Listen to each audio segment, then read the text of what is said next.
Imagine waking one morning to find a bundle of freshly cut willow branches tied to your front door. In the lawless hills of 19th century Kentucky, this wasn't a gift. It was an ultimatum, a final warning from a secret army that judged you in the dead of night. They called themselves the White Caps, angels of justice who promised to bring order to a land drowning in chaos. But the whispers that still echo through these hollows tell a different story. A story of how saviors became monsters and how the quest for justice turned into a thirst for blood and power. How did a committee of concerned farmers become a hooded terror that ruled by the whip and the rope? Today, we separate the legend from the brutal truth and uncover the story of the Whitehead clan. To understand the White Caps, you first have to understand their world. Picture the mountains of eastern Kentucky in the years after the Civil War. This wasn't just a place, it was a world apart, a labyrinth of fog-shrouded hollows and impassable ridges that kept the modern world at bay. Life here was governed not by clocks or calendars, but by the rising of the sun and the turning of the seasons. Families lived on isolated farmsteads, miles from their nearest neighbor, carving out a life from the stubborn, rocky soil. The creek was their water, the forest their larder, and the Bible their law. The people who called these mountains home were a proud and fiercely independent stock. They were veterans of a bitter war, farmers and blacksmiths who asked for little and expected even less from outsiders. Their lives were hard, a constant struggle against the elements and the land itself, but there was an honesty to it. A man's worth was measured by the strength of his hands and the truth of his word. They wanted nothing more than to raise their children, work their land, and be left in peace under the watchful eye of God. But a shadow was falling over this simple life. In the dark corners of this isolated world, a rot had begun to set in. With no effective law to speak of, the worst of human nature was allowed to fester. There were the drunks who would trade their family's last bit of flour for a jug of corn liquor. There were the petty thieves who would steal a neighbor's livestock in the dead of night, knowing there would be no consequences. And there were the family tyrants, men who ruled their homes with a fist, whose wives and children suffered in terrified silence. For these people, justice was a distant rumor, a story told about faraway cities. The local sheriff was often a man who either lacked the courage to enforce the law or was corrupt enough to ignore it for a price. To take a grievance to the county court was an expensive days-long journey that most couldn't afford, and even then, a mountain man's word meant little to a flatland judge. Honest, hard-working families felt powerless, watching as the fabric of their community was torn apart by men who feared neither God nor government. A quiet desperation began to settle over the valleys. It was a feeling shared in hushed conversations around the pot-bellied stove at the general store and in prayers whispered in small clapboard churches. People felt abandoned, left to fend for themselves against the growing chaos. And in that fertile ground of fear and frustration, a dangerous seed was planted.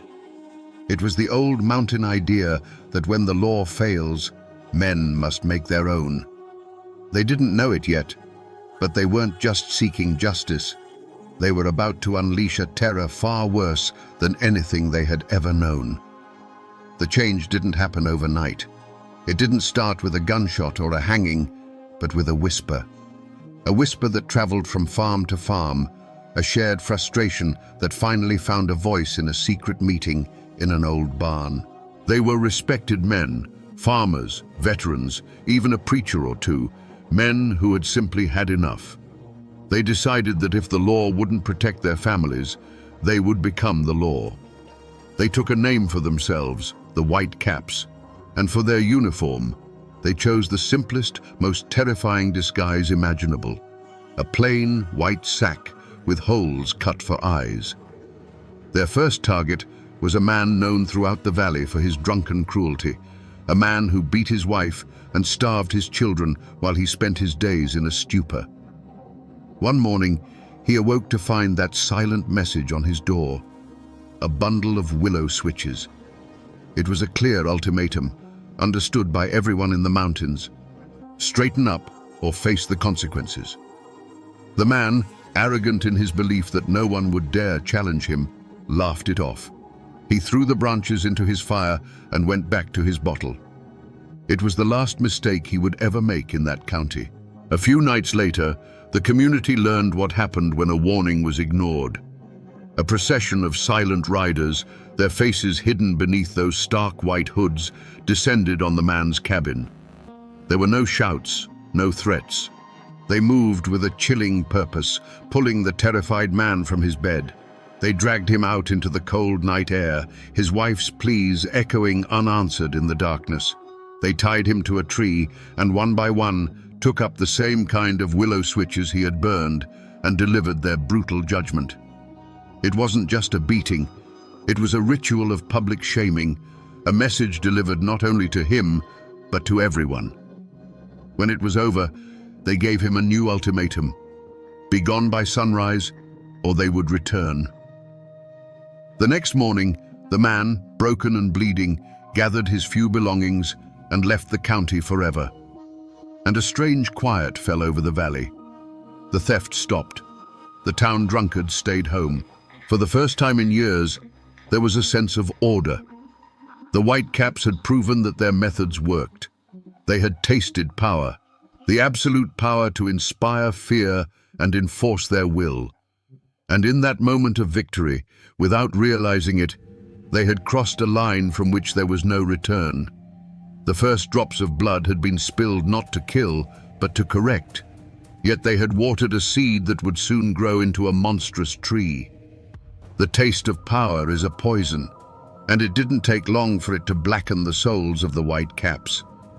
The original mission of punishing drunks and thieves was forgotten, replaced by a much more profitable enterprise: fear for hire. Now, a man could pay the clan to settle a land dispute in his favor.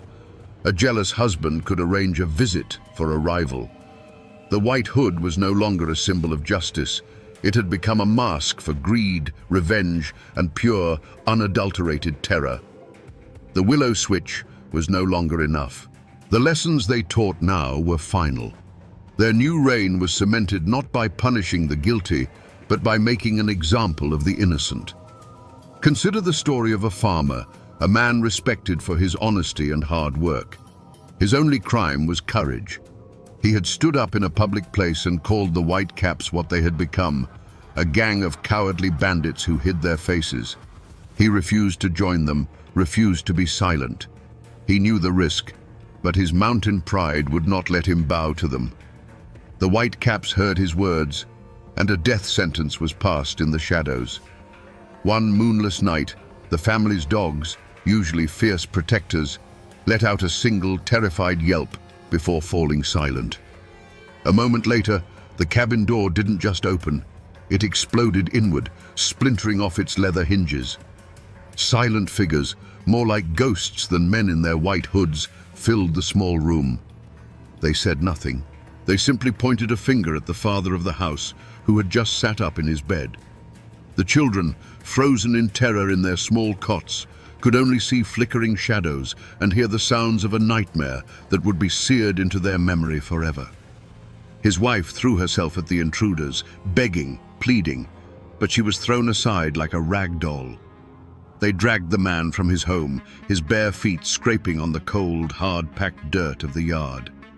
His family was forced to remain inside the cabin, captives in their own home, made to watch through the shattered doorway. They saw the torchlight glinting on a rope as it was thrown over the thick branch of an old oak tree. They were being made to bear witness. This wasn't just a murder, it was a lesson, and his family were the first pupils. The children covered their ears, but it did no good. The night was filled with the sounds of a brief, desperate struggle, a man's choked gasps for air, and then a sickening, heavy snap that echoed through the hollow. After that, nothing. Just the creak of the rope and the chirping of the crickets, who seemed entirely indifferent to the horror that had just unfolded.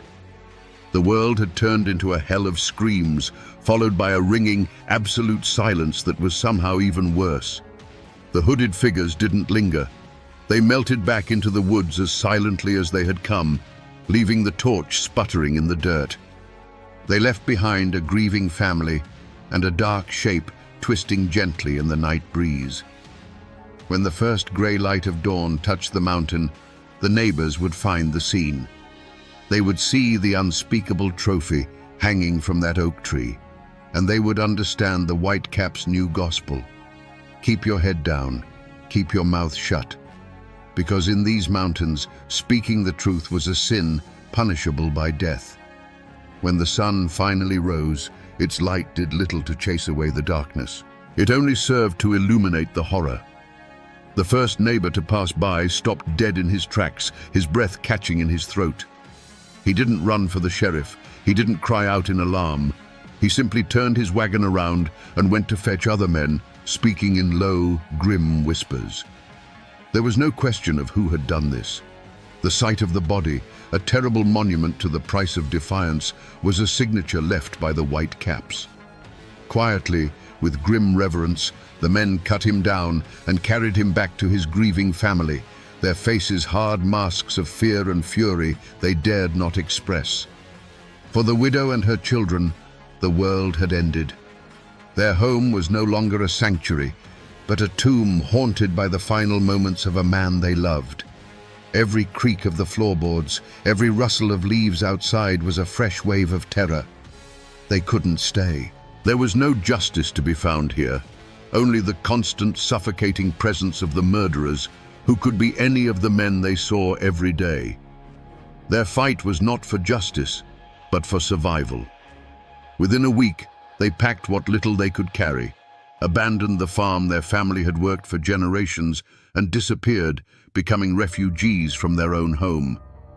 Their departure sent a clear message to the entire county. The Whitecaps had won. A thick, suffocating blanket of silence fell over the hills and hollows. No one spoke of the murder above a whisper, and never to an outsider. The code of silence was now absolute. A new, more insidious fear took root, a paranoia that turned neighbor against neighbor. Who was hiding beneath those hoods? The man who sold you flour at the general store? The blacksmith who shod your horse? Even the preacher who spoke of God's law on Sunday? You could trust no one. An invisible empire was being built, and its mortar was the blood of good men. The local sheriff eventually rode out to the abandoned farmstead.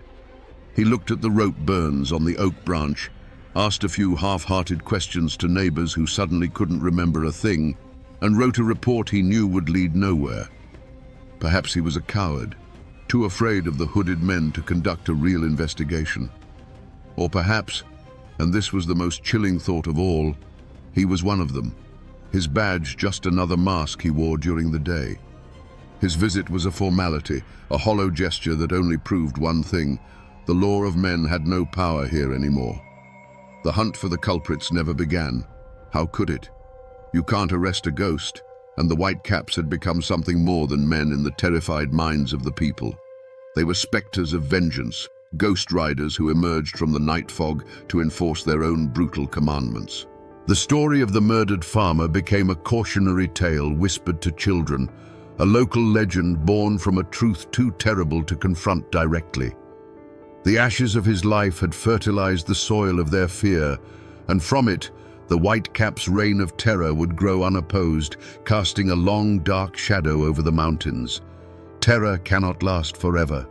Eventually, a monster will devour itself. The Whitecaps grew too bold, too greedy, and their violence became indiscriminate. When they murdered the family of a state legislator over a petty land dispute, they finally crossed a line that even the cowed local authorities couldn't ignore. The outside world came flooding into the mountains, not with sheriffs this time, but with stone-faced U.S. Marshals and companies of the National Guard, men who didn't know the local families and who weren't scared of shadows in the night. Arrests were finally made, and the stage was set for a trial that would pit the law of the state against the law of the clan. The county courthouse became the center of a storm. The small town swelled with newspaper reporters from as far away as Cincinnati, with curious onlookers who wanted a glimpse of the monsters, and with the grim-faced families of both the victims and the accused. Armed guards stood on the courthouse roof, their rifles glinting in the sun, a clear sign that this was not ordinary justice. It was a war being fought in a courtroom. Inside, the air was thick with tension and sweat. Every man on the jury knew his decision would follow him home. They knew that no matter what the verdict, they would have to live with the consequences in a land where memories are long and grudges are passed down like heirlooms. The prosecution's case seemed impossible. How could you convict men when every witness was paralyzed by fear? The answer came in the form of a captured white cap, a young man facing the gallows who was offered a deal, his life for his testimony. The dam of silence finally broke. He was brought into the courtroom in chains, and with a trembling hand, he pointed out his former brothers. He named the leaders, described the secret oaths, and recounted the grim details of their night rides. You can just imagine the scene. A man confessing his sins, his voice cracking, while across the room, the men he condemned stared at him with a look of pure, cold hatred that promised a retribution beyond any courtroom's power. The defendants themselves were a portrait of mountain defiance. They weren't cowering criminals. Many of them, particularly the leaders, sat with a quiet, arrogant dignity. They stared back at the jury, not with remorse, but with contempt, as if they were the true judges in the room. In their eyes, they weren't murderers. They were soldiers who had brought order to a lawless land. And this trial was nothing more than a betrayal by the Flatlanders who didn't understand their ways. Their leader, a man known for his cunning and ruthlessness, barely paid attention, projecting an unnerving calm, confident that the web of fear he had spun for years would hold firm. Finally, the jury delivered its verdict. The room held its breath. For the men who were merely followers, the enforcers who carried out the orders, the verdict was guilty. Sentences of life in prison and the hangman's noose were handed down. A quiet wave of relief and victory washed over the prosecution and the families of the victims. But then the jury foreman came to the last name, the mastermind, the man who had orchestrated the entire reign of terror. After a long pause, the words echoed in the stunned silence. Not guilty. A collective gasp filled the room. The architect of it all, protected by intimidated witnesses and a terrified jury, stood up, gave a slight nod to his lawyer, and walked out of the courtroom, a free man, disappearing into the same mountains he had terrorized. Was this justice? A few branches of the poisoned tree had been lopped off, but the root was left untouched, allowed to burrow back into the dark soil. The trial had proven that the law of men could reach into the mountains, but it also showed its limits. It could punish the soldiers, but it couldn't touch the king. For the people who had to go back to their isolated farms, the fear didn't end that day. It just took on a new, more patient form. The Whitecaps were broken as an organization, but their shadow remained, a permanent reminder of a time when justice wore a white hood and innocence was no protection at all.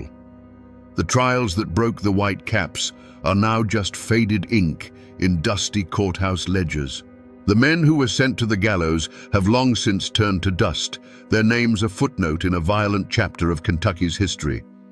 But what of the leader, the man who walked free? He returned to his mountain home and lived out the rest of his days.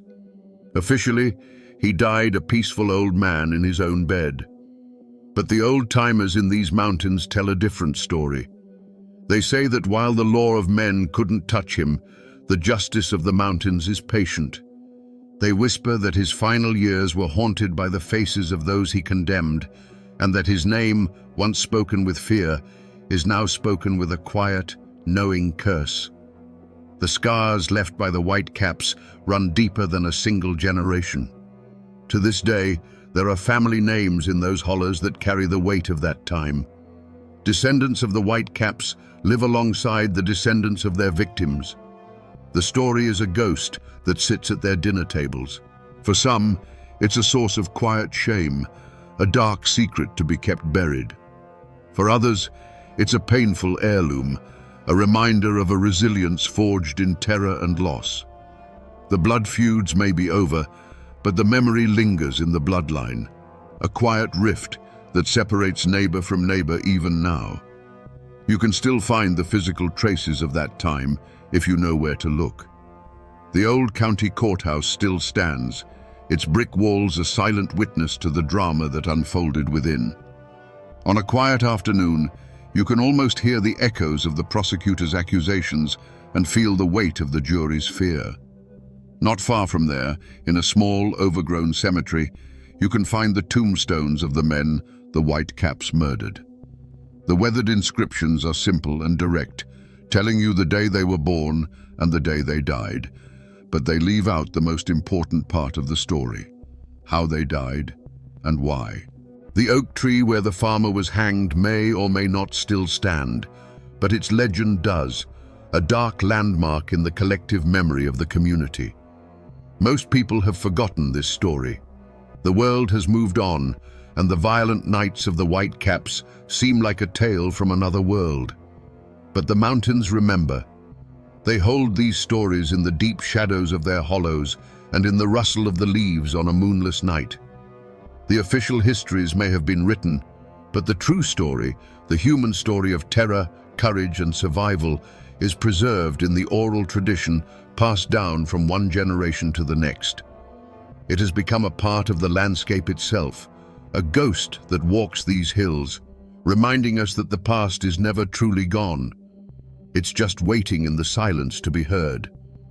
So we come back to the question we started with, the one that hangs over this entire story like a mountain fog.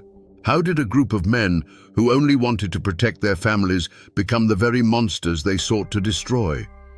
The answer is as simple as it is terrifying. The Whitecaps weren't born evil. They were created by a vacuum, a space where law and order had died, and something had to take its place. They set out to be the cure, but without any checks on their power, the cure became a poison far deadlier than the disease.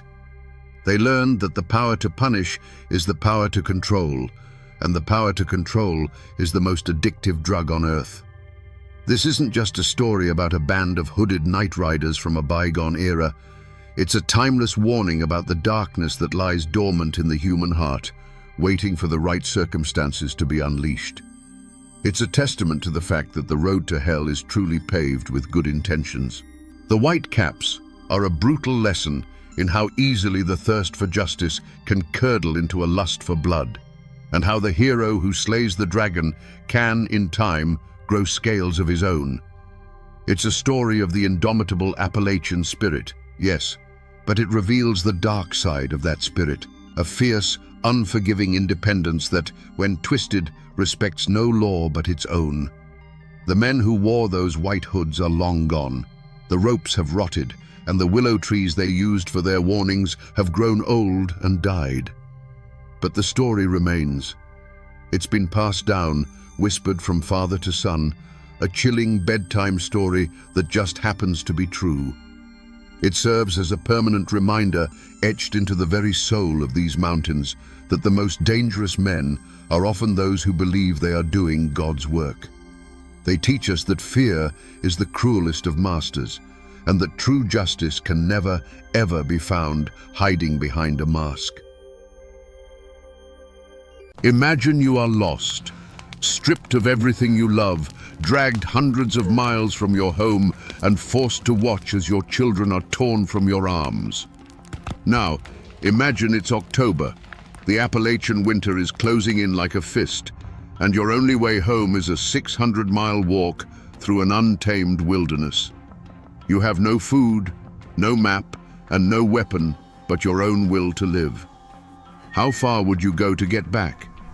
Would you eat tree bark and frozen roots? Would you crawl on frostbitten feet until the bones showed through? And what would you do if the only person with you went mad from hunger and decided you were her next meal? This isn't a Hollywood script. This is the true story of Mary Draper Ingalls, a 23-year-old mother from the edge of the Virginia frontier. Her name isn't as famous as Daniel Boone's, but her journey is one of the most brutal and terrifying survival epics in American history. The official records tell us she escaped captivity and walked home. But the whispers and legends passed down through the generations tell a much darker story, one of starvation, madness, and the absolute limits of human endurance. Today, we're going to follow her bloody footprints back through time and ask a bone-chilling question. What unspeakable things did Mary have to do to survive those 43 days in a frozen hell? Before the screams, there was the quiet work of building a life from scratch. Picture it. The year is 1755, and you're standing in Draper's Meadow, a small settlement on the very edge of the known world. Today, it's near Blacksburg, Virginia, but back then, it was the last stop. Beyond it lay an ocean of trees, a wilderness so vast and ancient, it felt like it could swallow you whole. The mountains weren't just a backdrop, they were a living, breathing entity that watched over the valley. They gave you timber for your home and game for your table, but they also held secrets, and they never let you forget how small you were. This little patch of cleared land was a fragile bubble of civilization, and at its heart were families like the Ingalls and the Drapers. William and Mary Ingalls were young, strong, and filled with the kind of hope that only pioneers can understand.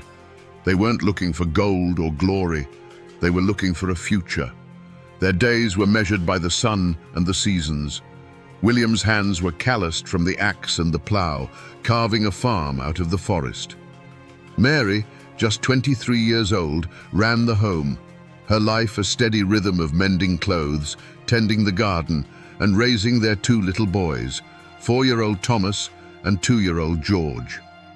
And as that summer sun beat down, Mary was heavy with their third child. Every stitch she sewed, every meal she prepared, was an act of faith in a future that seemed to stretch out before them, as promising as the valley itself. They weren't alone in this endeavor.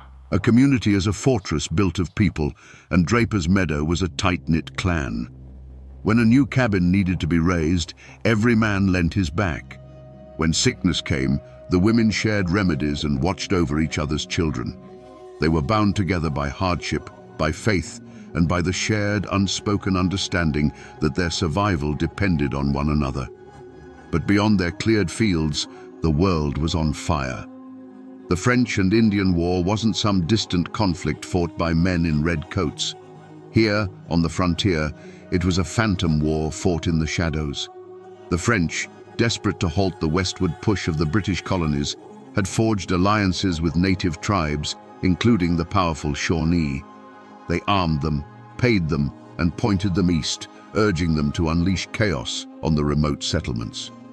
Draper's Meadow, isolated and miles from any fort, was a perfect target, a lone candle flickering in a gathering storm. The people of the meadow knew the danger, of course. It was a low hum of anxiety beneath the surface of their daily lives. Every strange sound from the woods, every rumor that trickled in from the east, was a reminder of their vulnerability. Yet, life had to go on. The corn was growing tall, the harvest needed to be brought in, and a new baby was on the way. They held on to the comforting routines of their existence, praying that the war would remain a distant thunder. They didn't know that the storm was already upon them, and that in a matter of hours, their entire world was about to be washed away in blood. To understand the blood that was spilled in Draper's Meadow, you have to understand the ink that was used to claim the land. That valley wasn't empty when the first settlers arrived. For generations, it had been a thoroughfare, a seasonal hunting ground for the Shawnee and other tribes. It was a part of their world, a land not owned but used, a place woven into the fabric of their memory and their survival.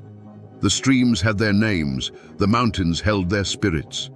Then, men from the east arrived with pieces of paper issued by a distant king that claimed this ancient land was now theirs. The architect of this push into the wilderness was a man named Colonel James Patton. He was an Ulster Scot, tough as a hickory root and driven by a relentless ambition. He'd secured a massive land grant from the British Crown, 100,000 acres, with the mission to settle the Virginia frontier. He was a land speculator, a military man, and a politician. To the colonial government, he was a visionary, building a buffer against the French and their native allies. To families like the Drapers and the Ingalls, he was the man who offered them a dream, a piece of land to call their own, a chance to build something that would last. They were the human bricks in the wall he was building against the wilderness. But this grand vision was built on a foundation of betrayal. Just over a decade earlier, at the Treaty of Lancaster, colonial officials had made a deal with the Iroquois Confederacy, who, in a move of political power, sold off the rights to the Ohio Valley, land they didn't truly control and that the Shawnee considered their own. The Shawnee never signed that treaty. They never agreed to it. In their eyes, every cabin razed, every tree felled, every field plowed in places like Draper's Meadow was an invasion. Colonel Patton's land grant wasn't a legal document to them. It was a declaration of war written on sheepskin. In these mountains, a family name was everything. For the Ingalls and the Drapers, their name was a seed they were planting in new soil, a legacy they hoped would grow into a dynasty of farmers and families. Their identity was tied to the deed in their pocket and the sweat on their brow. But for the Shawnee, a name like Cornstalk carried the weight of ancestors, the sacred duty to protect the hunting grounds that fed their people. Their identity was inseparable from the land itself. So when these two worlds collided, it wasn't just a dispute. It was a clash of destinies. The settlers saw themselves as pioneers taming a savage land. The Shawnee saw themselves as patriots defending their home from invaders. Draper's Meadow was the fault line, and the tremor was about to begin. In a place as isolated as Draper's Meadow, news traveled on foot and was paid for in whispers. Every few weeks, a lone trapper or a circuit rider would appear out of the woods, a ghost from the outside world, and the community would gather to drink in his words like water. But in the summer of 1755, the news they brought was poison. They told stories of homesteads on the Greenbrier River burned to ash, of families vanished from their cabins without a trace. These tales spread through the settlement like a fever, leaving a chill that the summer heat couldn't touch. The names of the Shawnee leaders were no longer abstract. They became specters that haunted the daylight. The settlers spoke of a warrior named Kilbuck, whose ferocity was legendary. And they spoke of a young chief named Cornstalk, a man whose reputation was already growing into myth. They said he was a brilliant strategist, a man who could move his war parties through the dense forest like a silent wind, striking and disappearing before a proper defense could be mounted. He wasn't some distant enemy. He was a neighbor whose land they now occupied, and his grudge was as deep and personal as the valleys themselves. The tension wasn't just based on far-off rumors. It was in the air they breathed. A few months prior, a hunter from a nearby settlement had been found dead by a stream, his rifle gone, his body bearing the unmistakable marks of a tomahawk. It was a clear and brutal message. You are not safe here. The men started carrying their rifles with them even to the fields, and the women kept the children closer to the cabins. Every snapped twig in the woods, every owl's call that sounded just a little too human, sent a jolt of ice through their veins. This constant fear began to fray the edges of their small community. Some whispered that Colonel Patton had been too bold, that his relentless push westward had painted a target on all their backs. Others argued that his was the only way, that to show fear was to invite attack. A quiet suspicion could curdle a lifelong friendship. A glance held a second too long could be mistaken for an accusation. The very silence that had once been a source of peace for these settlers now felt menacing, as if the endless forest was holding its breath, waiting for the perfect moment to reclaim what it had lost. And Mary Ingalls felt it all. As a mother with two small boys and another life growing inside her, her senses were sharpened to a razor's edge. She watched her sons, Thomas and George, playing in the dirt near the cabin, their laughter a fragile sound in the heavy, watchful air. She would feel a kick from within her womb, and her hand would instinctively go to her belly, a gesture not just of love, but of a fierce, desperate desire to protect her children from a world that felt like it was closing in. A world where the line between a peaceful home and a slaughterhouse was as thin as a cabin wall. The people of the mountains have always known that the world speaks in signs if you're quiet enough to listen. And on the morning of July 30th, 1755, the signs were all there. They said later that the birds in the forest had fallen silent just before dawn, a heavy, unnatural hush that replaced the usual morning chorus. The air was thick and still, refusing to stir, holding its breath. It was the kind of oppressive quiet that comes before the sky tears open in a storm, a silence that felt heavier than any sound. The human omen arrived on horseback. Colonel James Patton rode into the settlement that morning, his face etched with a gravity that chilled everyone who saw it. He wasn't there for a social call. He was the embodiment of the war, the walking, talking proof that the conflict was no longer a distant rumor. He was there to deliver ammunition and warnings, to speak of organizing the militia, to put a hard edge on the fears that had been whispered in the dark. His presence was meant to be reassuring, a symbol of colonial authority, but it had the opposite effect. It was like planting a lightning rod in the middle of the cabins. He was a magnet for the very violence he was trying to prevent. And Mary felt it. She felt it deep in her bones, a cold dread that coiled in her gut. She was at her sister-in-law Betty Draper's cabin, going through the familiar motions of the day with the other women. But her hands felt clumsy, her mind distant. A wave of profound unease washed over her, so strong it almost made her dizzy.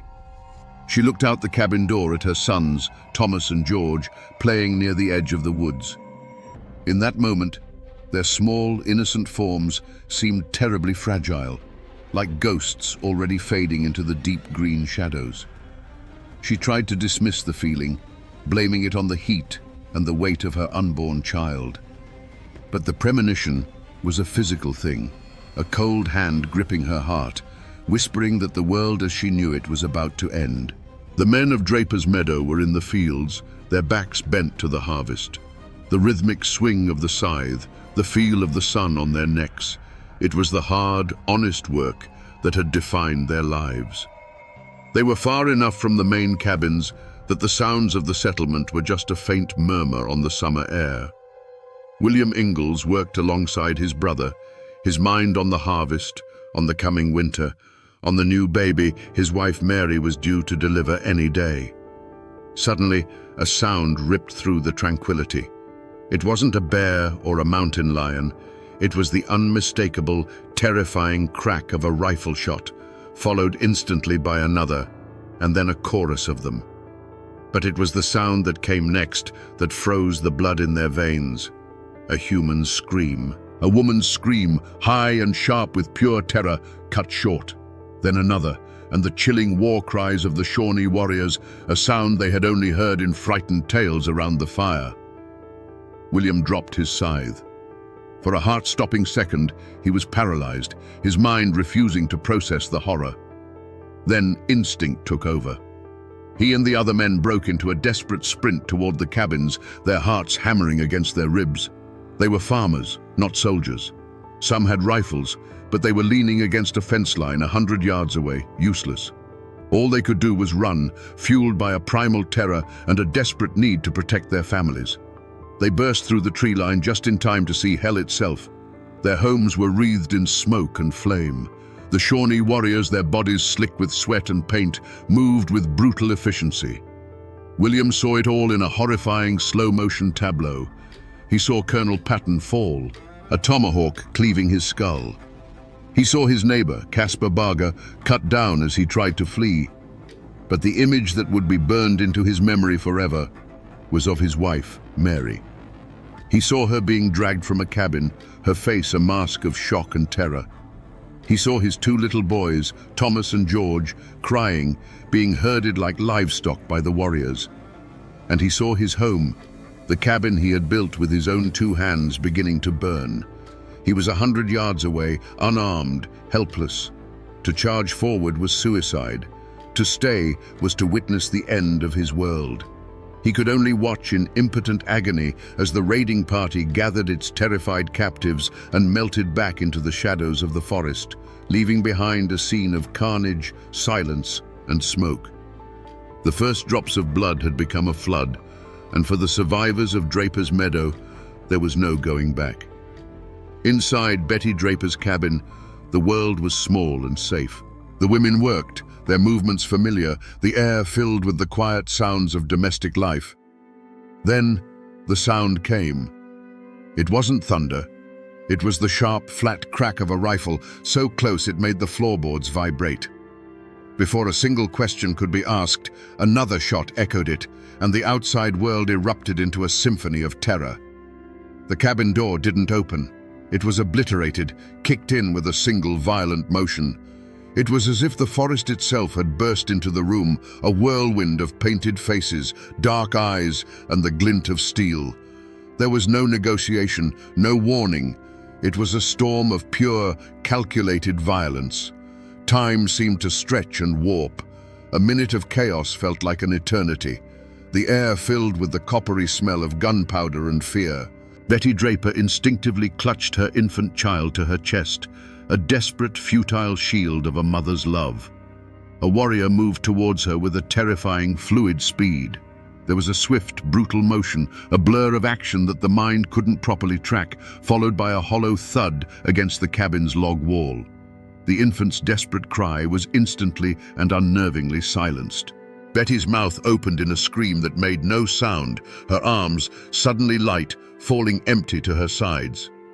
Outside, Colonel James Patton, a man who had faced down governors and generals, met his end not in a formal battle, but in his own front yard. He was a pillar of colonial strength, but against the lightning speed of the raid, he was just a man. He managed to draw his sword, a flash of silver in the chaos, but he was overwhelmed in an instant. He fell face down into the very dirt he had fought so hard to claim, his authority dissolving into the bloody earth. Mary saw it all in disconnected flashes of nightmare logic. She saw a painted hand clamp down on her son Thomas' small arm, yanking him forward. She saw George, just a toddler, his face a mask of tears and utter confusion as he was lifted from his feet. Her own body was frozen, trapped between the ferocious instinct to fight for her children and the paralyzing absolute certainty of death. She was no longer a wife or a pioneer, and she was a terrified animal, watching as her young were stolen from the den. The chaos subsided as quickly as it had begun. The screams faded into whimpers, and the sharp crack of gunfire was replaced by the hungry roar and crackle of flames as the cabins began to burn in earnest. This was not a battle, it was a harvest, a human harvest.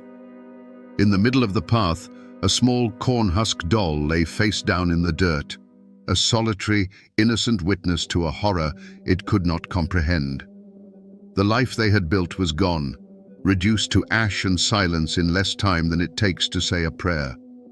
To us, sitting here centuries later, the men who stormed Draper's Meadow were monsters, pure and simple. But to understand the true horror of that day, you have to do something deeply uncomfortable. You have to try, just for a moment, to see the world through their eyes. In their own minds, they were not criminals. They were soldiers, patriots. They were the righteous hand of vengeance for a people being systematically erased from their own lands. Imagine a young Shawnee warrior, perhaps even Cornstalk himself, lying on a ridge overlooking the settlement the night before. He doesn't see cozy cabins filled with hopeful families. He sees an infection. He sees a scar on the land that his ancestors had hunted for 1,000 years. Every puff of smoke from a settler's chimney is a signal of his people's slow death. Every ring of an axe is the sound of his world being torn apart. The laughter of the children playing in the dirt is the sound of his own children's future being stolen. Their logic was as cold and hard as a river stone. These people are the vanguard of an endless wave that will not stop until the Shawnee way of life is nothing but a memory. They believed that to stop a flood, you must break the dam. The switch didn't flip for them on that July morning. It had been flipped years before, in council houses where they heard of broken treaties and stolen land. The raid on Draper's Meadow wasn't an act of passion. It was a calculated act of war, a political statement written in blood and fire. When a warrior struck down Colonel Patton, he wasn't just killing a man. He was striking down the symbol of the government that had betrayed them. When another committed that unspeakable act against Betty Draper's infant, in his mind, it was a terrifying but logical act of total war. It was a message sent with brutal clarity. We will not just kill your men. We will erase your future. We will burn the memory of you from this land. There is no safe place for you here. After the slaughter, as they melted back into the forest with their terrified captives, there was likely no remorse. There was grim satisfaction. The objective was complete. The enemy outpost was destroyed. The captives were a valuable prize. Women and children could be adopted into the tribe to replace their own people lost to war and disease. The boys, like Thomas and George, were a blank slate, young enough to be molded into Shawnee warriors. Mary, with her skills, was a useful asset. To them, this was not a massacre. It was a successful military operation. They were not filled with a chilling emptiness, but with the grim purpose of a people fighting a desperate war for their very survival. And that, my friends, is a far more terrifying truth than simple, mindless evil. For a long time, no one moved. The surviving men stood frozen at the edge of the tree line, watching the black smoke curl into the indifferent blue sky. The silence that fell over Draper's Meadow was louder than any scream. It was a dead, hollow quiet, punctuated only by the hungry crackle of the fires that were consuming their homes, their past, and their future. Finally, cautiously, William Ingalls and the others began to walk forward, moving like old men into the ruins of their own lives. The scene that met them was one of biblical devastation. The ground was littered with the refuse of the attack, spent wadding from the rifles, a discarded tomahawk, and the bodies of their friends and neighbors. They found Colonel Patton, his silver hair matted with blood. They found Caspar Barger. They found the others who hadn't been fast enough. Every step was a new horror, a new confirmation of the nightmare they had just witnessed. William's heart hammered in his chest as he searched for his family, a desperate, sickening prayer on his lips that he wouldn't find them here, among the dead. He reached the spot where his cabin had stood. It was now just a collapsing skeleton of burning logs. His wife and 2 sons were not there. A wave of something that was part relief and part a deeper, more profound terror washed over him. They weren't dead. They were taken. He sank to his knees in the dirt, the reality of it crashing down on him. Mary, 9 months pregnant. Little Thomas and George, dragged into that endless, hostile wilderness. The image of their terrified faces was a brand on his soul. The other survivors gathered in the smoking clearing, a small, dazed band of broken men. Their shock was a physical thing, a heavy blanket that smothered thought. But as the sun began to dip toward the mountains, shock curdled into a white-hot rage. Philip Barger, seeing his brother's body, grabbed his rifle and swore an oath of vengeance. He wanted to go after them, right now, to plunge into the forest and hunt them down. For a moment, a wild, suicidal energy gripped them all. The primal need to do something was overwhelming. But William Ingalls, his heart shattered, forced himself to think. The Shawnee were expert woodsmen on their own ground. They had a massive head start. To charge blindly into the forest at dusk was not a rescue mission. It was suicide. They were farmers, not trackers. Their grief was a fire, but it would not light their way in the dark. A grim, terrible reason prevailed. They had to get help. As night fell on the smoldering remains of Draper's Meadow, one of the men mounted the least injured horse and galloped east, a messenger of horror, to raise the alarm and summon a posse. For William Ingalls, the hunt had already begun, but it would be a hunt of agonizing patience, of staring into the dark woods, and praying for a miracle that felt impossible. The news of the Draper's Meadow massacre traveled faster than any horse. It was a poisoned arrow shot into the heart of the frontier, and it spread a sickness of fear through every isolated cabin and fortified settlement along the New River. The fragile illusion of safety that these pioneers clung to was shattered. If a community as established as Draper's Meadow could be wiped out in broad daylight, then no one was safe. Absolutely no one. In the days that followed, settlers from the surrounding area gathered at the small, palisaded fort that served as the local strongpoint. They came for safety, but they brought their terror with them, and it filled the cramped space like a thick smoke.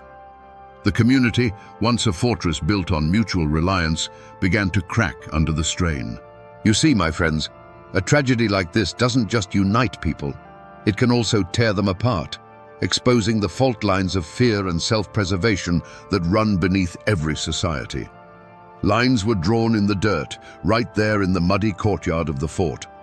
On one side were men like Philip Barger, their eyes burning with grief and rage.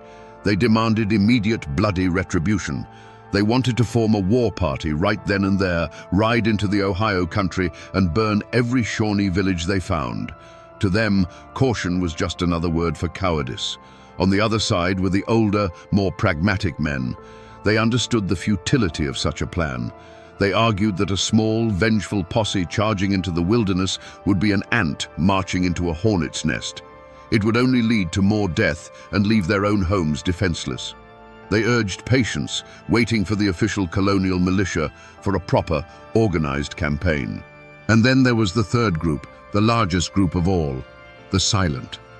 They didn't argue, they didn't make speeches, they just watched with hollow eyes, and at night they would whisper to their wives about packing up and heading back east, back over the mountains where the hand of the law was stronger. The Shawnees' raid had been a brutal act of psychological warfare, and it was working perfectly. It had planted the seeds of terror, and now they were watching them grow, choking out the courage of an entire region. A conspiracy of silence began to take hold. Many knew the trails the Shawnee used. Some had even traded with them before the war. But to share that knowledge, to offer help to William Ingalls, was to mark your own family for the next attack. The fear was a physical presence. People who had been friends for years now avoided each other's gaze. They barred their doors earlier, shushed their children's play, and prayed that the trouble would pass them by. In a handful of cabins, there were small acts of quiet courage. A woman leaving a loaf of bread and a slab of bacon on the doorstep of a family who had lost everything. But these were flickering candles in a vast and encroaching darkness. For William Ingalls, this was a special kind of hell. He had lost his family, and now he was losing his community. He was a man crying for help in a room full of people who were pretending to be deaf. William Ingalls could not wait. The colonial militia was a slow, lumbering beast, and every hour that passed was an hour that took his family deeper into an enemy world. He knew, with the chilling certainty of a husband and father, that he had to go now. A small, grim-faced posse formed around him. This wasn't an army. It was a handful of men bound by grief and rage, his brother John, Philip Barger, who thirsted for vengeance for his own brother, and a few others from the settlement. They were farmers and hunters, not soldiers, armed with long rifles, leather pouches of shot, and a desperate, burning hope. They plunged into the forest, following the trail of chaos left by the Shawnee war party. For the first few days, the trail was brutally clear. The warriors, confident in their head start, had made little effort to hide their tracks. The posse found the campsites, the ashes of small fires still warm. They found discarded items dropped by the captives, a woman's comb, a torn piece of a shirt. Each discovery was a double-edged sword, a spark of hope that they were on the right path, and a fresh stab of pain, a tangible reminder of the terror their loved ones were enduring. William would pick up these small things, his hands trembling, imagining Mary or his sons just hours ahead, just beyond the next ridge. But the Appalachian wilderness is not a neutral ground. It is a fortress of tangled rhododendron, steep ravines, and confusing mist-shrouded peaks. It was a home to the Shawnee and a deadly maze to the settlers. The posse was strong, driven by adrenaline and fury, but the mountains began to wear them down. The easy trail became a phantom. The Shawnee, knowing they were now being pursued, began to use every trick of their ancient craft. They walked for miles in the rocky beds of streams, leaving no footprints. They split their party, creating false trails that led to nowhere, then regrouped miles away. The hunt became an ordeal against nature itself. The men's provisions dwindled. Exhaustion settled into their bones, a cold, heavy weight that even their rage couldn't burn away.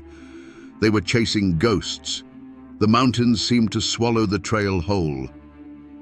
One afternoon, after days of grueling pursuit, they came to the edge of a wide, stony creek bed. The tracks, which had been their only physical connection to William's family, simply ceased to exist. They had vanished. The men cast about for hours, wading through the cold water, scanning the opposite bank, but found nothing. The trail was gone. The silence that fell over the small band of men was profound.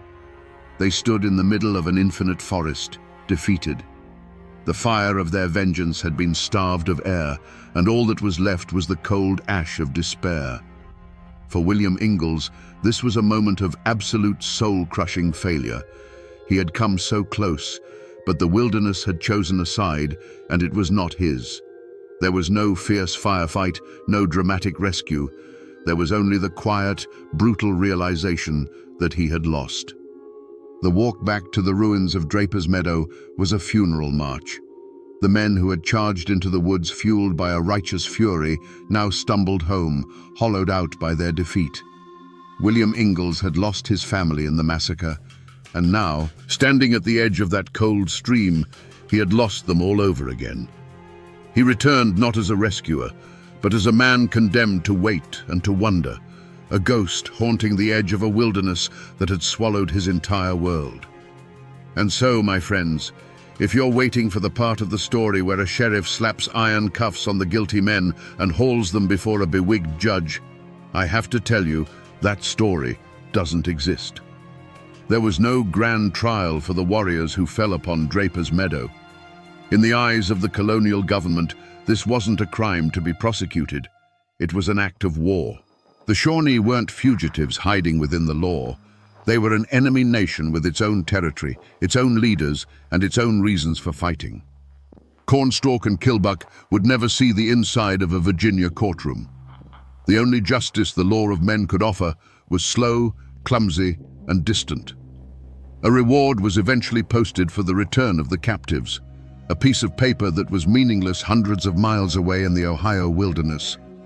The militia, when it finally mustered, was more concerned with defending against the next raid than avenging the last one. The wheels of colonial justice turned with the speed of a dying glacier, while for the captives, every tick of the clock was an eternity. For William Ingalls, the verdict was clear. The system had failed. The law was a distant abstraction, useless against the immediate, brutal reality of his loss. But in the mountains, there is another kind of court, another kind of justice. And in the fall of 1755, Mary Draper Ingalls found herself standing trial in it. Her captors were not on trial, she was. The courtroom was the vast, unforgiving landscape of the Ohio Valley. The judge was the coming winter. The jury was hunger, fear, and exhaustion. The verdict would be simple and final, life or death. While William was hunting shadows in the east, Mary was enduring the verdict of her captors. She had been judged not as a criminal, but as an asset. Her skill with the needle and thread spared her from the brutal gauntlet ritual upon her arrival at Lower Shawneetown. She was put to work, her hands making fine shirts for the very men who had destroyed her world. But this small mercy was a cage within a cage. The true sentence had already been carried out on her family. Her sons, Thomas and George, were judged young enough to be assimilated and were torn from her side, adopted into different families, their pasts to be systematically erased. Her infant daughter, Louisa, was deemed just another mouth to feed and was given away. Mary was now a prisoner, not just of the Shawnee, but of her own bottomless grief. The law of men had abandoned her. The justice of the tribe had shattered her family. In that profound darkness, she came to a realization. If there was any justice to be had, she would have to seize it for herself. It would not be a justice of punishment or revenge. It would be the justice of survival, the justice of reclaiming a life that had been stolen. The Shawnee had passed their sentence on her. Now, she was about to deliver her own. You might think this is where the story finds its happy ending. The hero has returned. The ordeal is over. But for Mary and William Ingalls, the reunion was not an end to the suffering. It was the beginning of a new kind of pain.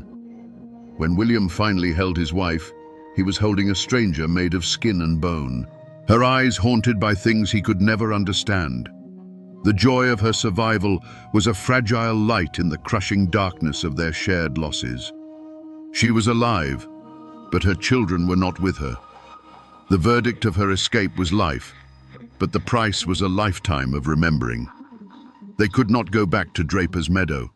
The place was a tomb, the very soil poisoned with memories. So they moved on, driven by the pioneers' stubborn refusal to be broken. They settled on the New River, establishing Ingalls Ferry, a vital link that would become a cornerstone of the region. They built a new home, had more children, and tried to stitch together the shredded fabric of a normal life. But a curse followed them. The knowledge that their eldest son, Thomas, was still out there, somewhere in the Ohio country, was a wound that would not heal. And the ghosts of their two youngest, George and their infant daughter Louisa, who they would later learn had both died in captivity, were a constant presence. Mary had survived, but a part of her soul had been left behind in that frozen wilderness, forever wandering. And what of the men who had brought this hell upon them? The wheels of mountain justice turn slowly, but they grind exceedingly fine. The war raged on for years, a bloody, tangled ledger of raid and reprisal. The Shawnee leader, Cornstalk, would continue to be a formidable adversary to the colonists. But his fate would be a dark mirror of the violence he had unleashed. Years later, in 1777, he would go to an American fort on a mission of peace to warn them of an impending attack by other tribes. Instead of being treated as a diplomat, he was taken hostage. And when a settler was killed nearby, a vengeful mob stormed the fort and murdered the unarmed Cornstalk in cold blood. There was no trial, no judge. It was the same brutal, lawless justice of the frontier that had visited Draper's Meadow, coming full circle. The community itself tried to forget. The name Draper's Meadow was spoken in hushed tones, if at all. The site of the massacre was abandoned, the burned-out cabins slowly reclaimed by the forest, the graves of the dead sinking back into the earth. It became a haunted place, a scar that the land itself was trying to cover over. The survivors scattered, seeking new ground, trying to build lives far from the shadows of that terrible day. The story was not celebrated or memorialized. It was buried. It was a trauma so profound that the only way people knew how to deal with it was to turn their backs and walk away, hoping the silence would eventually smother the screams. But a story this powerful doesn't just fade away into the mist. It leaves echoes. It seeps into the soil and becomes part of the land itself. The most powerful echo, of course, was human. 13 years after the massacre, a treaty was signed and a teenage boy was returned to the Ingalls family. It was Thomas. But the joyful reunion was also a tragedy. He was a ghost from another world. He spoke Shawnee. He had forgotten English, forgotten his parents, forgotten the life he was born into. His reintegration was a long, painful struggle, a living testament to the chasm that had opened up between two worlds. Yet, he endured. The Ingalls family grew, and they never, ever forgot. The story of Mary's ordeal was their founding legend, passed down from parent to child, a sacred inheritance. It was preserved not in dusty history books, but in the living memory of a family, until Mary's own son, John, finally wrote it down, ensuring it would never be lost. And the physical traces are still there, hidden in plain sight. If you go to Blacksburg, Virginia today, you can find the site of Draper's Meadow. It's not a haunted ruin in the woods. It's the heart of the Virginia Tech campus. Thousands of students walk across that land every single day, their minds on exams and their futures. They sit by a quiet duck pond, a memorial to that day, many of them having no idea they are studying on ground that was once soaked in blood and terror. Travel a little further and you'll find the New River. This, to me, is the greatest monument of all. It is the silent, winding witness to her ordeal. It is the same river whose icy water she waded through, whose banks she crawled along in delirious agony. When you stand on its edge, you are standing in the exact footsteps of her 600-mile journey into hell. Its currents still whisper her name. You can even go and stand at her grave in Radford, Virginia, and touch the cold stone that bears her name. It's a tangible link, a direct connection to this woman of impossible courage. People build new lives. They pave roads and raise buildings and try to look forward. But they can never completely erase the past. It's always there, just beneath the surface. The highways and the college campuses can cover the scars, but they can't erase them. The mountains watched it all happen, and the mountains remember. So we come back to the question we asked at the very beginning around this digital campfire. What unspeakable things did Mary Draper Ingalls have to do to survive? The historical record, the official documents, will never tell you. They can only tell you the distance she walked and the date she returned. But the story she told her son, the story of the old Dutch woman and her descent into madness, that is the only answer we have. Did the woman truly try to kill and eat her? Or was it a terrifying hallucination brought on by starvation, Mary's own mind fracturing under the strain? In the end, my friends, it doesn't matter. The horror was real either way. Mary walked to the absolute zero point of human experience, a place where civilization is stripped away and only the primal will to live remains. The unspeakable thing she did was look into that abyss and find the strength to crawl back out. This is not just a story of survival. It is a story about two kinds of strength. There is the strength of the warrior, the strength to conquer, to take, to destroy. We saw that in the brutal efficiency of the raid. But then there is another kind of strength, a quieter and perhaps more profound kind. It is the strength of the root that holds fast to the earth in a storm. It is the strength of a mother who, having lost everything, decides that her own life is still a testament to the family she loved. Mary Draper Ingalls had that strength. She refused to be erased. Her journey home was an act of defiance, a declaration that even after the fire, after the slaughter, after the loss of her children, she was still here. This is the indomitable Appalachian spirit, forged in the crucible of stories just like this one. It's a story of heartbreak and endurance, of cruelty and unimaginable courage. It reminds us that the foundations of this country were not built on neat treaties and noble ideals alone. They were built on the suffering and the sacrifice of people like Mary, on ground consecrated by blood and tears. Her journey is seared into the very landscape, a lesson that must not be forgotten. And now, my friends, you know the rest of the story.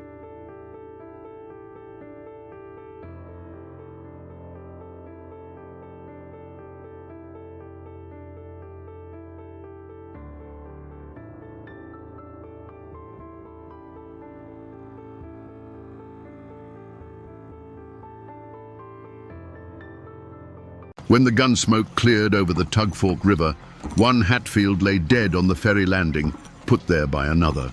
The killer wasn't some long-hated McCoy. He was the law itself, Sheriff Bud Hatfield, and the man bleeding out in the dirt was his own cousin. This single act raises a chilling question that echoes through the hollows to this day. How does a man forged in the fires of the Hatfield feud, a clan that valued blood above all else, bring himself to kill his own family for a tin star. The newspapers of the day called it justice. But those who lived in the shadows of the mountains whispered a different story. A story of a kinslayer, a man who made a deal with the devil, a traitor who sold his soul. Today, we will separate the facts from the folklore to find the truth behind the most feared and complicated lawman in Appalachian history. To understand the man, you have to understand the silence that fell after the storm. By the turn of the 20th century, the great Hatfield-McCoy feud was over. The shooting had mostly stopped. The famous raids were now just stories told to wide-eyed children. But the peace was a fragile, wounded thing.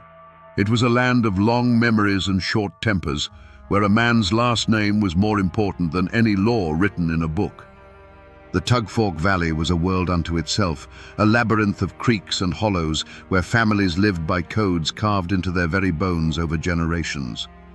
Justice wasn't found in a courthouse.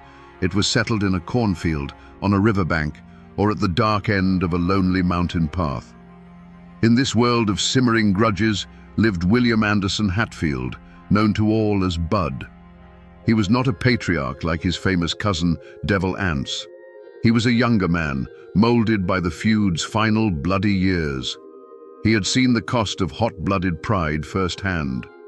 While his kin were known for their booming laughs and explosive tempers, Bud was different. He was quiet, watchful. He moved through the woods not like a man, but like a shadow, his eyes missing nothing. He didn't boast of his skill with a pistol. He simply practiced, hour after hour, until the Colt revolver felt like an extension of his own hand. He learned the mountains as a hunter, but he wasn't just tracking deer. He was learning how men think when they're being hunted, where they hide when they're scared, and the fatal mistakes they make when they believe they're safe. He was absorbing the brutal lessons of the feud, not as a brawler, but as a student of violence. He was a weapon being forged in the quiet aftermath of a war, waiting for a purpose. His world was one of clan loyalty, where the only thing that mattered was protecting your own, no matter the cost. But a new sound was beginning to echo through the mountains, a sound louder than a rifle shot. It was the chugging of steam engines and the grinding of machinery. Coal companies with their fat checkbooks and their armies of private detectives from agencies like Baldwin Felts were pushing their way into the hills. They saw the mountains not as a home, but as a treasure chest to be cracked open. They brought with them a new kind of law, corporate law, and they had no patience for the old ways of the clans. The world that had created Bud Hatfield was about to be devoured, and he would soon have to make a choice that no Hatfield had ever faced. The conflict that would define Bud Hatfield's life didn't begin with a single gunshot. Its seeds were planted generations before, deep in the rocky Appalachian soil. The Hatfields, like many of the Scots-Irish families who first dared to cross the mountains, carved a kingdom for themselves, not with a pen and a deed, but with an axe and a long rifle. This land wasn't just property. It was their lifeblood, their fortress, and their identity. They owed allegiance to no distant government. They were kings of their own hollows, and they held their land with a fierce, possessive grip that outsiders could never understand. The deepest scar on this landscape was the Civil War. While the nation tore itself apart, the borderlands between West Virginia and Kentucky became a brutal theater of guerrilla warfare. The Hatfields were fiercely Confederate, seeing the Union as an invading force trying to impose its will upon them. Devil Anse himself led a band of irregulars, the Logan Wildcats, who fought a vicious war in the hills long after the main armies had gone home. They weren't just fighting for a political cause. They were fighting for their own sovereignty against any and all outside control. This deep-seated division bled directly into the Hatfield-McCoy feud. At its heart, it was a continuation of the war on a more personal scale, with the largely Confederate Hatfields pitted against the largely Unionist McCoys. The conflict was fueled by old loyalties and betrayals that the rest of the country was trying to forget. For these families, the war never ended. It simply smoldered under the surface, waiting for any spark, a stolen pig, a forbidden romance, to erupt into a full-blown inferno.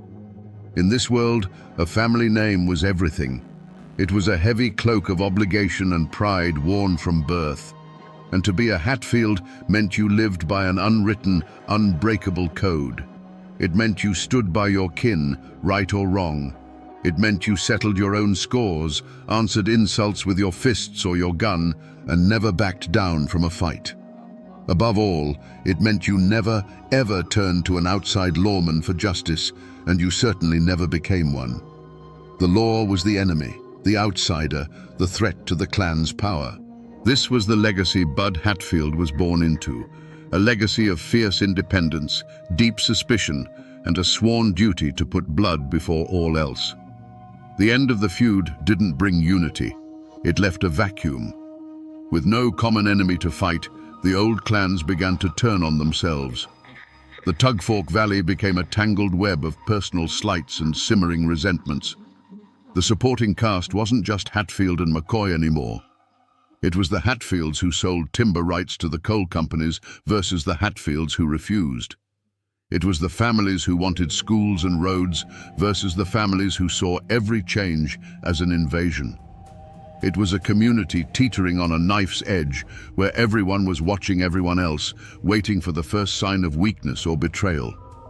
At the center of the old guard's resistance was Bud's own cousin, another Elias Hatfield, but this one went by a different name. Bad Lias. He was everything the old Hatfields were supposed to be, wild, violent, and utterly contemptuous of any law but his own. He drank, he brawled, and he took what he wanted. While Devil Anse was growing old and making calculated deals with the coal barons, Bad Lias was a living, breathing reminder of the clan's lawless past. He was a festering wound, a source of both pride and shame for the family, and his violent exploits kept the old animosities burning bright. The air itself grew thick with gossip. On the porch of the general store, men would speak in low tones about which Hatfield was seen talking to a Baldwin Felts man. Women would whisper over their washboards, speculating on who was behind a mysterious fire that burned a small logging operation.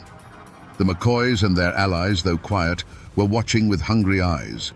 They saw the cracks forming in the great Hatfield dynasty and knew that a house divided against itself could not stand. Every fistfight, every land dispute, every drunken threat was fuel for a fire that had never truly been extinguished. This was a world where suspicion was a survival tool. A friendly wave from a man whose grandfather fought for the Union might be a genuine greeting, or it might be a trick to get a better look at the rifle you were carrying. A business deal gone sour wasn't a civil matter. It was a mortal insult that could lead to an ambush on a lonely stretch of road. It was a poison that seeped into the wells, turning neighbor against neighbor and cousin against cousin. The community wasn't healing. It was rotting from the inside out with paranoia and fear. And into this poisonous air, a new rumor began to spread, one more unbelievable than all the others. That Bud Hatfield, the quiet one, the dead shot, was thinking of doing the unthinkable. In the months before Bud Hatfield pinned on his badge, the old folks said the mountains themselves seemed to hold their breath. The air went still and heavy, the way it does before a lightning strike tears the sky open. A hoot owl, that feathered messenger of death, was heard crying in broad daylight near the Hatfield family graveyard. Men hunting deep in the woods came back with stories of feeling unseen eyes on their backs, a cold dread that had nothing to do with the bears or panthers that roamed the hills. The very land seemed to be sending a warning, whispering through the rustling leaves that the old world was dying and its ghost would not go peacefully. The human omen was far less subtle. Strangers began appearing in the hollows, men with clean hands and cold eyes, carrying surveyors' transits and leather briefcases full of contracts. They were the agents of the coal and timber companies, and they moved with a confidence that bordered on arrogance. They spoke of progress and prosperity, but their eyes measured the ancient trees in bored feet and sized up the family homesteads by the tons of coal that lay beneath them. Their presence was a constant, grating reminder that the outside world was no longer content to leave the mountains alone. They were a walking, talking prophecy of a new kind of war, one fought not with rifles over family honor, but with lawyers and hired guns over mineral rights. Bud Hatfield, a man who read the woods better than any book, felt this change in his gut. It was a coiled tightness in the air, a new kind of fear in the eyes of his neighbors. He saw men who had once been proud and defiant, now speaking in hushed tones, worried about losing the very land their grandfathers had bled for. He saw the easy smiles of the company men and recognized the look of a predator sizing up its prey. He felt a deep, chilling premonition that the old Hatfield code of settling their own problems and protecting their own kin was no longer enough. It was a code designed for fighting other mountain men, not for fighting a corporation with limitless money and its own private army. Something terrible was coming, and Bud knew, with the certainty of a hunter sensing a shift in the wind, that he was standing directly in its path. The law in Logan County had become a ghost. It haunted the courthouse, but it held no power in the hollows. The chaos that Bud Hatfield had foreseen was no longer a distant storm. It was a flood. Drunken brawls turned into shootouts in broad daylight. Payrolls for the coal mines were robbed on the open road. Witnesses to crimes would suddenly lose their memory, their silence bought by a quiet threat delivered on their doorstep in the dead of night. The old system of clan justice was crumbling, and the new corporate law of the Baldwin Felts agents was nothing more than organized brutality, serving only the interests of the coal barons. The county was bleeding, and there was no one to stop it. It was in this desperate atmosphere that the county officials made their move. They needed a man who could not be intimidated, who knew the mountains and the mindset of the men who haunted them. They needed a man who was feared more than the outlaws themselves. And so, they came to the one man who fit that description perfectly. They came to Bud Hatfield. The offer was laid on the table, a deputy's badge. It wasn't a job offer, it was a plea. They weren't asking him to be a peacekeeper. They were asking him to be a hunter, a one-man army who could walk into the darkest hollows and drag the violence out into the light. For Bud, this was the moment the world stopped. To accept the badge was to turn his back on everything he had ever known. It was a declaration that the code of the Hatfields, the sacred bond of blood, was no longer his law. He was choosing the law of strangers over the blood of his grandfather. He looked at the chaos around him, at men like his cousin Bad Lears, who were becoming rabid dogs, and at the cold-eyed company thugs who were no better.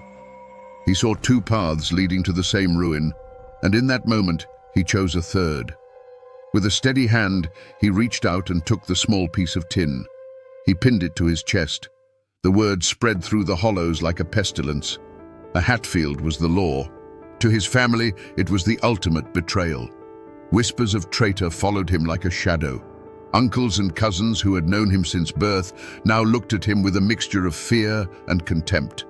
The community was instantly and violently divided. You were either for the old ways or you stood with the kinslayer. There was no middle ground. This was the first drop of blood. It wasn't spilled by a bullet, but by an oath. By pinning on that badge, Bud Hatfield had drawn a line not on a map, but through the heart of his own family. From that moment on, he was no longer just Bud Hatfield. He was Deputy Hatfield. And for men like his cousin, Bad Lears, who saw the badge as a declaration of war, it made him a target. The confrontation was no longer a possibility. It was an inevitability. The confrontation was inevitable, and it happened, as so many things in that country do, by the river. Bud Hatfield and his posse cornered his cousin, Bad Lears, at the ferry landing. The water of the tug fork was slow and brown, the air thick with tension. It wasn't a long standoff. There were no grand speeches. There was only the low, steady voice of Sheriff Hatfield ordering his own blood to surrender, and the wild, defiant laugh of Bad Lears in response. For a moment, the two men stood as living symbols of the two worlds colliding, the old, lawless clan and the new, iron-willed law. What happened next took less time than a single breath. but the silence it created would last forever. There was no Hollywood gunfight, no men diving for cover. There was only a sudden, blurred movement, and then the calm was shattered by a deafening roar that echoed off the water and slammed into the hills. It was followed almost instantly by a second shot, so close to the first they sounded like a single stuttered clap of thunder. The posse froze, their own guns still in their holsters. When the sharp, acrid smell of gun smoke cut through the damp air, Bad Lias was no longer standing. He was on his knees, his head bowed, looking not at his cousin, but down at the wooden planks of the landing. He stayed that way for a single, long second, a statue of defeat. Then, without a sound, he simply pitched forward, his fall making a dull, hollow thud that seemed shockingly loud in the sudden quiet. From across the river, a person would have seen almost nothing.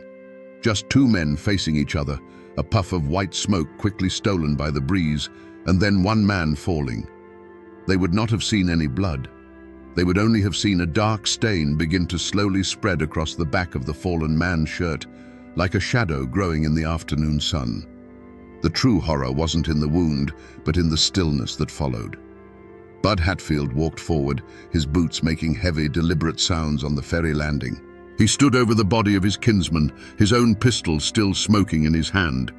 The pearl handle, they say, felt as cold as a river stone against his palm. He did not speak. He did not offer a prayer. He simply looked down at what the law had required of him. Members of the posse would later whisper that the most terrifying part was the look in Sheriff Hatfield's eyes. It wasn't triumph. It wasn't remorse. It was a chilling, empty calm, the look of a man who had just performed a necessary but terrible piece of work. A Hatfield had killed a Hatfield. In that moment, the old world of clan justice didn't just die. It was executed on a riverbank by one of its own sons. To understand what went through Bud Hatfield's mind on that ferry landing, you must first understand that he likely didn't see himself as a killer. He saw himself as a surgeon. In his cold, calculated view, his cousin, Bad Lias, wasn't a man anymore. He was a disease. He was the living embodiment of the chaos and violence that was strangling the mountains, the very sickness that Bud had sworn an oath to cure. His twisted logic was terrifyingly simple. To save the body, you must cut out the cancer. In that moment, the bond of blood was meaningless. It was an old-world sentiment that had no place in the new order he was trying to build. He wasn't executing his cousin. He was executing a problem. The true transformation didn't happen in the flash of gunfire. It happened in the quiet moment he first pinned the badge to his chest. That act was a silent vow to kill the part of himself that was a Hatfield clansman. He had to consciously sever the ties of blood and tradition that had defined his entire life. To become Sheriff Hatfield, Bud Hatfield, the cousin, had to die. So when Bad Lias made his move, there was no internal struggle.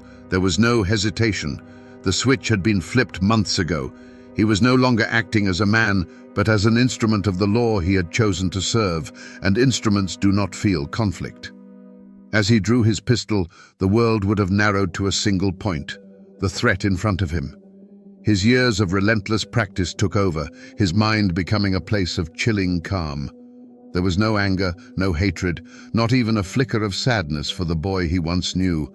There was only a target, a distance, and a trigger to be pulled. It was the detached, predatory focus of a hunter, but his prey was his own family. He was operating on a level of pure, brutal efficiency that few men could comprehend, let alone achieve. And afterward, standing in the gun smoke over his cousin's body, he would not have felt triumph or relief. He would have felt a profound and chilling emptiness. It was the quiet that comes after a storm has passed, the silence of a void created where something used to be. He had proven his loyalty to the law, but the price was a piece of his own soul. He had become what the county needed him to be, a monster to hunt monsters. But in doing so, he had become a stranger to his own kin, and perhaps even to himself. The legend of the fearless lawman was born in that moment, but so was the ghost of the kinslayer that would haunt him for the rest of his days. The silence that fell on the ferry landing was heavier than a tombstone. Bud Hatfield's posse stood frozen, men who had seen their share of violence now stunned into stillness, not by the death, but by the identity of the killer and the killed. Sheriff Hatfield broke the spell. His voice was flat, devoid of any emotion, as if he were cataloguing supplies. He gave orders to secure the body and retrieve his cousin's weapon. He treated the scene with the cold, methodical procedure of a man clearing away a fallen tree from a road. There was no room for grief or hesitation. The law had been served, and now the paperwork had to follow. The body of Bad Lias was brought back to town, laid out on the back of a wagon. That grim procession was the only announcement needed. The news didn't travel by wire. It moved like a ghost, whispered from porch to porch, from one hollow to the next. A Hatfield has killed a Hatfield. The words carried a terrible weight, a sacrilege against the deepest code of the mountains. It was a wound cut into the very soul of the clan, a wound that would fester and poison everything it touched. For the Hatfield family, it was a moment of profound and terrible clarity. The lines were drawn. Doors that had always been open to Bud were now silently, permanently barred. Eyes that once held kinship now held a cold, hard judgment. They did not raise their guns against him, not yet. Their reaction was a silence more menacing than any threat. He was no longer one of them. He was an outsider, a tool of the very government they had fought for generations. He was a kinslayer. In the eyes of his own blood, his badge was not a symbol of honor, but the brand of a traitor. The official reaction was the polar opposite. The county prosecutor reviewed Bud's report, a document as blunt and efficient as the man who wrote it. It was a lawful killing. Bad Lias had resisted arrest. He had drawn his weapon. The men of the posse, shaken but loyal to their sheriff, corroborated the story. The officials who had hired Bud let out a collective sigh of relief. They had unleashed a force of nature, and it was working. He had done the unthinkable, the very thing no one else had the stomach to do. They saw a hero, a man bringing order through righteous, necessary violence. His power was solidified, his legend cemented in the halls of the courthouse. But for Bud, the hunt was just beginning. It was not a hunt for another outlaw, but a lifelong hunt for a peace he would never find. He had made his choice, and now he had to live in the world he had created, a world where he was feared by all and trusted by none. The ashes of his old life were all around him, the family he had forsaken, the traditions he had shattered. He was the law, but he was utterly alone, a solitary figure standing in the chilling silence that follows the final, fatal shot. The killing of Bad Lias split the county like a bolt of lightning hitting a 100-year-old oak. There was no middle ground left, no place for neutrality. Every single person, from the coal baron in his fine house to the farmer scratching a living from a rocky hillside, was forced to choose. The general store became a silent battlefield. A man's loyalty could be judged by who he tipped his hat to and whose gaze he avoided.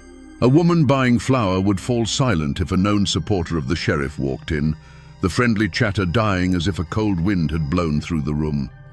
It was a war fought with averted eyes, tight-lipped smiles, and doors that suddenly wouldn't open.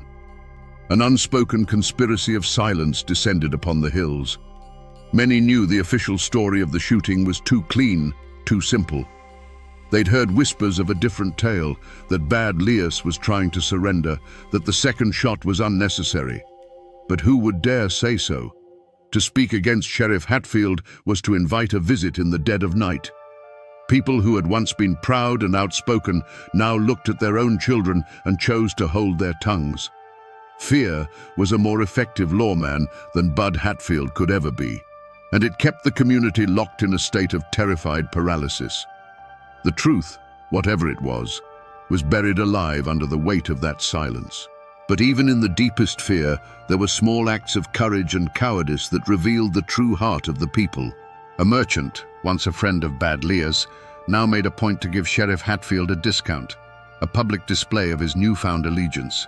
A preacher, caught between his fear of the lawman and his fear of God, delivered a sermon on the sin of Cain that was so full of careful, veiled language that both sides could claim it as their own. Then there were the quiet acts of defiance. An old woman from a distant branch of the Hatfield family walked 10 miles to lay a single wildflower on Bad Leas's unmarked grave. A miner, his face black with coal dust, was heard to mutter "Kinslayer" as Bud rode past, a single word of rebellion that could have cost him his life. And the McCoys, the old enemies, they said nothing at all. They just watched, their silence one of grim satisfaction as their great rival, the House of Hatfield, began to devour itself from within. The death of Bad Leas was not an end, it was a declaration. With that single act, Sheriff Bud Hatfield had served notice to every outlaw, moonshiner, and hot-blooded brawler in the county. The old ways were over. His posse was no longer made of Hatfield cousins riding to defend the clan's honor. It was a new breed of man. They were young, grim-faced deputies who owed their loyalty not to a family name, but to the paycheck and the terrifying man who signed it. They followed him into the darkest hollows, not out of camaraderie, but out of a deep-seated fear of what he would do to them if they refused. They knew they were not his kin, they were his tools. The hunt for fugitives under Sheriff Hatfield became a new kind of Appalachian horror story. He didn't send his deputies, he led them. And when he went into the mountains, he was no longer a lawman. He was a predator returning to his natural habitat. The very skills the feud had taught him, how to track a man through dense rhododendron thickets, how to read a footprint in a creek bed, how to move through the woods without making a sound, were now turned against the very people who lived by that same code. The mountains that had for generations served as a fortress for the clans, hiding them from the outside world, had now become Bud Hatfield's personal hunting preserve. When a warrant was issued, a chilling game of cat and mouse began. The fugitive would run to the hills, believing himself safe in the familiar terrain. But he wasn't just being chased, he was being stalked. Bud was relentless, a force of nature that did not sleep or tire. Men on the run would tell stories of going days without seeing him, only to find the ashes of a campfire still warm, just 100 yards from where they had slept. They would hear a branch snap in the dead of night and know, with a certainty that chilled their blood, that it wasn't a deer. The psychological toll was immense. They weren't just running from the law, they were running from a ghost who knew every secret trail and every hidden cave. The moment of capture was rarely a chaotic firefight. More often, it was a scene of terrifying quiet. After days of being worn down by exhaustion and paranoia, the cornered man would look up to see Bud Hatfield standing at the edge of his camp, a Colt revolver held loosely at his side. He wouldn't shout or make demands.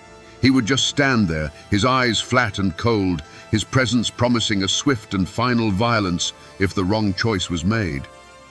Faced with that unflinching, predatory stare, most men simply gave up. Hardened killers who had sworn they'd never be taken alive would slowly raise their hands, their will to fight completely broken. They understood in that silent moment that they were not facing a man, but a reckoning. The hunt would end not with a bang, but with the quiet click of handcuffs, a sound that signaled the total and absolute surrender of the old world to the new law of the mountains. The Logan County Courthouse, once a sleepy building of legal debate, transformed under Bud Hatfield's reign. It became a theater of fear. When the sheriff brought a prisoner to trial, the room was packed not with curious onlookers, but with a silent, tense audience of clan members and enemies, all watching each other. Armed deputies, loyal only to Bud, stood at every exit, their presence a constant, unspoken threat. The air was thick with a tension that had nothing to do with legal arguments. It was the ancient tension of the mountains, of blood feuds and violent retribution, now brought indoors and wrapped in the thin veneer of official procedure. The trials themselves became a grim formality. The defendants Bud brought in didn't swagger or boast. They stood before the judge with the hollow-eyed look of a cornered animal that has already accepted its fate. Their real trial hadn't happened in the courtroom. It had occurred days earlier in a dark hollow at the end of a relentless manhunt when they looked up and saw Bud Hatfield emerge from the trees. By the time they reached the courthouse, their spirit was already broken. Their reaction was not one of defiance, but of quiet, defeated submission. Even the sharpest lawyers learned a new set of rules. You did not aggressively cross-examine Sheriff Hatfield. You did not challenge his account of the arrest. To do so was to imply he was a liar, and you could feel the temperature in the room drop when it happened. Witnesses for the prosecution spoke with a newfound clarity, while those for the defense often found their memories grew foggy under the weight of the sheriff's quiet, unblinking stare from the front row. It wasn't jury tampering in the traditional sense, it was an atmosphere of pure, suffocating intimidation. The verdicts, when they came, were swift and almost always the same: guilty. The conviction rate in Logan County skyrocketed. The payroll robberies stopped. The open brawling ceased. On paper, it was a staggering success. The law of men, with its procedures and its juries, was finally working. But a chilling question hung over every conviction, whispered on the courthouse steps after the prisoner had been dragged away in chains. Was this truly justice? Or had Bud Hatfield simply brought the old ways of the mountains inside the courthouse walls? He had not replaced the clan's code with the state's law. He had merged them into something new and terrifying. He used the tools of the state, the badge, the courts, the prisons, to enforce his own absolute, iron-willed version of mountain justice. The mastermind of it all was Bud himself, and he was never on trial. He was the judge, jury, and executioner long before any gavel fell. The people of Logan County had order, but many wondered if they had sacrificed justice to get it. After the trials were over and the jail cells were full, the Hatfield clan did not declare open war on their cousin. They did something far colder, far more final. They simply erased him. He became a ghost in his own family tree, a name spoken only in whispers of contempt. To the world, he was the powerful Sheriff Hatfield, but to the people who shared his blood, he was a dead man walking. The price for his iron-fisted order was a profound and permanent exile. He had brought the law to the mountains, but in the process, he had lost his home. Bud's life became a strange paradox. He was the most powerful man in the county, yet he was also the most alone. He walked the streets of Logan, a solitary king, his throne built on fear, and his kingdom populated by subjects who hated him. The justice he escaped in the courthouse found him in the shadows. Attempts on his life became a regular occurrence. A rifle shot that echoed from a distant ridge, narrowly missing his head. A stick of dynamite found under a bridge he was about to cross. He survived them all, his uncanny instincts and sheer, stubborn meanness keeping death at bay. But it was a life lived on a razor's edge, a constant grinding war of attrition. The mountains themselves seemed to hold a grudge, and every rustling leaf, every snapping twig was a potential threat. He was not a lawman. He was a warden in a prison of his own making. Whether he was truly haunted by the ghost of Bad Lias, as the campfire tales claimed, is a question that lies buried with him. But those who knew him in his later years described a man hollowed out from the inside. The chilling calm he displayed at the ferry landing became his permanent state. The silence around him wasn't just a result of the fear he inspired, it was a reflection of the silence within his own soul. He had made a deal to bring order, but the cost was a lifetime of looking over his shoulder, of seeing his cousin's face in the eyes of every man he arrested, and of knowing that the blood he spilled could never be washed away. This was his true sentence, not a curse from a ghost, but the relentless atonement of a man living with the consequences of an unforgivable choice. As the years passed, and Bud's era of iron rule eventually faded, the community did what communities do after a great trauma. It chose to forget. It was easier to talk about the Hatfield-McCoy feud, a distant, almost romantic conflict, than to speak of the time when a Hatfield hunted Hatfields. The story was too raw, too close, a mirror that showed a reflection of themselves they did not want to see. The tale of Sheriff Bud Hatfield, the kinslayer who brought order, was buried under new roads, new coal mines, and a thick, heavy blanket of willful silence. Today, the name Hatfield is known across the world, often romanticized as a symbol of rugged Appalachian defiance. Tourists flock to see the statue of Devil Anse, the great patriarch, standing proudly in a family cemetery. But there is no statue for Sheriff Bud Hatfield. For his descendants, the inheritance is a far more complicated thing.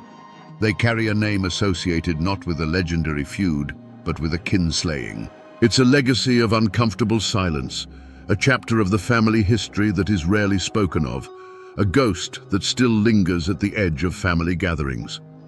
The physical traces of his reign are faint, like old scars on the land. The courthouse in Logan may have been replaced by a newer building, but the spot where it stood remains a symbol of his absolute power, a place where the law of men was bent to the will of one man. But the true monument to his legacy is unmarked, and it lies on a quiet stretch of the Tug Fork River. There is no plaque, no cross to mark the spot where Bad Lias fell. It is just an ordinary ferry landing, a place where the slow brown water slips past the banks, holding its secrets close. It is a place of profound and terrible memory, hiding in plain sight. The official records of his arrests and the newspaper articles praising his efficiency still exist, gathering dust in archives. But the true story of Sheriff Hatfield is no longer found in books. It has seeped back into the soil from which it came, becoming a piece of folklore. It lives on in the quiet conversations of old men on their porches, a cautionary tale told to grandsons about the danger of putting a badge before blood and the terrible price of absolute order. The coal mines have scarred the hills, new roads have been paved over the old horse trails, and the world has moved on. The people have forgotten, or perhaps have chosen to forget the specifics of that dark time. But the mountains have not. They were the silent witnesses to it all, to the oath, the hunt, and the final fatal shot on the riverbank. The mountains remember everything. So we return to the question that hung in the air like gun smoke on that fateful day. How does a Hatfield bring himself to kill a Hatfield for a tin star? The simple answer is that he didn't. Bud Hatfield wasn't fighting for the law of the state. He was fighting for his own brutal vision of survival. He saw a world of chaos and blood that was being devoured by an even greater predator, the coal companies and their armies of hired guns. He believed the old ways of the clan were a sentimental weakness, a path to extinction. So he made a terrible choice. He became a monster to save the mountains from other monsters, sacrificing his own family and his own soul in the process. This is a story not just of one complicated man, but of the brutal, heartbreaking bargain Appalachia was forced to make. It's a story about what happens when the forces of the modern world come for a land steeped in tradition, blood, and honor. Bud Hatfield is the personification of that collision. He was the iron will that brought order, but it was the order of the gallows, the peace of the graveyard. His life is a testament to the fact that sometimes the man who claims to be bringing civilization is more savage than the wilderness he is trying to tame. So the next time you hear the name Hatfield and you think of the famous feud, I want you to remember this story. Remember the man who was both a lawman and a kinslayer, a hero and a traitor, a savior and a beast. He was a man forged in the crucible of the mountains, who then used that fire to burn away the very world that created him, leaving behind nothing but the cold ashes of order. And now, my friends, another one of these forgotten stories has been told.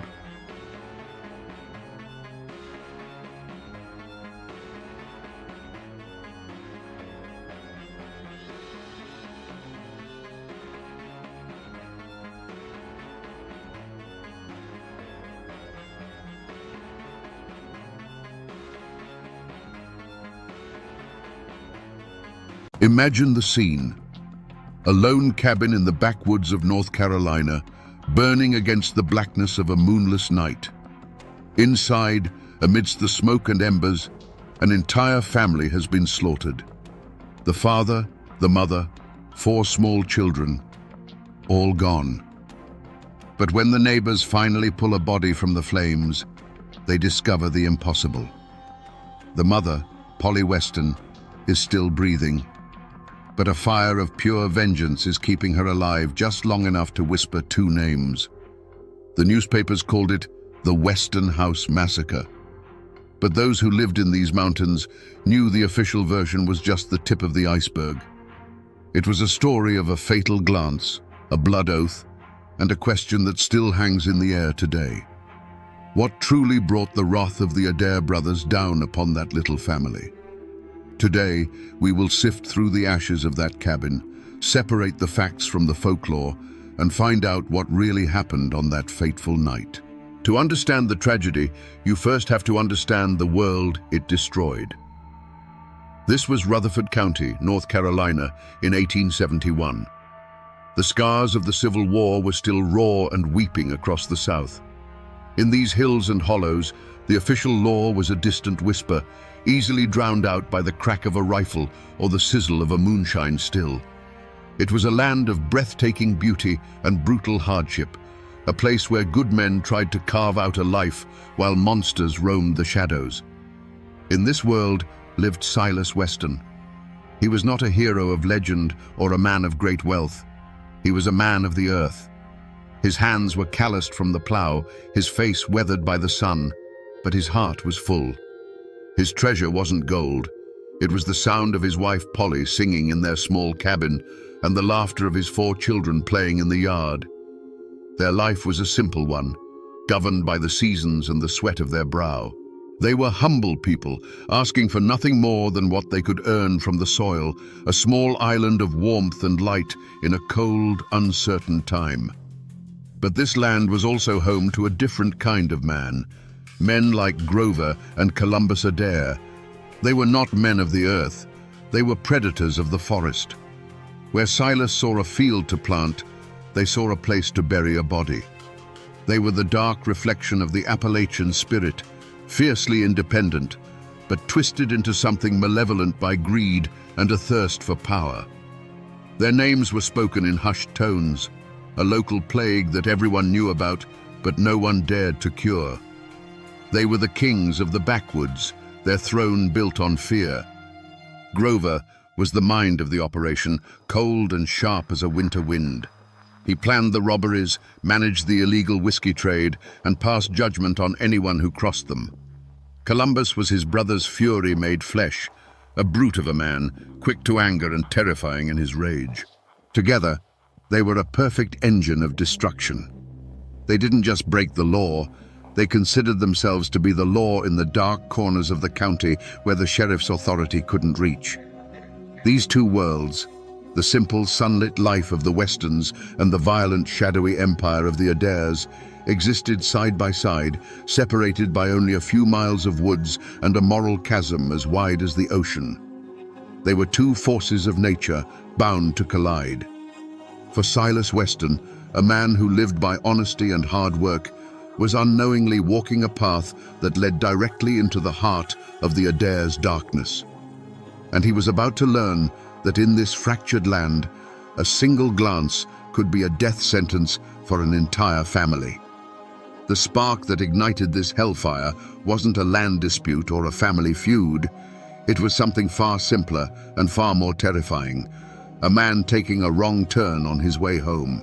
Silas Weston, weary from a day's work, took a little used path through the woods, a shortcut he thought might get him back to his family a few minutes sooner. But that path led him straight into the heart of the Adair's world. There, in a secluded clearing, he saw them, Grover, Columbus, and their accomplice Martin Bernard, unloading barrels of illegal whiskey from a wagon. It was the lifeblood of their criminal enterprise, laid bare under the dappled sunlight. For a long, terrible moment, no one moved. The world shrunk to the space between them. It wasn't just a glance, it was a conversation without words. In Silas's eyes, The brothers saw a flash of recognition, followed by the cold bloom of fear. And in the Adair's eyes, Silas saw something far worse than anger. He saw a calm, dead-eyed calculation. He had stumbled behind the curtain and seen the monsters for who they were. He was a witness. In that silent clearing, a judgment was passed and a death sentence was signed. Silas did the only thing a man in his position could do. He gave a slight, nervous nod, turned his back, and walked away, every nerve in his body screaming. He didn't run. He knew that would be a confession of his fear. He just walked, forcing himself to keep a steady pace, feeling the weight of their stare on his back like a physical blow. His only thought was of Polly and the children. He had to get back to the warmth of his cabin, back to the life that suddenly felt so fragile, as if it were made of glass. But the Adair brothers weren't the kind to let a problem walk away. For them, a witness was like a seed of disease that had to be burned out before it could sprout. As soon as Silas was out of sight, a look passed between Grover and Columbus. No words were needed. Grover, the strategist, saw a loose thread that could unravel their entire operation. Columbus, the brute, saw an offense that had to be answered with overwhelming force. This wasn't a matter of if they would act, but how and when. The hunt began immediately. It wasn't loud or dramatic. It was quiet, patient, and methodical. They followed his tracks. They learned the location of his small farm. They watched his cabin from the tree line, observing the simple, happy life within. They were no longer just criminals. They were wolves circling a homestead, waiting for the sun to set. For the Adairs, this wasn't about silencing a man anymore. It was about making a statement, a brutal lesson written in blood for anyone else who might dare to look upon their secrets. Night fell on the western homestead like a shroud. Inside the small cabin, a family slept, warmed by the embers in the hearth, dreaming simple dreams. That peace was shattered in an instant by the sound of splintering wood as the cabin door was kicked from its hinges. The cold, dark air that rushed in carried with it the stench of whiskey and raw violence. Two hulking shadows filled the doorway, their forms monstrous against the faint moonlight. Silas Weston was on his feet before he was fully awake, a father's instinct his only weapon. He moved to stand between the invaders and his family, a final, desperate act of defiance. There was a brief, furious struggle, a man's desperate cry, cut short by a sickening, heavy thud. When the screaming started, Silas was no longer standing. He had fallen face down onto the dirt floor of the home he had built with his own two hands. Polly's world became a whirlwind of terror. She tried to gather her children, to shield their small bodies with her own, but the shadows were on her in a heartbeat. She didn't see the blades as much as she felt them, a series of sharp, blinding impacts that stole her breath. One of the men stood over her, and a final crushing weight descended upon her head. The world dissolved into a crimson blur. Through a haze of pain and fading consciousness, the sounds became her entire reality. The sounds would be seared into her memory forever. The terrified cries of her children calling for their mother, for their father who would never answer. She fought to stay awake, fought to get up, but her body wouldn't obey. And then, one by one, the small voices were extinguished, fading into a silence that was more terrifying than any scream had ever been. The work was done. The two brothers moved through the cabin with a calm, businesslike efficiency. They were no longer raging beasts, but methodical executioners cleaning up a job. One of them nudged a small, carved wooden horse with the toe of his boot, a silent witness to the night's horrors, before turning away. There was no remorse in their movements, only purpose. They began to splash a pungent liquid over the walls, the floors, and the still forms that lay upon them. The sharp scent of kerosene filled the air, a promise of purification by fire. A match was struck, its tiny flame a flicker of pure evil in the gloom. It was tossed onto the saturated floorboards, and with a hungry roar, the cabin began to burn. The Adair brothers stepped back out into the night, confident that the inferno would consume their crime, leaving nothing behind but ash, silence, and the ghosts of a family that had dared to look them in the eye. For hours, the western cabin was a silent pyre, its orange glow a lone, malevolent eye in the vast darkness. It was that glow that first alerted the neighbors. They came running, buckets in hand, their hearts pounding with a dreadful premonition. But as they drew closer, the heat and the roar of the flames pushed them back. There was nothing to be saved. All they could do was watch helplessly as the home of their friends and the family within it were consumed. When dawn broke, it revealed a scene of utter desolation. A smoking, blackened square on the earth was all that remained. Men with grim faces and heavy hearts began the terrible work of sifting through the debris. They found Silas first, then, one by one, his children. Grief hung thick in the air, a choking smoke that burned worse than the fire. They worked in a stunned silence, their minds unable to process the scale of such evil. And then, one of the men let out a choked cry. Among the wreckage, they found Polly Weston. She was a ruin of a human being, her body a testament to the savagery she had endured. They assumed she was dead, another victim to be mourned. But as they moved to cover her, a faint, rattling breath escaped her lips. It was impossible. No one could survive such wounds, such a fire. But Polly Weston was not just anyone. She was a mother whose children had been stolen from her, and something inside her, a core of pure, unyielding maternal rage, refused to let go. The sheriff arrived to find a crowd standing in horrified reverence around the barely living woman. He knelt beside her, his own throat tightening at the sight. He leaned in close, putting his ear to her bloody lips, expecting a final garbled prayer. But what he heard was not a prayer. It was a verdict. In a voice that was little more than a whisper of air and blood, she gave him the names. The Adair brothers, Groven, and Columbus. That whisper was all it took. The names shot through Rutherford County like a bolt of lightning, igniting a fury that the Civil War itself hadn't managed to kindle. This wasn't a crime against one family. It was an assault on humanity itself. The shock of the massacre gave way to a wave of cold, hard rage. These weren't just murderers.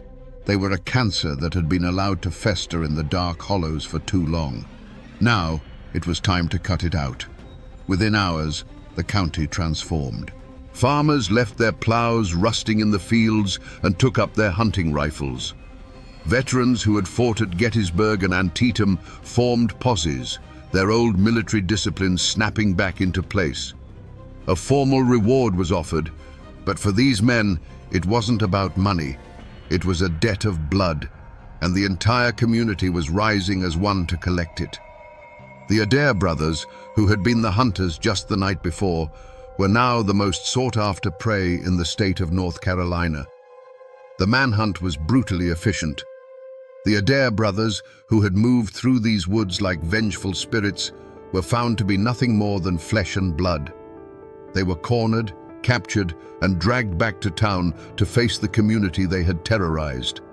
Stripped of their weapons and their freedom, they were no longer kings of the hollows, but caged beasts, their eyes burning with a hateful, impotent rage as they were thrown into the county jail. Their accomplice, Martin Bernard, was captured alongside them, his face a mask of pure terror. The trial was less a legal proceeding and more a public ritual. On July 21, 1871, the town square was a sea of grim-faced humanity. Thousands of people had come from all over the region, not out of morbid curiosity, but out of a need to witness the final act. The courtroom was packed to the rafters, the air thick with the smell of sweat and a thirst for retribution. Armed men stood guard, less to prevent the prisoners from escaping and more to prevent the crowd from storming the courthouse and dispensing their own brand of justice. The prosecution's case was simple and devastating. They didn't need complex legal arguments or a mountain of circumstantial evidence. They had something far more powerful: They had Polly Weston. She was helped to the witness stand, a spectral figure wrapped in bandages, her body frail, but her gaze as hard and unyielding as mountain granite. When she was asked to identify the men who attacked her family, a hush fell over the room. She slowly raised a trembling hand and pointed a finger, first at Grover, then at Columbus. Her voice, though weak, was clear and steady, and every word fell upon the jury like a hammer blow. Throughout the testimony, the brothers reacted true to their nature. Columbus seethed in his chair, his knuckles white, glaring at the jury as if he could intimidate them into submission. Grover sat with a cold, defiant stillness, a faint, contemptuous smirk playing on his lips.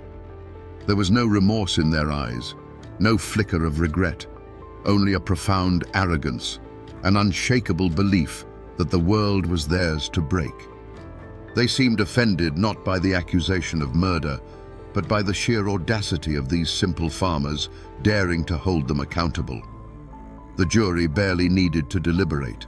The evidence wasn't just what they had heard, it was the living, breathing proof of the Adair's evil sitting right there on the witness stand. They filed out and returned in what seemed like minutes. The foreman stood, his face set like stone, and delivered the verdict that everyone in that room already knew was coming. Guilty. The sentence followed swiftly. Death by hanging. A great cathartic roar erupted from the crowd both inside and outside the courthouse. It wasn't a cheer of celebration, but a deep, primal sound of relief, of a fever finally breaking. Justice had been served. But looking at the sea of faces, filled with a righteous and terrible satisfaction, one had to ask, was this the justice of men, carefully weighed on the scales of the law? Or was this the justice of the mountains, ancient and unforgiving? The law had provided the rope, but it was the community's fury that had tied the knot. The hangman's noose silenced the Adair brothers, but it couldn't silence their story.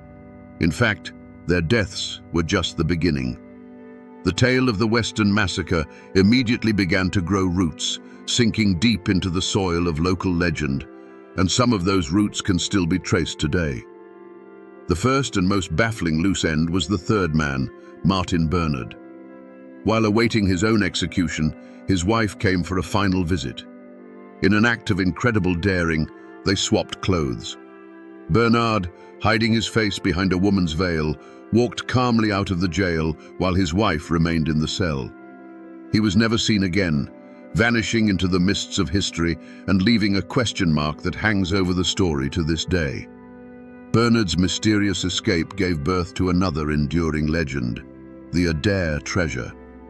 Like so many outlaws of that era, the brothers were said to have buried their ill-gotten gains somewhere in the rugged hills of Rutherford County. Many believed Bernard didn't just flee for his life, he fled to reclaim a fortune in stolen gold and cash. To this day, there are those who comb the forests and search the old caves, guided by faded maps and local rumors, still hunting for the blood money of the Adair brothers. But the most powerful echoes of that night are not of treasure, but of tragedy. The patch of land where the Weston cabin once stood is considered hollow ground, a place forever scarred by grief. Locals will tell you that the woods there are unnaturally quiet, as if the birds themselves refuse to sing. They say that on still, moonless nights, you can sometimes hear the faint sound of a child crying on the wind. Some have even claimed to see a ghostly figure of a woman, forever wandering the trees where her home once stood, eternally searching for the children she lost. The land remembers the villains as well.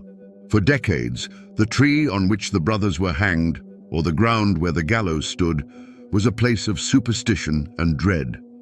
It was said to be cursed, that the violent, unrepentant souls of Grover and Columbus Adair were bound to the instrument of their own demise. No one dared cut the tree down, fearing that to do so would unleash their evil back into the world. It stood for years as a dark monument, a silent reminder that while justice can be served, some evils leave a stain that can never be washed away. These places, these stories, are the true legacy of that night, not written in history books, but etched into the memory of the mountains themselves. So we come back to the question that hung in the smoke of that burning cabin. What truly happened on that fateful night? The simple answer is that Silas Weston saw something he was not meant to see.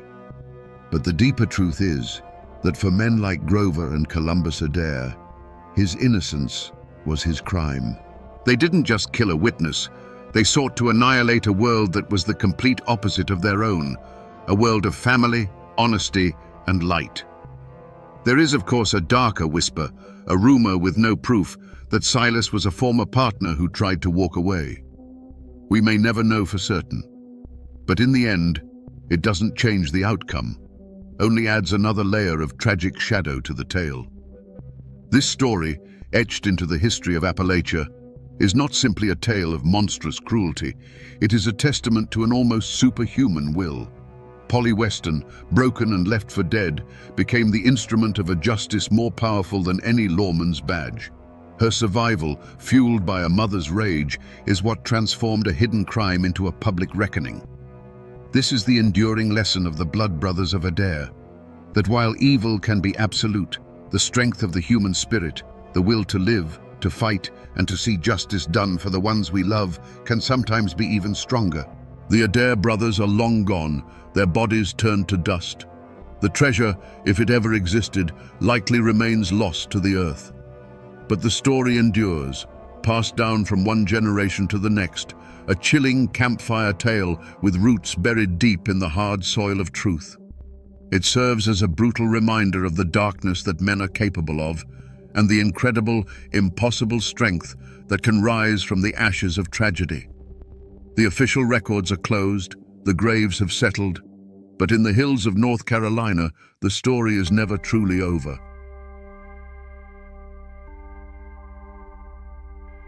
They say that on May 5, 1931, the mountains of Harlan County themselves held their breath. Down below, a convoy of cars carrying company men and the law's hired guns slowed to a crawl. And from the hillsides, an answer came not in words, but in a roar of gunfire that tore the morning apart. This was the moment that would forever define a place known as Bloody Harlan. Was it a murderous ambush, as the coal barons screamed to the world? Or was it the last desperate act of men who had been beaten, starved, and cornered? The truth, as it always does in those dark hollows, is buried deep. Today, we're not just going to talk about a gunfight. We're going to uncover the story of the pressure, the pain, and the poverty that led to the Battle of Evarts, a day when ordinary miners decided they would rather die on their feet than live on their knees. To understand the men who took to the hills with rifles that day, you first have to understand the world that made them. Harlan County in the early 1900s wasn't a place of opportunity. It was a kingdom of coal, and every man, woman, and child was a subject. A boy was born in a house the company owned, breathing in the black dust that settled on his cradle. He played in the shadow of the tipple that would one day claim his father, and knew, with a certainty that chilled the bone, that it would one day claim him too. This wasn't just a job. It was a system of total control. You lived in the company's house, so you could be evicted at a moment's notice. You shopped at the company's store, where your dollar was worth 50 cents, and you were paid not in American money, but in company scrip. This private currency was a leash, designed to keep you in a state of permanent debt. A man could spend his entire life deep in the earth, risking his life for a pittance, and still die owing the company money. His debt would then pass to his sons. It was a new kind of feudalism, hidden away in the American mountains. The land itself taught them to be hard. The mountains demanded self-reliance. A man learned to hunt, to fix what was broken, and to stand his ground because no one else was coming to help him. This forged a powerful code, an unspoken law that was older and deeper than any statute passed in a distant capital. You stood by your kin. You looked a man in the eye. You did not suffer an insult to your honor, and you never, ever let an outsider push you off your own ground. The mine was a brutal teacher, Every day was a gamble against a cave-in, a gas explosion, or the slow, suffocating death of black lung. Men watched their friends get crushed, their fathers waste away, their brothers carried out on a stretcher. They learned that their lives were cheap, just another cost on the company's ledger. This constant dance with death bred a certain kind of fatalism, but it also bred a deep, simmering rage. So when the Great Depression hit, and the operators demanded that these men work for even less, they weren't just cutting a wage. They were breaking a sacred, unspoken pact. The miners had endured the danger, the debt, and the dust. They had traded their health and their freedom for a life that was just barely livable. By trying to take that last crumb, the company wasn't just making a business decision. They were delivering the final, unforgivable insult to the mountain code. They were pushing men who had nothing left to lose. Before the strike, before the guns, there was a life. It was a hard life, to be sure, but it was theirs. A miner's day began in darkness and ended in darkness, but in between there were moments of light. A man's kingdom wasn't the mine, and it wasn't the company town. It was the few square feet of his front porch where he'd sit at the end of a shift, bone-tired, and watch his children play in the yard. It was the smell of supper cooking, the one time of day the scent of coal was overpowered by something that felt like home. These men weren't just workers, they were husbands and fathers. They held a deep, fierce pride in their ability to provide, to put food on the table, no matter how meager. They'd come home with their faces permanently stained with black dust, but they would wash their hands clean before holding their babies. Their world was one of small dignities, a well-tended garden, a hymn sung in church on Sunday morning, the quiet respect of their neighbors. This was the life they were defending. It wasn't about a theory of labor, it was about their kids having shoes in the winter. And there was a brotherhood forged in the belly of the earth. Down in the darkness, a man's life depended entirely on the man next to him. They learned to read the groans of the mountain, to listen for the shifting of rock, to trust each other's instincts without a word. This created a bond that outsiders could never understand. They were more than neighbors. They were soldiers in a daily war against the mountain. They shared their last chew of tobacco, covered for each other when the foreman was on the prowl, and mourned together when the mountain inevitably claimed one of their own. This was the world the coal operators failed to see. They saw numbers on a ledger, a list of employees, a cost to be managed. They did not see the tight-knit fabric of a community woven from shared hardship and fierce loyalty. They didn't understand that when you threatened one family, you threatened them all. The world they had built, this fragile ecosystem of kinship and honor, was the only thing they had. And when the company came for it, they were coming for everything. The same mountain that gives a man his strength also carves his deepest flaw. For the miners of Harlan County, that flaw was a pride as hard and sharp as a shard of slate. It was a pride born of survival, a refusal to bow your head to any man, be he a foreman or a king. This wasn't arrogance. It was a deep-seated belief that a man's dignity was the one thing the company couldn't own and the mountain couldn't crush. There were stories told in the camps that every miner understood.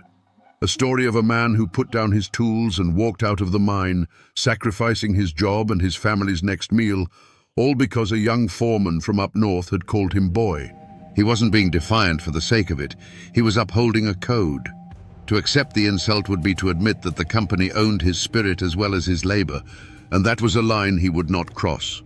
He lost his job, his home, and was blacklisted from every mine in the county, but he kept his honor intact. This unwavering pride was a kind of psychological armor against the crushing darkness of the mines. It's what allowed a man to walk into the earth each morning with his head held high. But it was also a fatal vulnerability.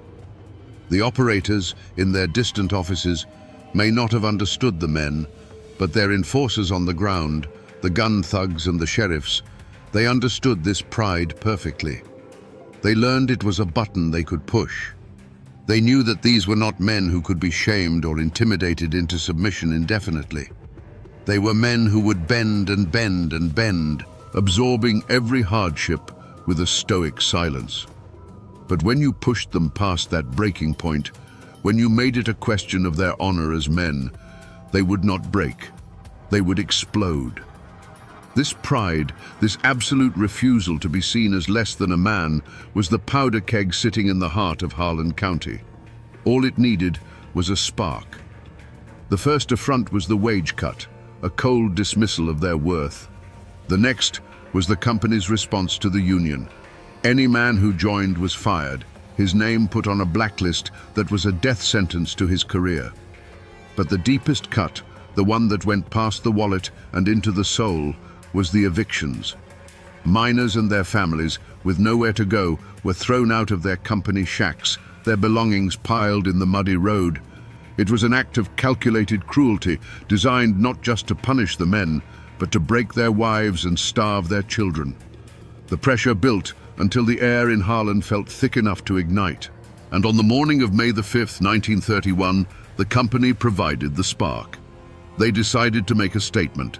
They assembled a convoy of 3 cars, filled not just with non-union workers, but with the most hated symbols of their power, company officials and Sheriff J.H. Blair's deputies, the gun thugs who had been beating and intimidating them for weeks. Their goal was to parade these scabs right through the town of Evarts.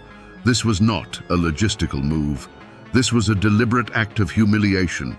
It was a victory lap for the company, a public declaration that the strike was broken, that the men were beaten, and that the company's power was absolute. To the striking miners, watching from the hillsides where many of their families were now living in makeshift tents, this was an invasion. It was the enemy marching through their territory, flying a flag of contempt. The news passed from holler to holler, not in a shout, but in a low, dangerous whisper. "They're coming." That was all that needed to be said. Men looked at each other, a silent understanding passing between them. This was no longer about a contract. This was about honor. It was a direct challenge to their pride, a public taunt. To stand by and watch that convoy roll through town would be to admit defeat. It would be to accept the role of the beaten dog, to bow your head and concede that you were less than a man. And for these men, forged by the mountain's harsh code, that was an impossibility. The moment that convoy was formed, the choice was made for them.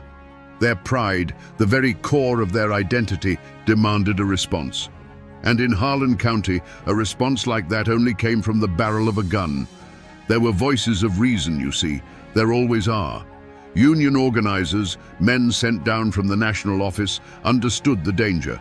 They knew that an open gunfight would bring the full weight of the state down on them. It would give the operators the perfect excuse to call in the National Guard and crush the strike with bayonets and machine guns. Their strategy was one of patience, of holding the line, of winning the war of public opinion. They preached discipline, warning the men not to be provoked, not to give the company the violence it so clearly wanted. But for a man watching his child grow thin, the word patience is a curse. For a man who has been beaten by company thugs and seen his furniture thrown into the street, the idea of discipline sounds like cowardice. The organizers' warnings, however wise, were spoken in a language these miners no longer understood. The company had been communicating in the language of brute force for months. The miners were simply deciding to answer in kind. Their pride, that raw, unshakable mountain pride, could not absorb another blow. The decision wasn't made in a meeting or put to a vote. It was made in silence, in the grim set of 100 jaws. It was the quiet click of a rifle bolt in a dozen hillside tents.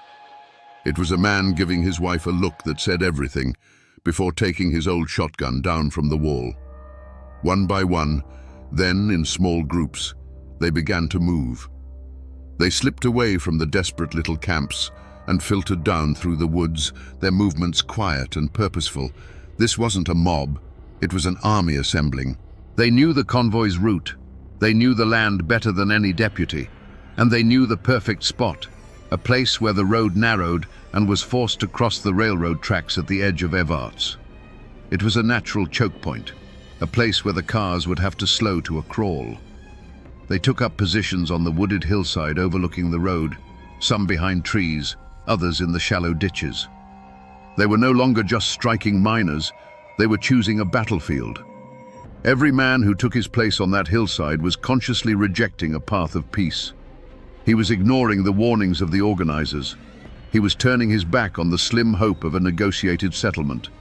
He was betting his life and the future of his family on the outcome of the next few minutes. The company had offered them a choice: submission or starvation. On that morning, the miners of Harlan County chose a third option: war. The path had narrowed until there was only one way forward, and it was lined with guns. There was a moment just before the first engine was heard when the world went still.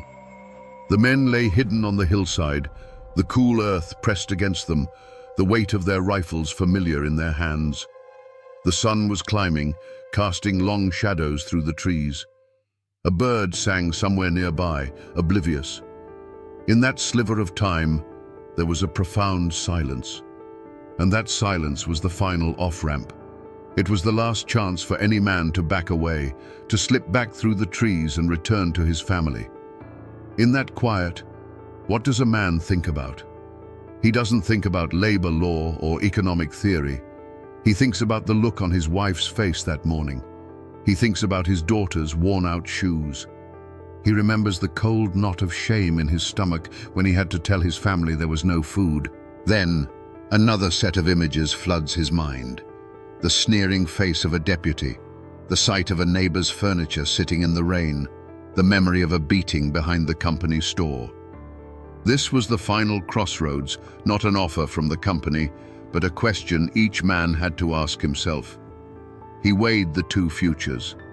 One was a future of slow, grinding surrender, a life of accepting insults, of watching his family suffer, of dying a little inside each day. The other future was unknown, violent, and terrifying, but it was a future where he stood up. He wasn't choosing between peace and violence. He was choosing between two kinds of death: the death of the spirit, or the risk of the death of the body. And then they heard it.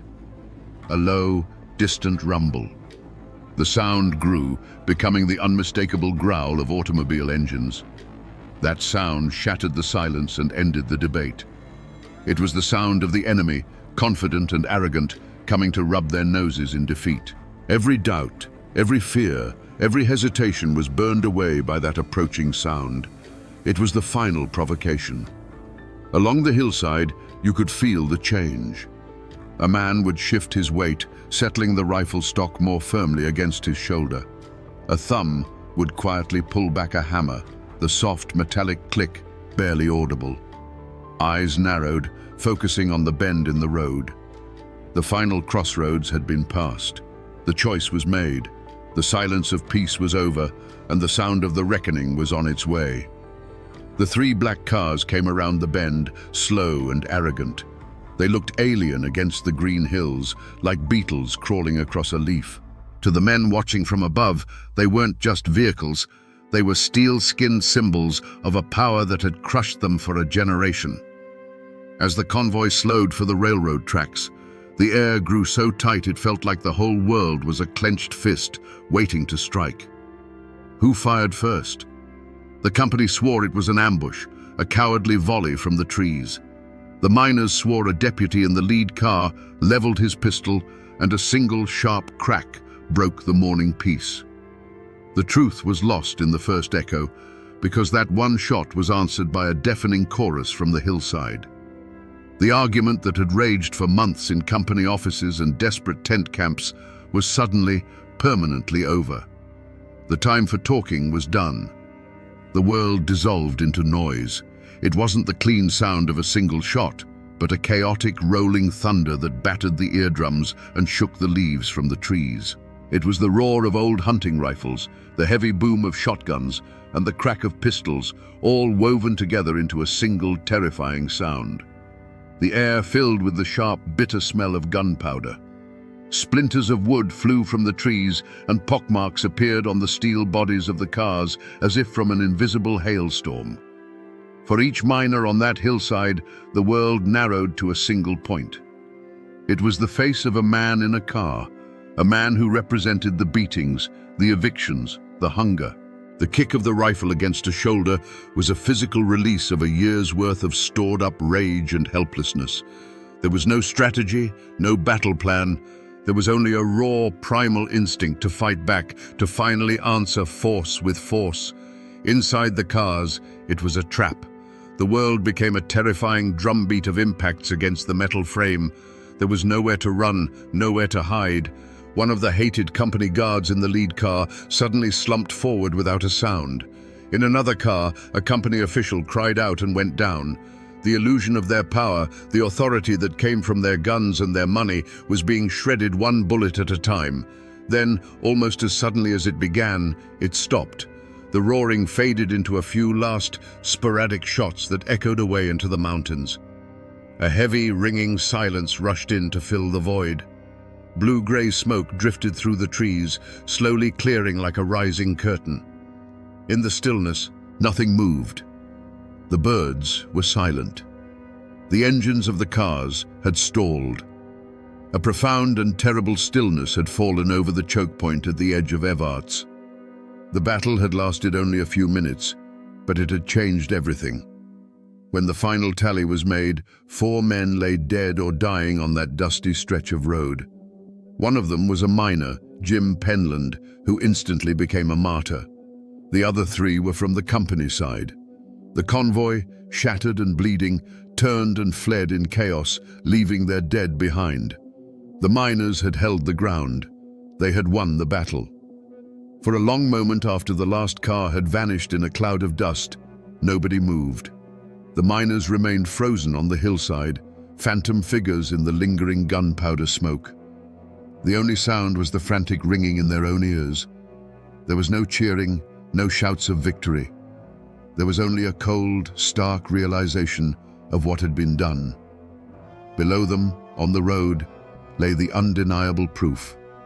The still bodies, the abandoned cars riddled with holes.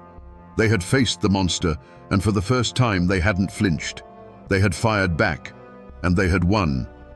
But that feeling of grim triumph was fleeting, quickly replaced by a chilling clarity. They were no longer just striking miners fighting for a wage. In the eyes of the law, the company's law, they were now murderers. They had crossed a line from which there was no return. They knew what was coming next. The sheriff would raise a posse of every gun thug in the county. The governor would be called. The full, crushing weight of the state would descend upon these hollers with a singular purpose: to hunt them down. And just like that, the spell was broken. A low voice cut through the silence. Scatter. It was all that was needed. The men didn't run in a panic. They simply faded back into the trees. They melted into the landscape that had birthed them, disappearing up hidden paths and secret ridgelines that no outsider could ever hope to find. They moved with the quiet certainty of men on their own ground, their retreat as disciplined and purposeful as their attack had been. They were now fugitives. The men who had stood as a defiant army just minutes before were now solitary shadows, making their way to hidden cabins and sympathetic farmhouses deep in the mountains. They would be hunted, but here, in the labyrinth of hills and hollows they called home, they stood a chance. The active battle was over. Their role as combatants had ended in the smoke and thunder of that brief, brutal firefight. Their new role was just beginning, that of the hunted. And the war for Harlan County had just entered its next bloody chapter. The bullets fired at Evarts didn't stop when they hit their targets. They traveled onward, invisible and deadly, tearing through the fabric of the entire community. While the men who fired the guns vanished into the mountains, their families were left behind, exposed and vulnerable on the battlefield of the aftermath. They were no longer just the wives and children of striking miners. They were the kin of wanted killers. Doors were kicked in during the dead of night. Women were dragged out and interrogated by deputies whose faces were twisted with a new, vengeful fury. The battle drew a line of blood straight through Harlan County, a line that could never be erased. Before, the division was between strikers and scabs, a bitter but familiar conflict. After, it was between the families of the dead and the families of the killers. Neighbor turned against neighbor, their shared hardships forgotten, replaced by suspicion and a thirst for vengeance. Friendships that had endured a lifetime were severed with a single, hateful glance across a muddy street. The community didn't just break, it shattered into 1,000 sharp-edged pieces. The men on the hillside had fought to reclaim their dignity, to push back against an oppressive power. But their act of defiance gave that power the perfect excuse to tighten its grip. The governor declared martial law. The Kentucky National Guard rolled into the county, their trucks and machine guns a clear message. This was no longer a labor dispute, it was an insurrection. The miners had wanted to free themselves from the company's control, but their actions had brought an even greater power down upon them all, turning their towns and hollers into an occupied territory. The victory on the road was paid for by the hunger in the camps. With the men in hiding, the last trickles of income dried up completely. The women were left to fend for their children in a world that now saw them as pariahs. The small charities and local sympathizers who had helped them before were now too frightened to offer aid. The cost of that brief, violent stand was measured in the bellies of hungry children and the desperate, haunted eyes of their mothers. The tragedy of Evarts wasn't confined to the 4 men who died. It was a slow, creeping tragedy that would stalk the families of the living for years to come. The state of Kentucky did not respond with understanding. It responded with handcuffs and indictments. Dozens of miners and union organizers were hunted down, arrested, and charged with murder and conspiracy. The iron machinery of the law, a power far more methodical and relentless than a posse of gun thugs, was brought to bear. These men, who had lived their lives by a simple, brutal code of honor, were now dragged into a world they didn't understand, a world of courtrooms, lawyers, and the foreign language of affidavits and statutes. The trials were a spectacle, a perfect illustration of the clash between 2 Americas.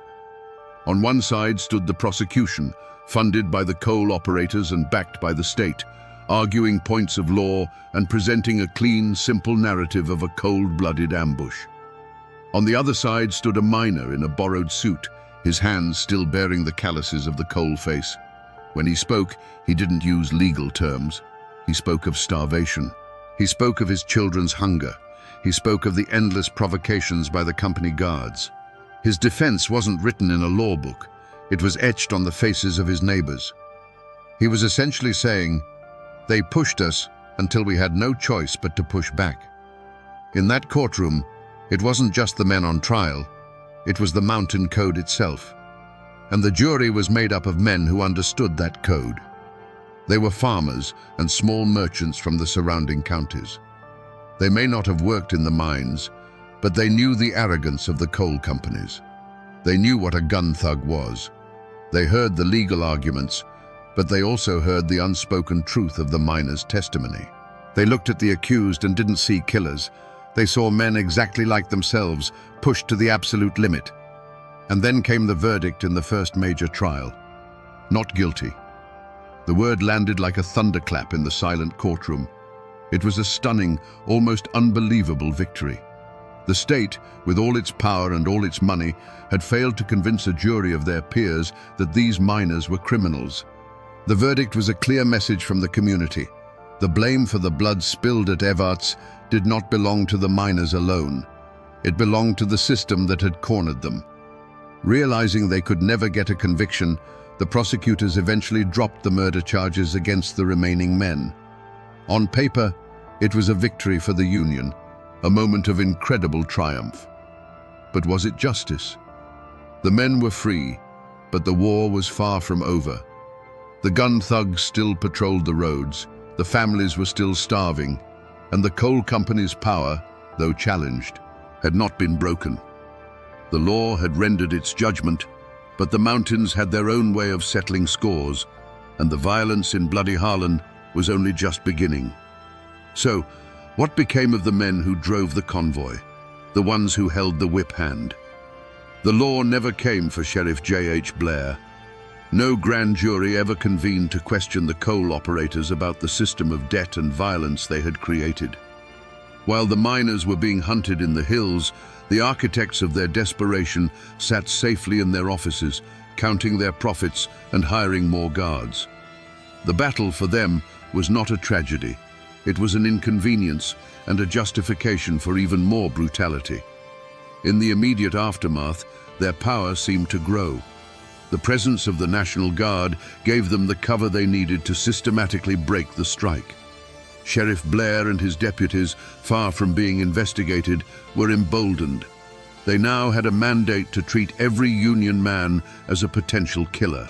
The terror in Harlan County intensified, becoming a long, grinding war of attrition marked by ambushes and assassinations. For a time, it seemed the company had won an absolute victory. But history has its own form of justice, one that is often slow and ironic. By pushing the miners into open warfare, the operators had created a national spectacle. The name Bloody Harlan became a headline, a rallying cry for the labor movement across America. The stories of gun thugs and starving families brought congressional committees and federal investigators down into their closed kingdom. They had wanted to keep the Union out, but their methods put a spotlight on them so harsh that it eventually burned away the shadows they operated in. And Sheriff Blair, he became a symbol not of law and order but of corporate tyranny. Florence Reese, the wife of an organizer, wrote her defiant anthem, "Which Side Are You On?" while Blair's men were outside her house, ready to break in. The song outlived him. It outlived the mine operators. It became the voice of the struggle long after their names were forgotten footnotes. In the end, the company men won the battle and the immediate war, but they lost their anonymity. They had wanted to make an example of the miners, but in doing so, they had made a damning example of themselves, one that would be studied for generations as a lesson in greed and brutality. For the families of the men who fought at Evarts, the battle never really ended. A man's surname became his history, a brand that marked him and his children. For some, it was a badge of honor. They were the sons of the men who stood up. But for many, it was a curse. They found themselves blacklisted, unable to get work in any mine in the region. The only path forward was to leave. A quiet exodus began, as families packed what little they had and scattered, seeking a life in the factories of Ohio or the auto plants of Detroit, hoping to outrun the long shadow of a single day in May. The community itself tried to heal by forcing itself to forget. A heavy blanket of silence was pulled over the memory of the battle. People had to live together after all. The son of a miner who fought on the hillside might find himself working a shift next to the son of a company man who was in that convoy. To survive, they could not speak of it. The gunfight became a ghost, a presence that everyone felt but no one acknowledged. It was a peace built not on forgiveness, but on the shared conspiracy of never speaking its name, a wound that scarred over but never truly closed. The Battle of Evarts didn't bring the Union to Harlan. In fact, it kicked off the bloodiest phase of the Harlan County War, a brutal decade of assassinations and bombings. The operators' power seemed unbreakable, but the battle had changed something fundamental. It had proven that the miners would die before they surrendered completely. It had created martyrs. It had planted a seed of defiance that, watered with the blood of men like Jim Penland, would stubbornly refuse to die. When the New Deal and new federal laws finally gave the United Mine Workers the leverage they needed to come back into Harlan years later, they were building on the foundation laid at Evarts. The legends of that day were told in secret, inspiring a new generation to take up the fight. The power dynamic didn't shift overnight, but the battle was the first great crack in the dam. The gun smoke cleared in a matter of minutes, but the shadow it cast would stretch on for generations, a constant, haunting reminder of the price of dignity. If you drive the road that runs through Evarts today, you can still find the spot. The pavement is wider now, the old railroad tracks long gone, but the shape of the land hasn't changed. The hillside still rises steeply from the road, a silent, green witness. There are no monuments here, no bronze plaques to mark the spot where the battle was fought. The only memorials are the ones you have to search for. A weathered tombstone in a small mountain cemetery, the name Jim Penland worn smooth by a century of rain and sorrow. The most enduring echo of that day is the name it gave the county. Before the battle, Harlan was just another coal county. After, it was forever Bloody Harlan. The name became a brand, a piece of American folklore. To the outside world, it was a shorthand for violence, poverty, and backwardness. But to the people within, it was something more complicated. A source of shame, yes, but also a badge of a certain stubborn, dangerous pride. It was a reminder that this was a place where men would not be pushed too far. The story of the battle itself left the pages of the newspapers and passed into legend. It became a ballad, sung not with guitars, but in the quiet telling of stories from grandfather to grandson on a front porch at dusk. In these tellings, the miners were always braver, the gun thugs more evil. The rumor of a machine gun hidden in the woods grew into an accepted fact. The battle became a modern-day Thermopylae in the mountains, a story told to teach the young what it costs to stand up for yourself.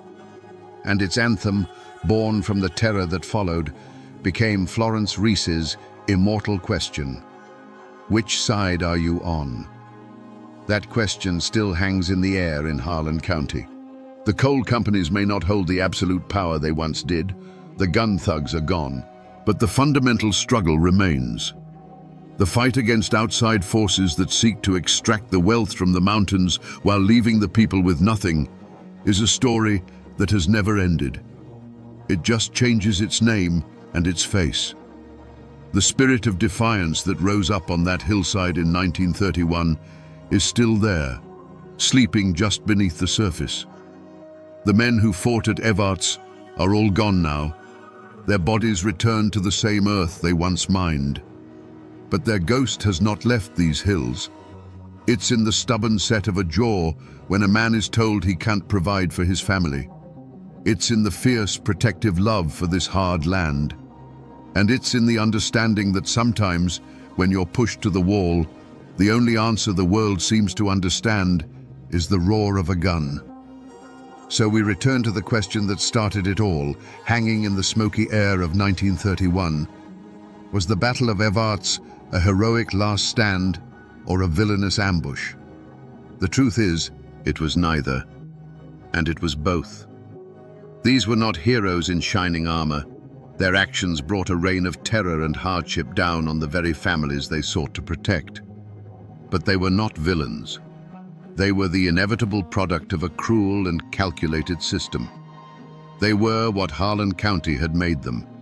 Desperate men who had been shown time and again that violence was the only currency the company truly respected. The Battle of Evarts is a timeless, brutal lesson in what happens when you push a people past the breaking point. It teaches us that you cannot strip a man of his home, his wages, and his hope, and expect him to bow his head in silence. Sooner or later, he will stand up. This wasn't a clash of armies. It was a clash of worlds.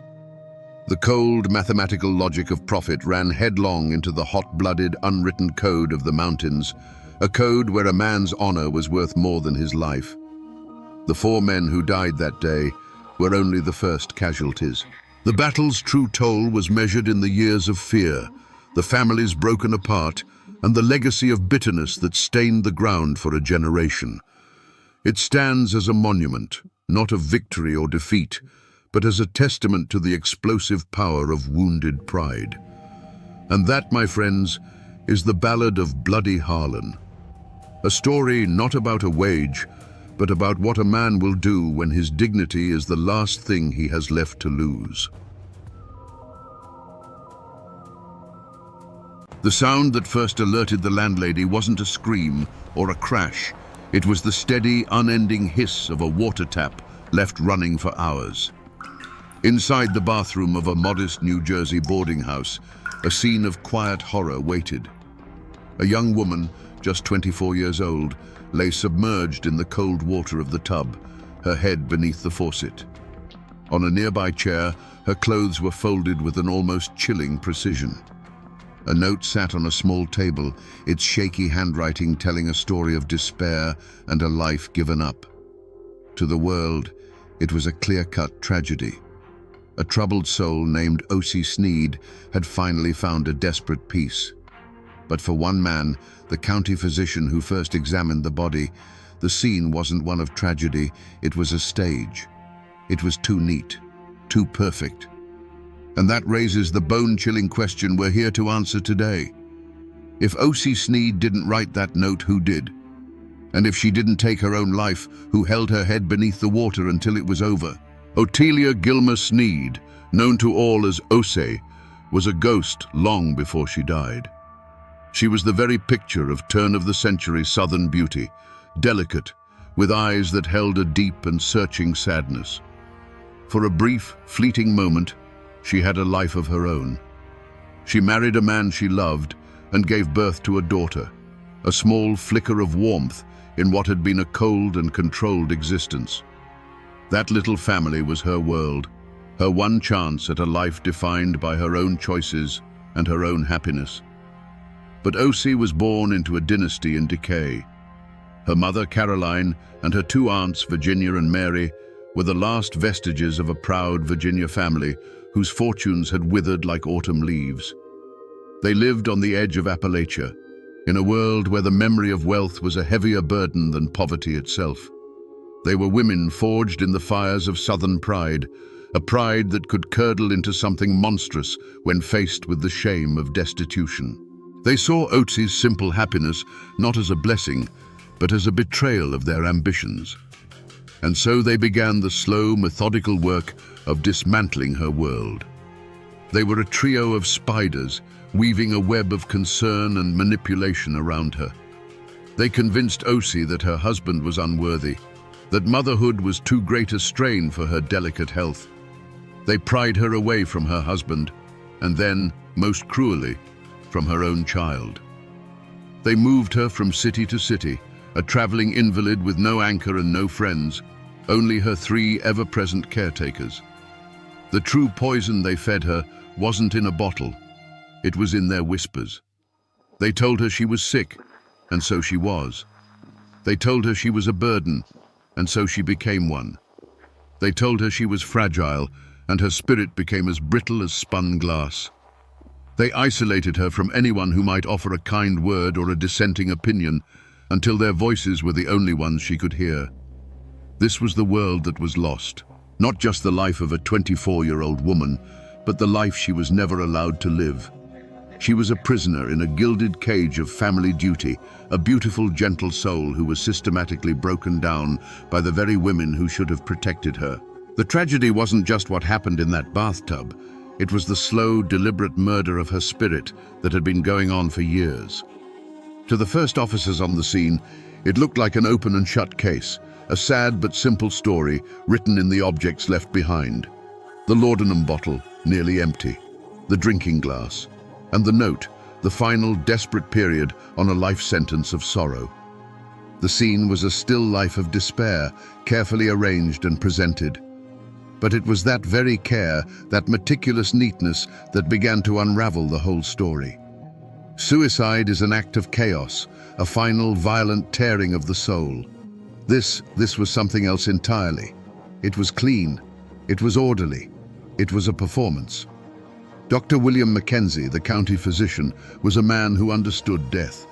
He'd seen it in all its forms, violent, peaceful, accidental, and self-inflicted. And as he stood in that cold, damp bathroom, his professional instincts were screaming that this was wrong. He noted the position of Osi's body, the lack of any real disarray. He looked at the neatly folded clothes on the chair. Who folds their clothes before drowning themselves? It was a small detail, but it was a crack in the story, a tiny fissure through which a horrifying truth would begin to seep. The true wilderness in this case wasn't a forest of trees, but a wilderness of lies. The clues weren't tracks in the mud, but inconsistencies in human behavior. The two elderly aunts, Virginia and Mary, were putting on a symphony of sorrow that somehow rang false. Their wails seemed rehearsed, their grief too theatrical for the quiet, grim reality of the room. Dr. Mackenzie watched them, and the cold knot of suspicion in his gut tightened. He sensed he was not in the presence of mourners, but of actors who had just finished their final scene. The bathroom offered no easy answers. Instead, it presented a series of unsettling questions. Why was the scene so pristine? Why did the women's grief feel so hollow? And most importantly, as Dr. Mackenzie looked at the shaky, uncertain script of the suicide note, he couldn't shake the feeling that O.C. Sneed was not the author of her own death. The room was silent now, the water turned off, but for the doctor, the air was thick with whispers of a crime too monstrous to yet be named. In any story like this, the first shadow of suspicion always falls on the husband. And O.C. Sneed had a husband, a man she had once loved, the father of her child, a man who had been systematically and surgically cut out of her life by her family. He was the outsider, the one person who stood to gain nothing from her death, but everything from her life. Yet in the twisted logic of a murder investigation, this made him the perfect first suspect. The story the family told was a compelling one. They painted a picture of a rough, unsuitable man, someone who wasn't worthy of their Virginian aristocracy. They had, in their telling, rescued Otzi from a disastrous marriage. They were protecting her. But the lawmen had to wonder, what does a man do when his wife and child are stolen from him? Does he walk away? Or does a deep and poisonous bitterness begin to take root in his soul? The motive was as old as the mountains themselves, a heart turned to stone by jealousy and rejection. The whispers would have started immediately. He couldn't have her, so he made sure no one else could either. Perhaps he had been trying to get her back, and in a final desperate confrontation, his rage had boiled over. It was a simple, brutal explanation that made a certain kind of sense. He was the spurned lover, the classic villain in a tale of love gone wrong. Investigators would have looked into him, searching for any sign of instability, any threat he might have made. Every letter he sent, every desperate plea to see his own daughter would now be re-examined through a sinister lens. Was it the plea of a loving father, or the obsession of a stalker? The family's wall of silence would have ensured that every memory of him was tainted, every action twisted into something menacing. He was the easy answer, the convenient scapegoat whose presence allowed everyone to avoid looking at the far more unthinkable possibility waiting in the shadows. But the husband was a ghost, a convenient shadow to chase while the real danger sat knitting in the parlor. The most chilling twists in any story come not from an enemy at the gate, but from a traitor at the table. And in Otzi Sneed's life, the table was surrounded by her own blood. No one would ever suspect the very women who had sworn to protect her. Her mother, Caroline, her quiet aunt, Mary, and the undeniable center of their dark little universe, her other aunt, Virginia Wardlaw. Virginia was a woman carved from granite. A former headmistress of a prestigious school, she carried herself with an imperious authority that bent others to her will. She wasn't just the matriarch of the family, she was its absolute monarch. To be in her presence was to feel a quiet, terrifying gravity, a force that pulled you into her orbit and held you there. She was a woman of formidable intelligence, but her mind had turned inward, consumed by a single, poisonous obsession. The secret motive wasn't a crime of passion. It was the cold, chilling arithmetic of greed. The family's pride was all they had left, and it was a poor substitute for the wealth they'd lost. Osi, in their eyes, was not a daughter or a niece. She was an asset, a walking, breathing vessel to be converted into cash. Over months, they had taken out more than a dozen life insurance policies on her, a web of future payments totaling over $32,000. In 1909, that wasn't just a fortune, it was a resurrection. It was the price of their beautiful, fragile Osei, and a price they were more than willing to pay. Suddenly, every act of care they had shown her was cast in a sinister new light. Separating her from her husband wasn't protection, it was isolating the asset. Moving her from town to town wasn't for her health, it was to keep her away from prying eyes. Their constant whispers that she was sick and tired of living weren't words of comfort. They were psychological warfare, preparing the ground for the suicide they were planning.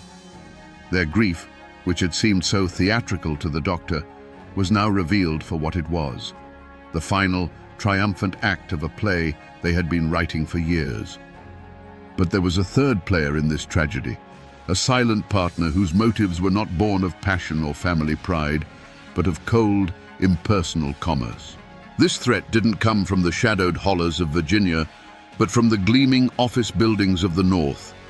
It was the burgeoning, rapacious world of the life insurance industry.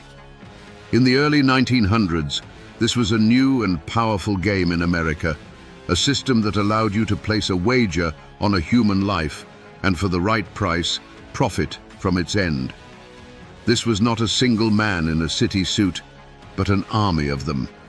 Eager agents, hungry for commissions, who saw these three refined Southern ladies not as potential killers, but as a respectable source of income. They likely never questioned why this family was so keen on insuring their frail, sickly niece. They never raised an eyebrow as one policy was stacked upon another, and then another, until Osei Sneed's life was worth a king's ransom. Why would they? The premiums were being paid, and that's all that mattered. This external force provided the ultimate impersonal motive. To the insurance companies, Osei was not a woman with hopes and a lost child.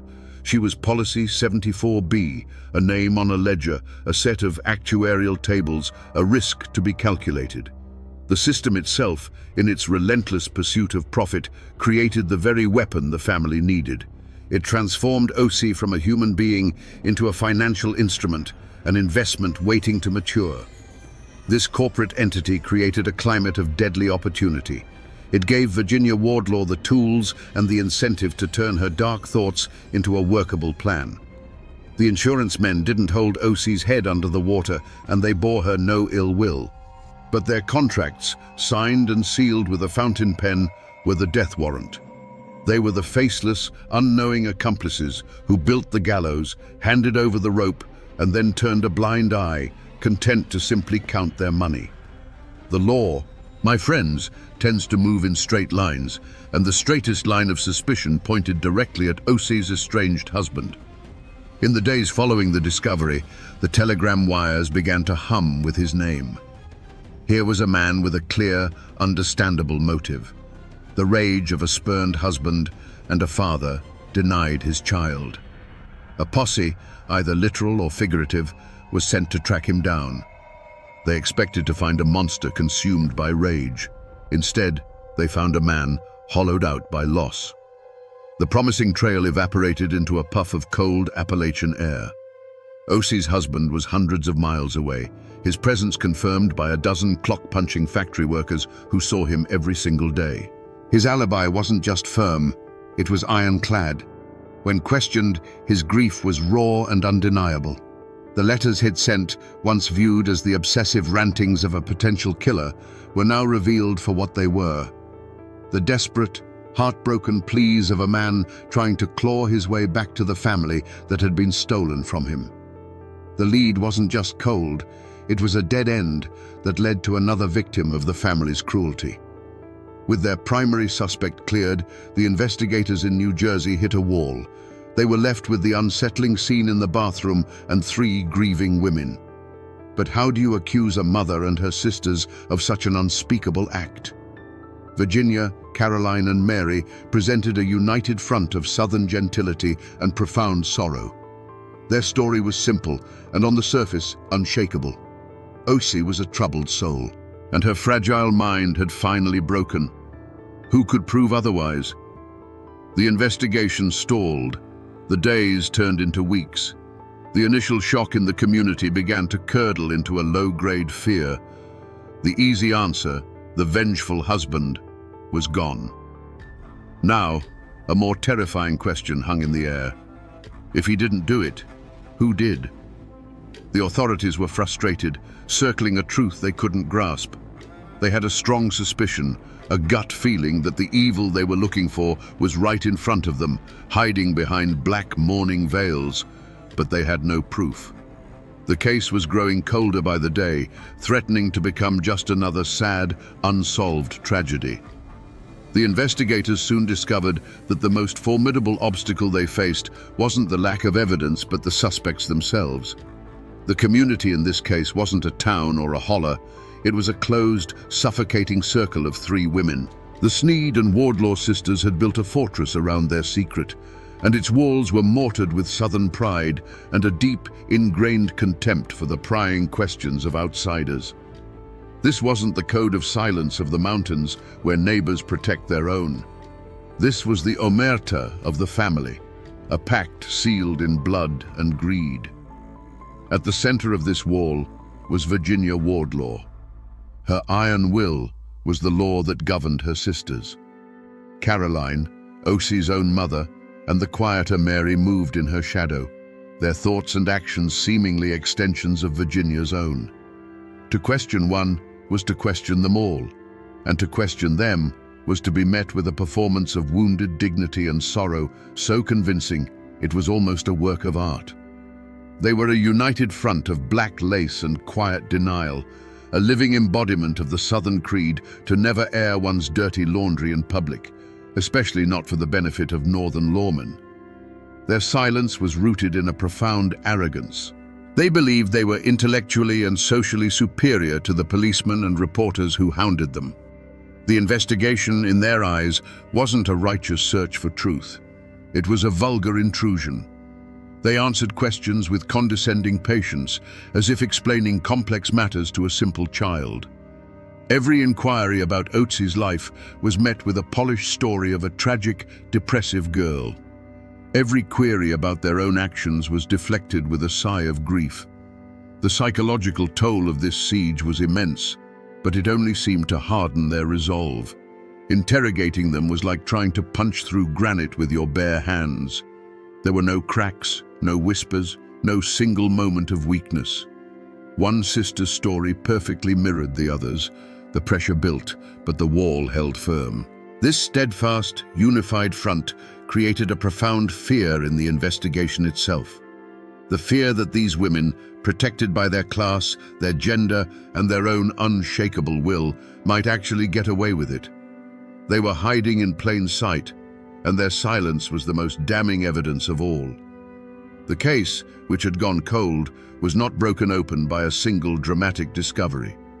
There was no hidden diary, no deathbed confession. Instead, the truth was unearthed by a new kind of detective, the kind Virginia Wardlaw and her sisters had never accounted for, the insurance investigator. These were not men bound by the niceties of police work. They were bulldogs, hired to protect their company's money, and they followed the scent of fraud with a relentless, single-minded determination. While the police were hitting the wall of the family's silence, these investigators were working in the opposite direction. They started not with the body in the tub, but with the paper trail. They descended on the case like a flock of crows, pulling records, interviewing agents, and piecing together the web of policies the family had spun around Otse. What they found was staggering. It wasn't just 1 or 2 policies, but more than a dozen. A financial net so vast and so recently woven that it screamed of a premeditated plan. The turning point came when they uncovered the timing. They found that in the weeks leading up to Otes's death, the sisters had been in a frantic race against time. Some of the premiums were overdue. The policies, worth a small fortune, were on the verge of lapsing. The investigators found evidence of desperate letters, of money being scraped together, of a panicked effort to keep their investment alive. It was the crucial detail that changed everything. Otes's death wasn't just a convenience. It had become a necessity, a deadline that had to be met before the whole scheme collapsed. But the final forgotten clue was found not in a ledger, but on a druggist's shelf. An investigator, working on a hunch, canvassed the pharmacies in the towns the women had passed through. And he found him, a small-town druggist who remembered a strange purchase. A tall, stern-looking woman, a woman who matched Virginia Wardlaw's description perfectly, had come in just days before the death. She'd bought a bottle of chloroform, claiming it was for a sick cat. Suddenly, the official story of a laudanum suicide crumbled to dust. A new, far more horrifying picture began to form. A picture of a young woman not just drowned, but first subdued, rendered helpless before being placed in her own watery grave. The truth was no longer a suspicion. It had a name and it smelled of chloroform. With the discovery of the chloroform purchase and the frantic, desperate attempts to keep the insurance policies active, the story of Otzi Sneed's sad suicide was no longer just a lie. It was an insult to the truth. The net, woven from paper trails and a druggist's memory, had been thrown. Now it was being pulled tight, and there were only 3 people caught within its threads. The investigators were no longer asking if a crime had been committed. They were looking at the 3 women in black and asking a much more terrifying question: which one of you held her down? The unmasking began with the undeniable architect of the entire affair, Virginia Wardlaw. She was the sun around which her sister's weaker wills orbited. It was her stern, imperious face the druggist remembered. It was her sharp, calculating mind that had conceived of the insurance scheme, first tested on her own nephew Fletcher, and now perfected on her niece. The motive was born of her pride, her refusal to accept a life of genteel poverty. In the family's fall from grace, she saw not misfortune, but a personal failure that had to be rectified by any means necessary. Otzi was simply the final, most valuable means. But Virginia, for all her strength, did not act alone. She needed accomplices, and she found them in her own blood. Her sister, Mary Sneed, quieter and more pliable, followed her lead without question. But the most monstrous betrayal came from Caroline Martin, Otzi's own mother. This was the dark heart of the conspiracy. Caroline, a woman who seemed cold and detached, had made a horrific choice. She had sided with her powerful sister against her own child, sacrificing her daughter on the altar of her family's financial salvation. She was not a mother watching a tragedy unfold. She was a willing participant, a silent partner in what the sensationalist press would soon call the bathtub trust. And so, the true motive was laid bare, and it was far colder and more brutal than any crime of passion. It wasn't mercy, it wasn't madness, it was an act of accounting. They had convinced themselves that their right to a comfortable life superseded Otzi's right to live at all. They were drowning in debt and shame, and Otzi was a life raft they could only use by killing her. The love, the care, the concern, it was all a ghastly performance, a long and patient grooming of their victim for the final slaughter. The mask was off. Beneath the veils of southern gentility and grieving motherhood lay the faces of killers. They weren't monsters who had crept in from the wilderness. They were the monsters who had lived inside the house all along. The central mystery was solved. Otzi Sneed was murdered by her mother and her aunts, a conspiracy of 3 women bound by blood, who committed the ultimate sacrilege for $32,000. The plan, rehearsed for weeks in whispers and cold glances, was now set in motion. In the confines of that small boarding house room, the air grew thick with a terrible purpose. A handkerchief was produced, its clean white fabric belying the dark intent. The sickly sweet odor of chloroform filled the air, a chemical scent that promised not a gentle sleep, but a deep and final oblivion. Otzi's faint pleas, already weakened by years of psychological torment, faded into a confused murmur, then silence. There was no longer any resistance, only the dead weight of a life already surrendered. 2 sets of shadows moved as one. The sound of her body meeting the cold, hard porcelain of the empty tub was a dull, final punctuation mark in the quiet room. Then, a hand, perhaps the very hand that had once rocked her cradle, reached out with unnatural steadiness and twisted the silver faucet. The shriek of the pipes and the sudden roar of rushing water was a deafening sound, a sound meant to wash away everything. For a moment, there was a brief, violent disturbance on the surface of the rising water. A frantic splash, a single desperate gasp for air that was immediately swallowed by the deluge, and then, as quickly as it began, it was over. The splashing stopped. The only sound left was the steady, indifferent hiss of the water pouring over a stillness it had just created. Her dark hair began to spread out around her head like a tragic halo in the ever-deepening pool. The women watched, their faces unreadable stone, until the surface was calm and glassy. This was not an act of rage, it was a task to be completed. With a chilling efficiency, they turned their attention to the stagecraft. They placed the forged note just so. They arranged the laudanum bottle and the glass, and with methodical care, one of them folded Osie's clothes and placed them neatly on a chair, the final sociopathic touch on their masterpiece of murder. With the evidence mounting, the veneer of Southern respectability shattered like cheap glass. Virginia Wardlaw and Caroline Martin were arrested, their black mourning dresses replaced by the coarse fabric of prison uniforms. The trial became a national sensation. Newspaper reporters from across the country descended on the small New Jersey town, eager to document every detail of the bathtub trust.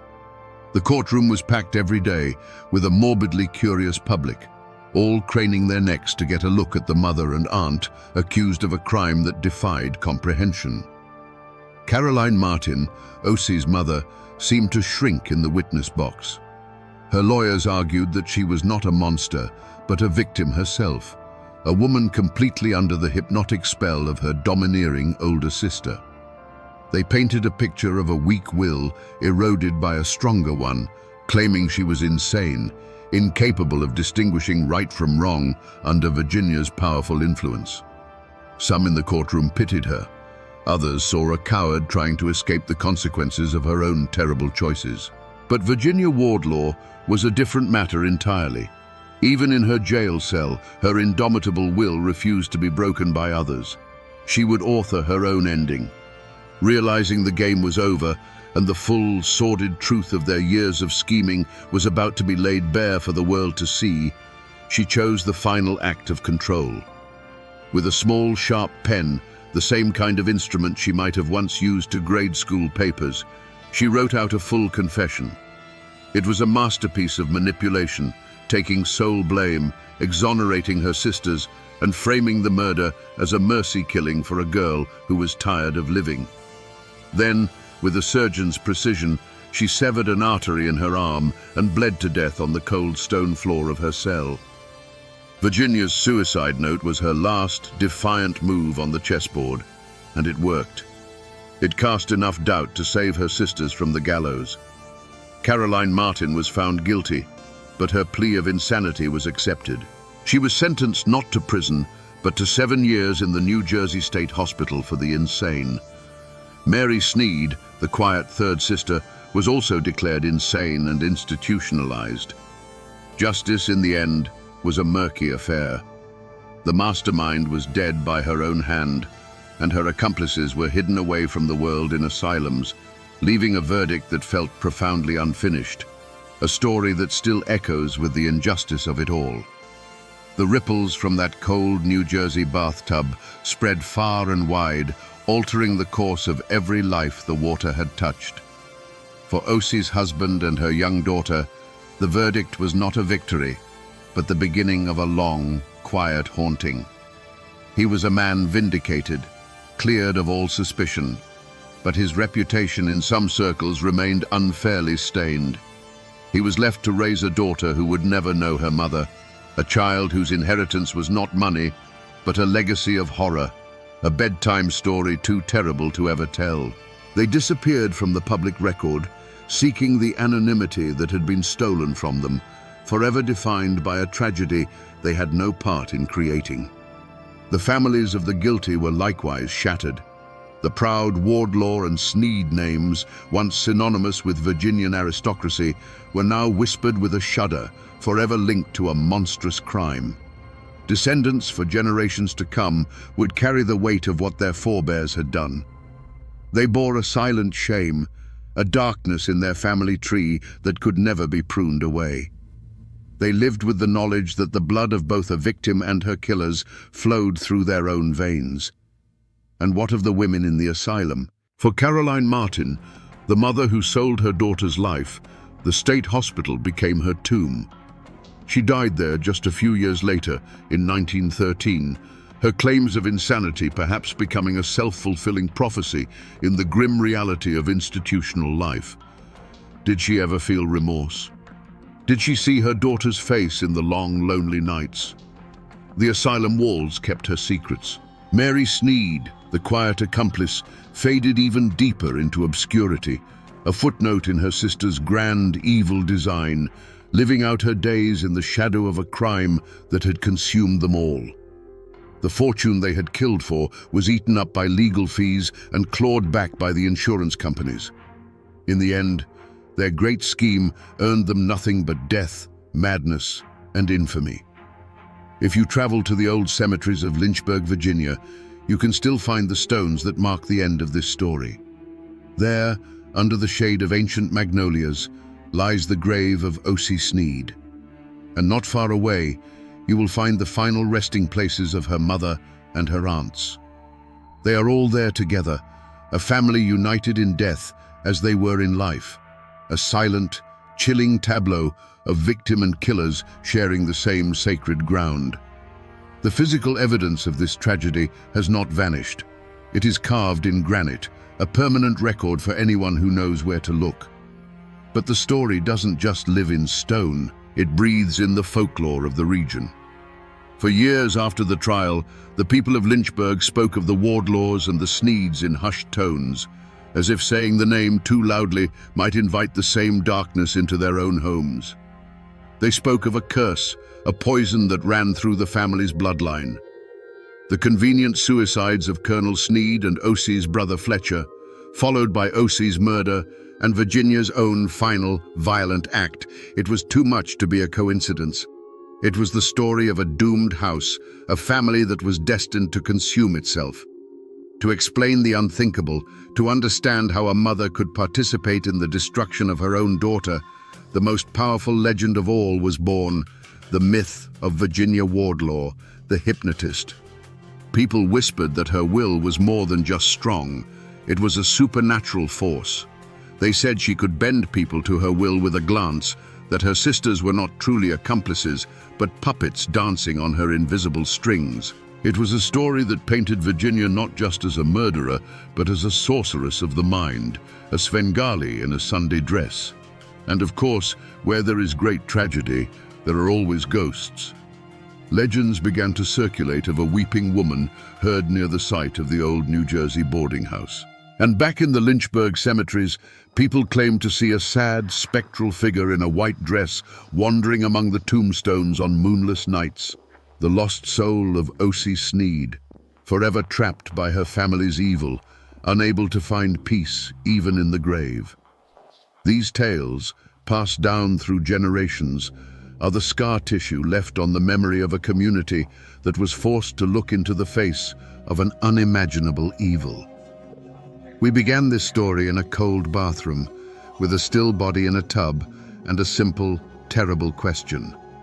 If O.C. Sneed didn't take her own life, who did? We now have our answer, and it is more horrifying than any fiction. The hands that held her head beneath the water were not those of a stranger or a spurned lover or a faceless villain. They belonged to her mother and her aunts. The plot to end her life was not hatched in a dark alley, but in the parlors and boarding house rooms where they feigned love and affection. The story of O.C. Sneed is not just a tale of a forgotten crime. It is a chilling lesson on the nature of greed. It shows us how the desperate hunger for money and status can become a kind of poison, a sickness that rots a family from the inside out until it is capable of devouring its own. It's a brutal reminder that the most respectable exteriors, the southern manners, the church-going piety, the black mourning dresses, can hide a heart of pure, cold stone. But the ultimate moral of this story is about the perversion of trust.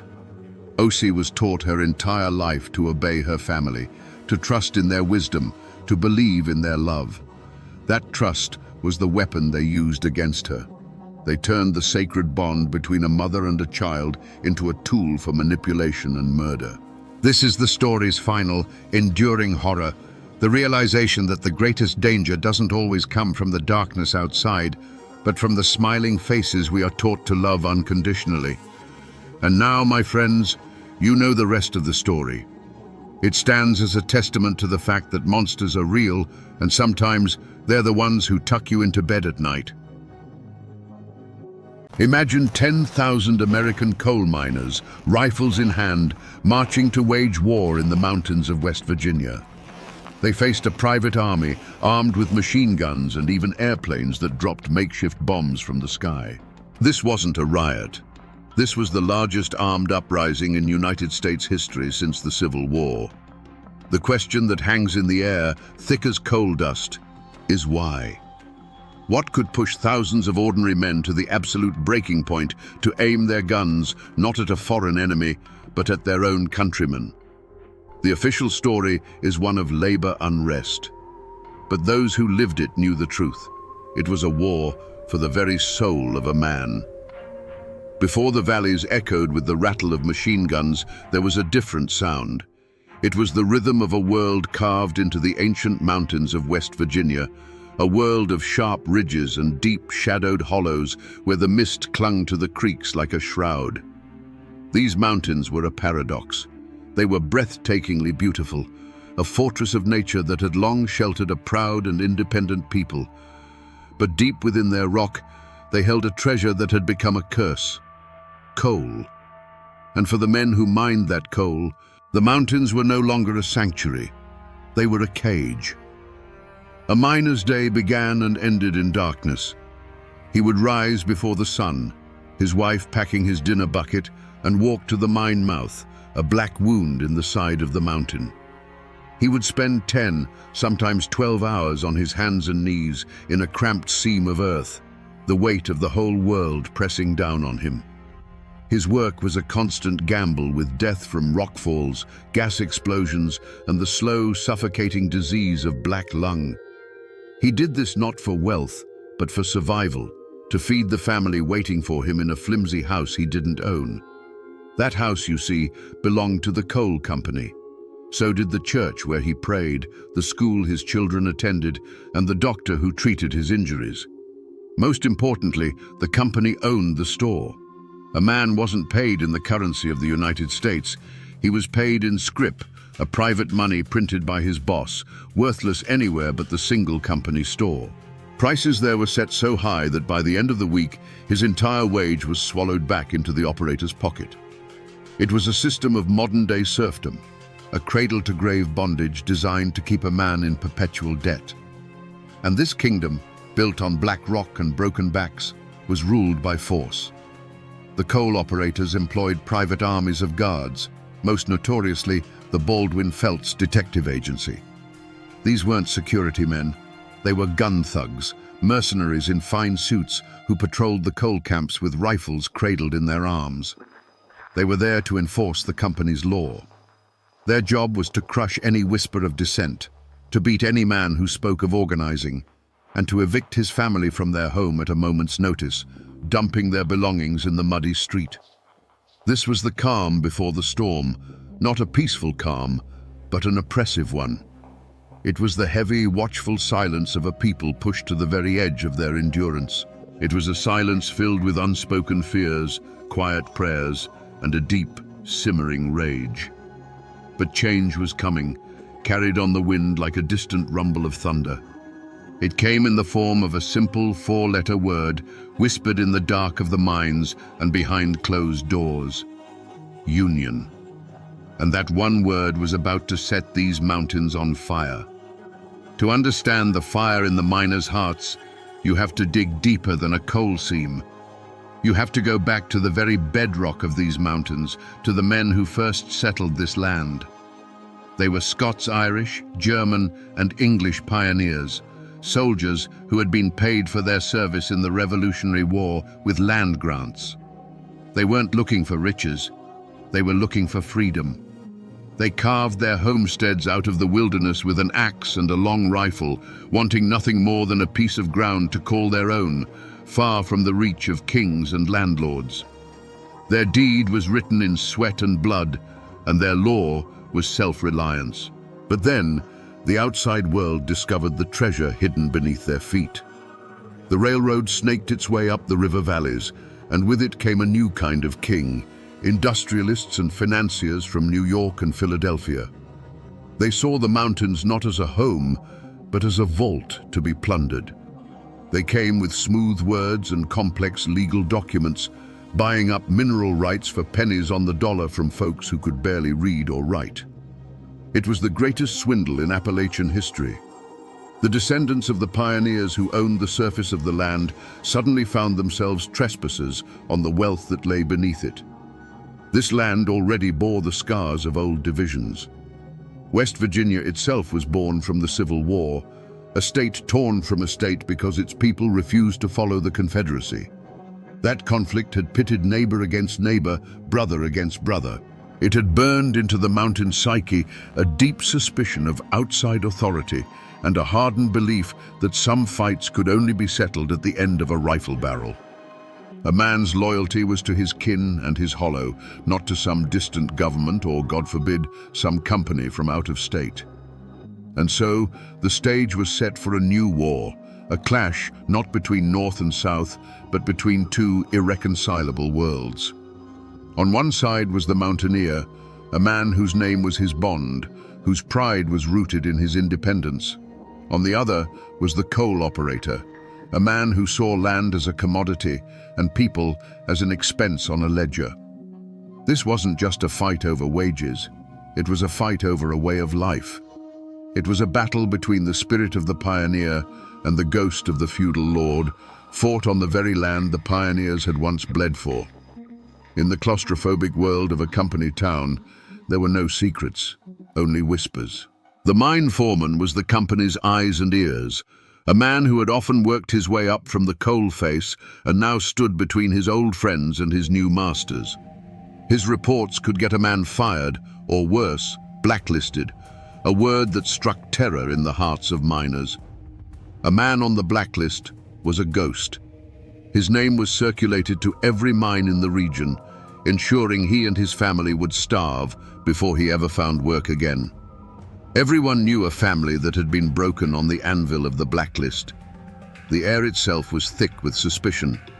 The company-paid preacher delivered sermons on the sin of discontent, weaving the words of God into a defense of the operator's greed. At the company store, men would gather on the porch after their shifts, their faces still grey with coal dust, but their conversations were guarded. A friendly question from a stranger could be a trap. The Baldwin Felts guards, who seemed to be everywhere at once, would lean against the porch posts, their presence a silent threat, turning men's conversations to weather and trifles. Trust eroded faster than a slate roof in a hailstorm. Old wounds festered just beneath the surface. Men still spoke in hushed tones of the strike at Staniford a few years back, where armed guards had fired into a crowd of miners, killing 6. They remembered the Holly Grove strike, where families had been evicted in the dead of winter, their belongings piled up in the snow. These weren't just stories, they were warnings. They were the ghosts of past failures that haunted every secret union meeting, held deep in the woods by the light of a kerosene lamp. This constant pressure cooker of fear and resentment turned minor slights into major grievances. A dispute over the weight of a coal car, a foreman's insult, a family getting better housing because they were loyal to the company. These were the sparks in the powder room. Rumors spread like wildfire through the camps. The union organizers were branded as Reds and Bolsheviks, foreign agitators sent to destroy the American way of life. In turn, the miners whispered that certain foremen were pocketing money by cheating them at the scales, or that the Baldwin-Felts men were responsible for the mysterious disappearance of a Union sympathizer. The community was no longer a community. It was a fractured landscape of loyalties and hatreds. Families were divided, old friendships soured. Every man had to choose a side, even if that choice was silence. But in the West Virginia coalfields, silence was a luxury no one could afford for long. The ground was saturated with gasoline, and everyone was just waiting for the match to fall. That year, the mountains themselves seemed to hold their breath. The summer was long and brutally hot, the air so thick with coal dust and humidity it felt like you were breathing wool. The creeks ran low and warm.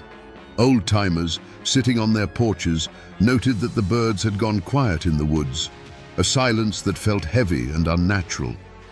On moonless nights, a panther would scream from the high ridges, a sound that folk tradition said was a sure omen of death. It was a cry that slid under a man's door and coiled in the pit of his stomach. A feeling was growing in the hollows, a sense that the fragile peace was rotting from within. Then, the human omen arrived. He wasn't a railroad man or a lawyer in a fancy suit. He was a union organizer, a man who came not with a bang, but like a shadow slipping between the company houses after dark. He didn't speak on street corners. He spoke in hushed, urgent tones around kitchen tables to men whose faces were grim in the lamplight. He spoke of dignity, of fairness, of a brotherhood of miners standing together. His words were more dangerous than dynamite because they planted a seed of hope in ground that had long been barren. His presence was an immediate challenge. The Baldwin-Felts guards, who had always been a threat, now walked with their hands resting on their pistols, their eyes sweeping over the miners with open contempt. The unspoken tension in the camps became a living thing, a coiled snake ready to strike.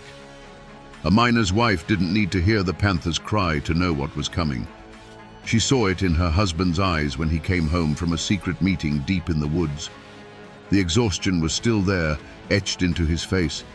But something else had replaced the old resignation. It was a hard, cold resolve, a look that told her he had crossed a line in his own heart.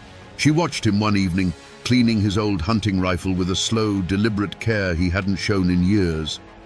He wasn't getting ready for deer season. In that quiet, domestic moment, she felt a cold certainty settle over her. The world they knew, with all its hardship and its small, fierce joys, was already dead. All that was left was to wait for the sound of the first gunshot. The company's answer came not in words, but in the splintering of doors. The Stone Mountain Coal Company decided to make an example of the Mingo County strikers, and they brought in their favorite instrument of terror, the Baldwin-Felts Detective Agency. A dozen agents, led by the infamous Albert Felts himself, stepped off the train in Matewan. They were professionals, dressed in sharp city suits that looked alien against the dusty backdrop of the town. Their mission was simple and brutal: throw the striking miners and their families out of their company-owned homes. All day, they moved through the camp, kicking in doors, hauling furniture into the street, and leaving women and children weeping in the rain beside their meager possessions. It was a cold, calculated act of humiliation designed to break the men's spirit. But the operators had made a fatal miscalculation. They hadn't accounted for Sid Hatfield. The sheriff of Matewan was not a company man. He was a local, born and raised in the Hollows, a man the miners saw as one of their own. When he heard what was happening, he walked down to the camp alone. He didn't shout or draw his gun. He simply stood before Albert Felts and his armed thugs and told them that what they were doing was illegal. He informed them that in his town, evictions required a court order, which they did not have. For the first time in their lives, the miners saw a lawman stand up not for the company, but for them. The agents, bristling with arrogance and used to having their way, were stunned. They finished their day's dirty work, but a shadow now hung over them. As they prepared to leave on the 5 o'clock train, they walked through the center of town, their path blocked by Sid Hatfield and the town's mayor, Cable Testament. The entire town seemed to be watching from windows and doorways, a silent, grim-faced jury. Felts, enraged at being challenged by a hillbilly sheriff, made a fatal error. He produced a warrant for Sid Hatfield's arrest, a flimsy charge cooked up by the company. It was a blatant power play, an attempt to publicly humiliate and remove the one man who stood in their way. Sid Hatfield just looked at the warrant, then looked into Albert Felts's eyes. He didn't see a lawman. He saw a hired gun trying to impose a foreign tyranny on his home. The mayor declared the warrant was fraudulent. The air grew thick and heavy. Decades of resentment. The memory of every beaten miner, every cheated paycheck, every starving child. It all came to a head in that single supercharged moment on a dusty street in Matewan. The time for talking was over. The insults had been traded, the lines had been drawn. This was the point of no return. It was no longer a dispute over wages or a conflict between a company and its workers. It had become a raw, personal battle between two kinds of law, the cold, corporate law of the gun thug and the fierce, protective law of the mountains. And in the mountains, when a man's honor and his home are threatened, there is only one way to settle the matter. Hands slowly, deliberately, moved towards pistols holstered under coats. The first drops of blood were about to be spilled. No one agrees on who fired first. Maybe it was a nervous agent, maybe a defiant miner hidden in a doorway. In the end, it doesn't matter. A single sharp crack of a pistol shattered the afternoon stillness, and in that instant, the street in Matewan, West Virginia, became a slaughterhouse. That first shot was not an answer, it was a question, and the answer was a deafening, rolling thunder of gunfire from all sides.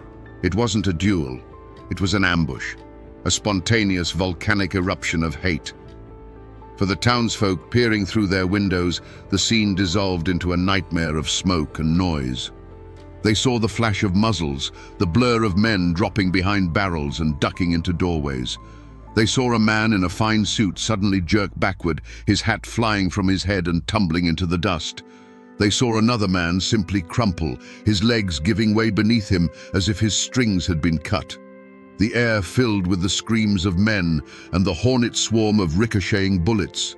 Splinters flew from the doorframes of the hardware store and little puffs of brick dust appeared on the walls of the bank. The chaos lasted less than a minute, but it stretched into an eternity.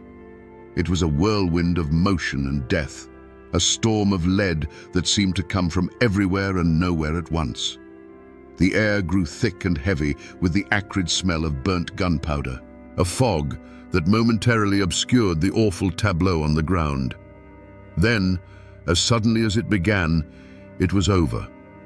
The last shot echoed off the buildings and faded, leaving a silence that was more shocking than the noise it replaced.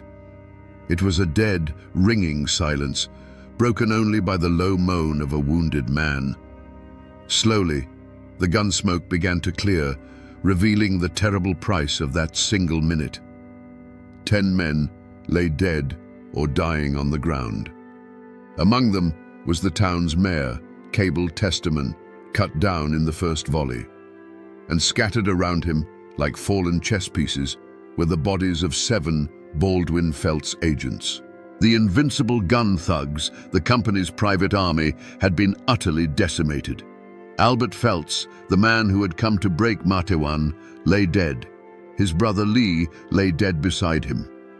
And from the center of that swirling smoke, one man emerged, seemingly untouched by the hailstorm of bullets.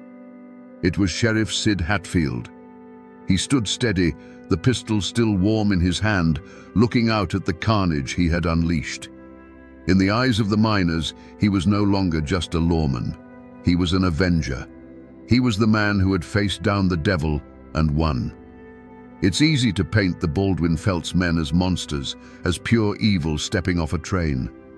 But to truly understand the terror they represented, you have to climb inside their heads for a moment. In his own mind, Albert Felts was not a villain. He was a surgeon, and the union was a cancer growing in the body of American industry. He saw the miners not as men, but as a problem to be solved.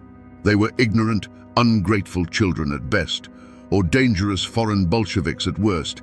incapable of understanding what was good for them. He saw himself as the hand of order, a necessary force protecting property and progress from chaos. The violence he dealt was, in his twisted logic, a form of medicine, harsh but essential for the health of the system. The transformation from professional enforcer to killer happened in the space of a heartbeat on that Matawan street. When Sid Hatfield, a local sheriff with mud on his boots, stood up to him, it wasn't just a legal challenge, it was a profound insult to Phelps's entire world. His authority, his reputation, and the very foundation of the company's power were being defied by a man he considered his inferior. In that moment, Hatfield ceased to be a lawman in Phelps's eyes. He became a symbol of the rebellion, the head of the snake that had to be cut off. The decision to draw a gun wasn't born from a sudden rage, but from a cold, calculated belief that this was the only language these people understood. It was pest control. But the men who pulled the triggers were not the true architects of this tragedy. Miles away, in comfortable offices in Charleston and Philadelphia, the coal operators who had hired Phelps received the news by telegraph. For them, there was no remorse, no pang of conscience for the men who lay dead on both sides. There was only shock and a cold, burning fury. Their primary tool of intimidation, the weapon they had used for years to keep the miners in line, had been shattered. They hadn't just lost a dozen employees, they had lost control. The aftermath in their minds was not a feeling of guilt, but a simple, terrifying calculation. The miners had fought back, and they had won. This could not be allowed to stand. Their response wouldn't be to seek peace, it would be to unleash hell. The beast wasn't dead, it had just been wounded, and a wounded beast is the most dangerous kind of all. The silence that fell over Matawan was heavier than any tombstone.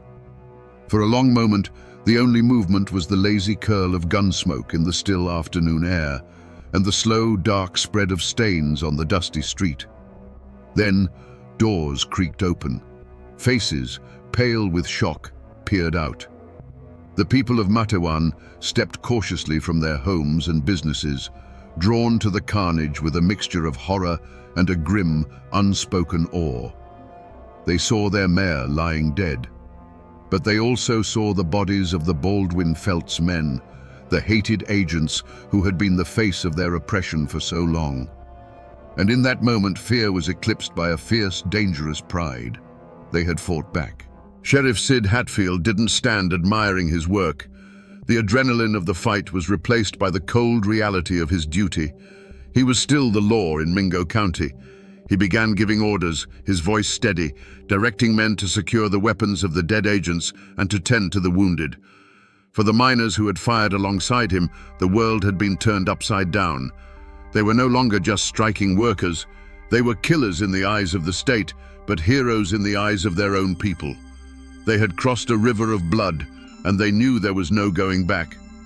The story of the shootout didn't just spread, it exploded. The telegraph wires hummed with the news. In coal camps up and down the Tug Fork River, the tale was told and retold, growing with each telling. Sid Hatfield's name became a legend overnight, a whispered prayer of defiance. He was the lawman who couldn't be bought, the gunman who couldn't be beaten. He was their David who had slain Goliath. The massacre, intended to break the Union, had instead become its most powerful recruiting tool. Men who had been afraid to even speak the word Union now proudly pinned on the badge of the UMWA. But while the miners celebrated their champion, a different kind of storm was gathering in the state capital. The coal operators, enraged and humiliated, demanded vengeance. The governor declared Mingo County to be in a state of insurrection. State police were dispatched not to keep the peace, but to crush the rebellion. A grand jury, stacked with company loyalists, handed down indictments for murder, not just against Sid Hatfield, but against dozens of miners. The full weight of the law, which had always been a tool of the operators, was about to be brought down like a hammer. The hunt was on. The coal companies plastered the state with wanted posters, offering thousands of dollars for the capture of Sid Hatfield, dead or alive. The surviving Baldwin Felts agents, burning with a desire for revenge, poured back into the region, their badges now giving them the legal authority to kill. The fight was no longer confined to one bloody street in Matawan. It had spilled out into the surrounding hills and hollows. The war for Mingo County had begun.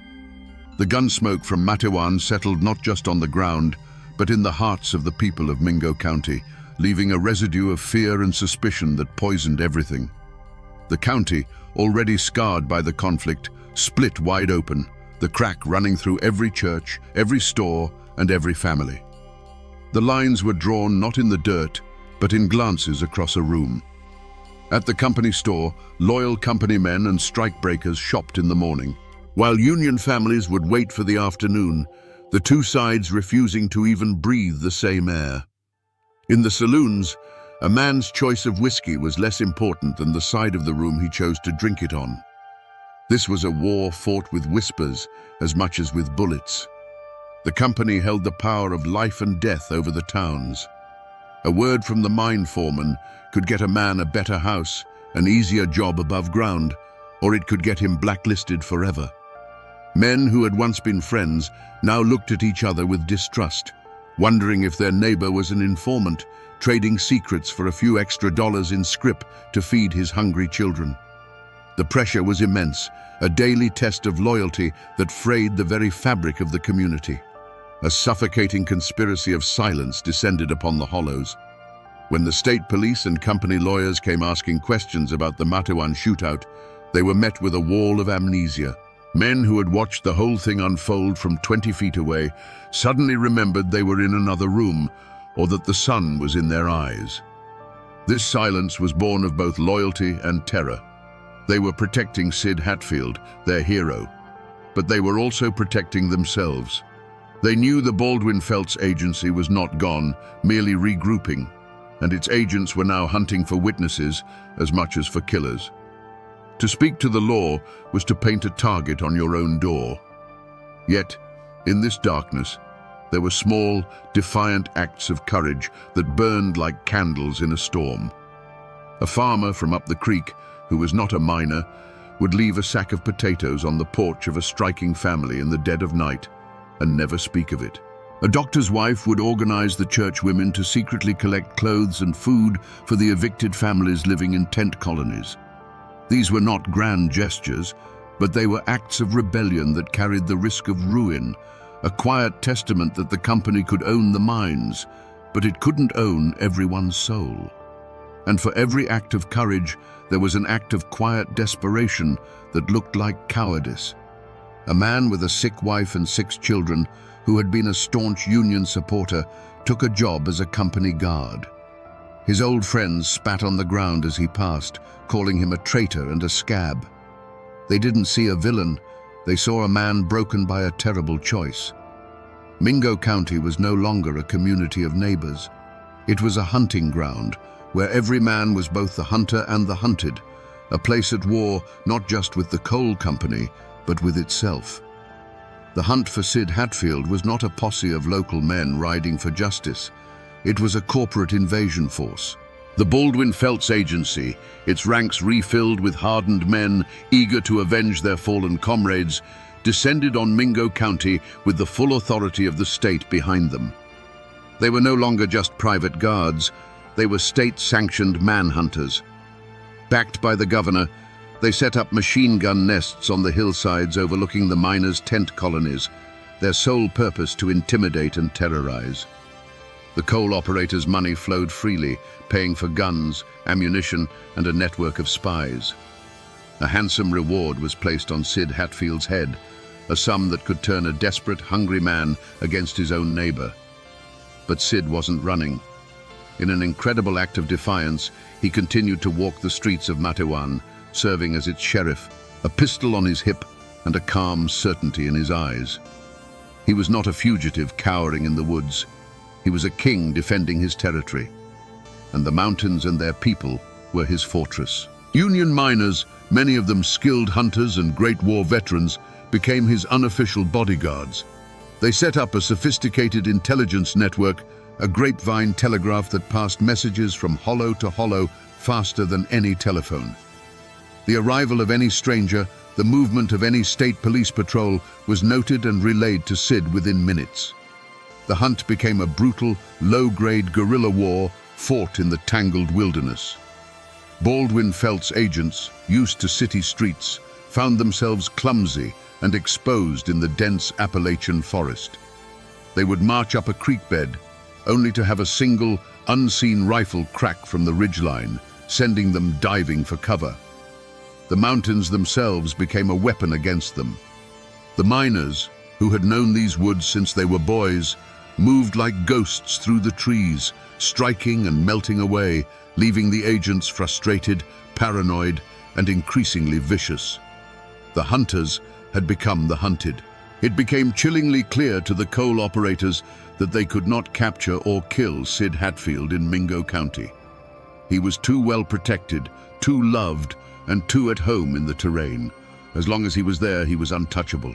They realized that if the mountain wouldn't come to them, they would have to lure him away from the mountain. They shifted their strategy from brute force to legal trickery, using the very system of law they so often ignored. The trap was set. Phony charges, unrelated to the Matewan shootout, were filed against Sid Hatfield and his friend and deputy, Ed Chambers, in Welch, the county seat of neighboring McDowell County.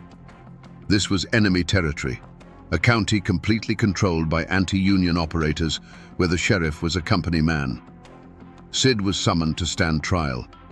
He was faced with a terrible choice: ignore the summons and become a true fugitive, confirming the operator's claims that he was an outlaw, or walk willingly into a den of wolves, trusting a justice system he knew was corrupt.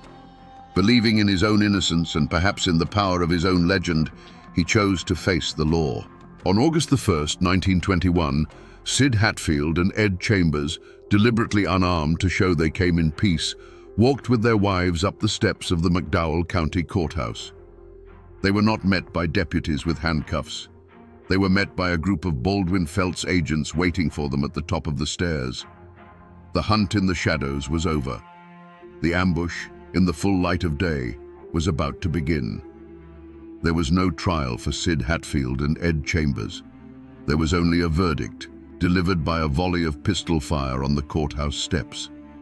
As their wives watched in horror, the Baldwin Felts agents opened fire.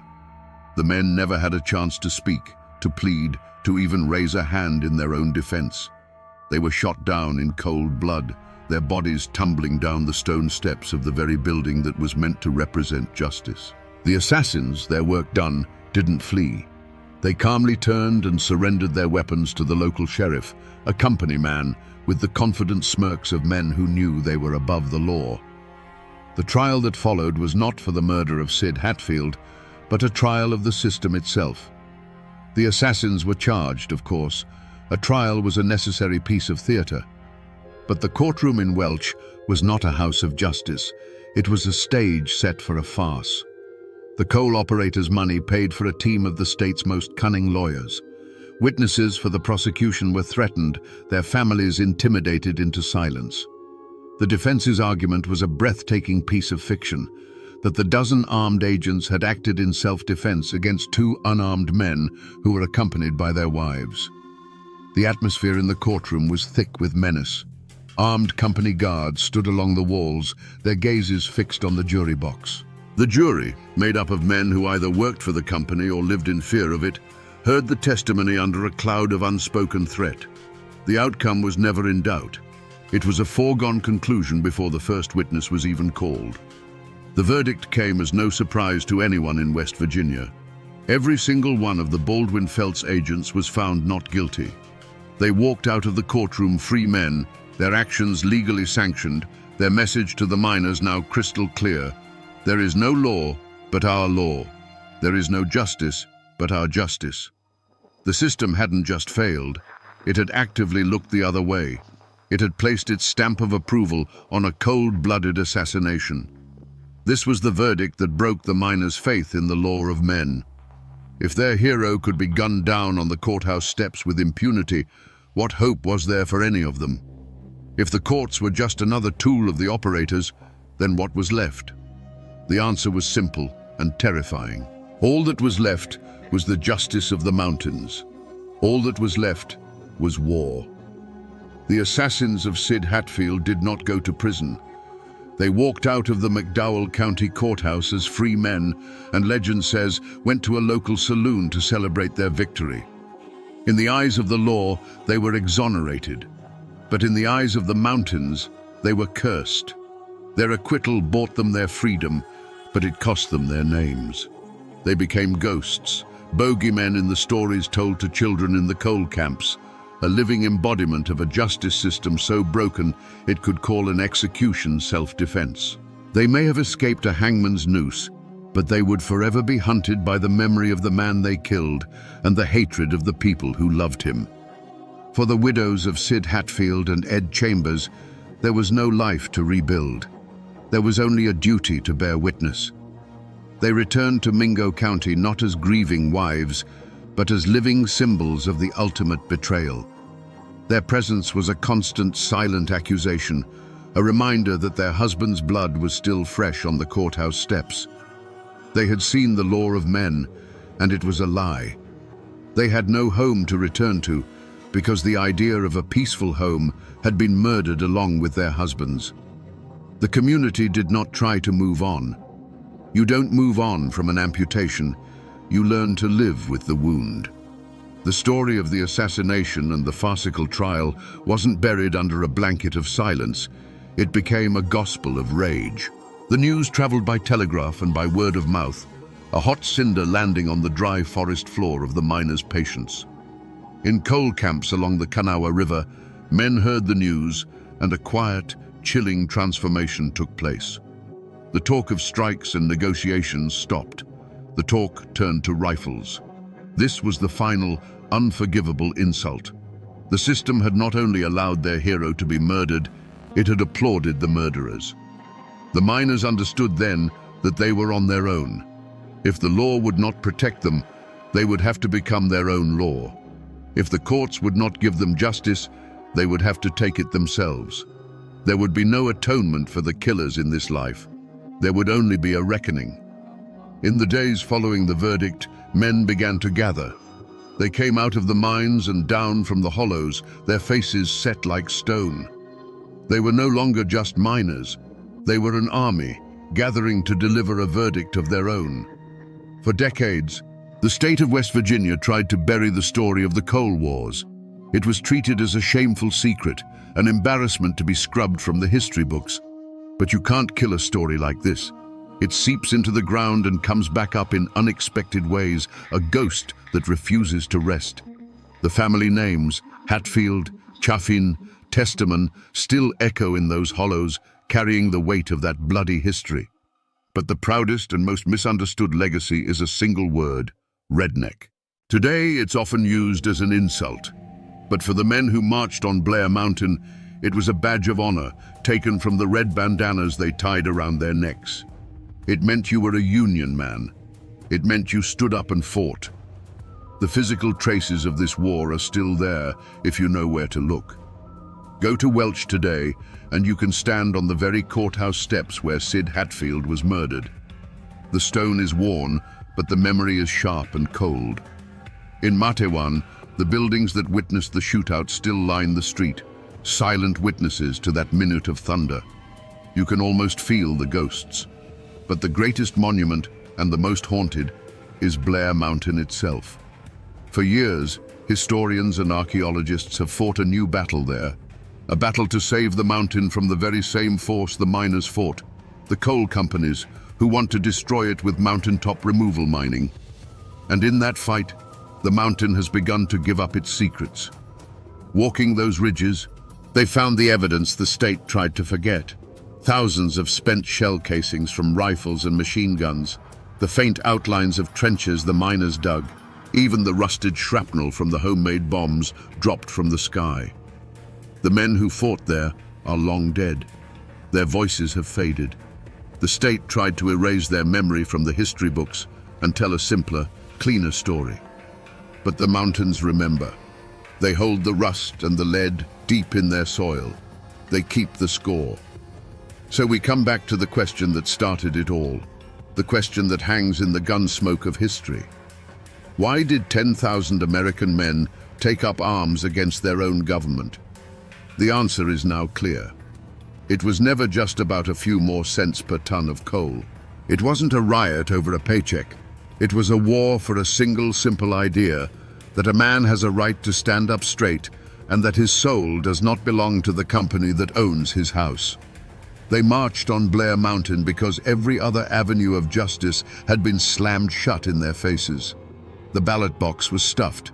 The courts were bought. The lawmen were assassins. When the system itself becomes the weapon of the oppressor, the last and most terrible resort is the rifle.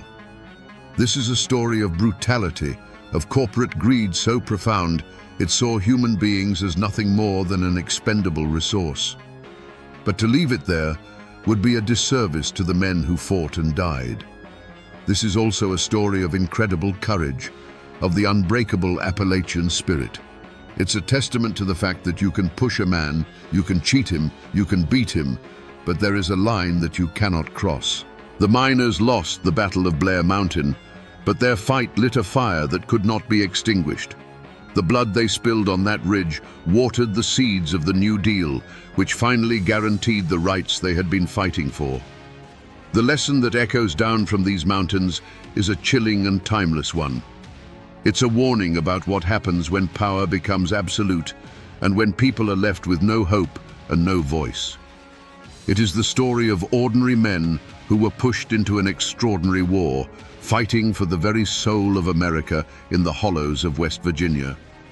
Their story was almost forgotten, almost buried beneath the weight of shame and silence. But the mountains remembered. And now, my friends, you know the rest of the story.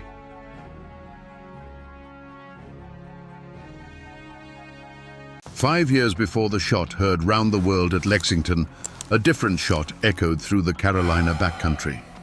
It was the sound of a cannon firing into a crowd of 2,000 farmers, men who had stood their ground against a disciplined army and roared back a phrase of pure Appalachian defiance: 'Fire and be damned!' They called themselves the Regulators, and their rebellion was drowned in blood. The history books often call it a riot. The locals know it was a war. What could drive God-fearing men to wage war on their own government years before America was even a dream? Today, we will dig into the blood-soaked soil of Alamance and unearth the forgotten story of America's first armed uprising. To understand the fire, you must first understand the forest. Picture the Carolina backcountry in the 1760s. This wasn't the manicured world of coastal plantations with their grand houses and ships sailing for London. This was the edge of the map. It was a land of tangled forests, where ancient oaks stood shoulder to shoulder, and the ground was a web of creeks and rivers with names like the Haw and the Eno. The air here was different, thick with the smell of pine and damp earth, and the only authority was the changing of the seasons and the word of God. The people who carved a life from this wilderness were as rugged as the terrain itself. They were mostly Scots-Irish and German immigrants, families who had fled the famines, wars, and religious persecution of the Old World. They came here not for riches, but for something far more precious: a piece of land to call their own and the right to be left alone. They were dissenters, Presbyterians and Lutherans, who held a deep and abiding suspicion of any government that smelled of the high and mighty Anglican Church they'd left behind. Their lives were a testament to pure grit. A man would build his cabin with his own 2 hands, felling the trees and notching the logs himself. He'd clear his fields one back-breaking stump at a time, his wife working right alongside him. They hunted for their meat, grew their own corn, and spun their own wool. Survival was a daily struggle against rocky soil, harsh winters, and the ever-present threat of raids. This constant hardship forged them into something tough, fiercely independent, and loyal only to their family, their clan, and their creator. In this world, money was a ghost. A farmer might go an entire year without seeing a single silver coin. The economy ran on barter and good faith. A bushel of corn might be traded for a new axe head. A day's labor might be paid with a salted ham. A man's worth wasn't measured by the gold in his pocket, but by the strength of his handshake, the straightness of his rifle shot, and the honor of his family name. But this isolated world of sweat and scripture was not its own kingdom. It was ruled from afar, from the balmy coastal cities, by a class of wealthy English gentlemen appointed by the royal governor. These men, in their powdered wigs and silk stockings, looked upon the backcountry settlers as little more than savages, crude, uneducated, and most importantly, a resource to be squeezed. A shadow was creeping west from the coast, a shadow of tax collectors and corrupt officials who spoke the language of coin and contracts. Little did the farmers know, this modern world was about to come knocking at their cabin doors, not with a friendly hand, but with a battering ram. This explosion of rage didn't come from nowhere. Its seeds were sown in the rocky soil of Scotland and the war-torn fields of Germany generations before. These families didn't come to the backcountry with land grants from a grateful king. They came as refugees. They bought their homesteads not with royal paper, but with the sharp steel of the axe and the cold lead of the long rifle. They carved their existence directly from a hostile wilderness, fighting the land, the weather, and the native tribes for every single acre. In their minds, this land wasn't given to them by a government. It was earned through a covenant of sweat, blood, and prayer. The old scars of history ran deep, carried across the Atlantic in their very bones. The Scots-Irish in particular had a long and bitter memory of English authority. For a century, they had been used as a buffer by the British Crown in the violent plantations of Ulster, only to be squeezed by the same government with crippling rents and religious persecution. When the king's new taxman, with his arrogant sneer and his stack of legal papers, showed up at their cabin door in Carolina, they didn't just see a colonial official. They saw the same old ghost of the English landlord they thought they had finally escaped. This created a division in the colony far deeper than any river or mountain range. It was a chasm of culture. On one side were the coastal elites, who saw themselves as Englishmen, loyal to the crown, the Anglican Church, and the intricate dance of colonial politics. On the other were the backcountry settlers, who felt no loyalty to a distant king or a governor who had never walked a furrow in his life. Their allegiance was to their own kind, to the Presbyterian meeting house, and to a simple, unwritten code of honor that valued a man's word over a lawyer's contract. In these mountains, a family name wasn't just a label, it was a legacy. A name like Fanning or Tryon carried the weight of unearned privilege and a history of looking down on the common man. But a backcountry name, a hunter, a husband, a Pugh, carried the heavy burden of generations of struggle. It was a quiet promise to work hard, to stand by your neighbors, and to never, ever let an outsider push you off your land. To be a backcountry farmer meant you bent the knee to God alone. To be one of the governor's men meant you expected the world to bend the knee to you. A collision was not just likely, it was inevitable. The conflict didn't begin with a gunshot.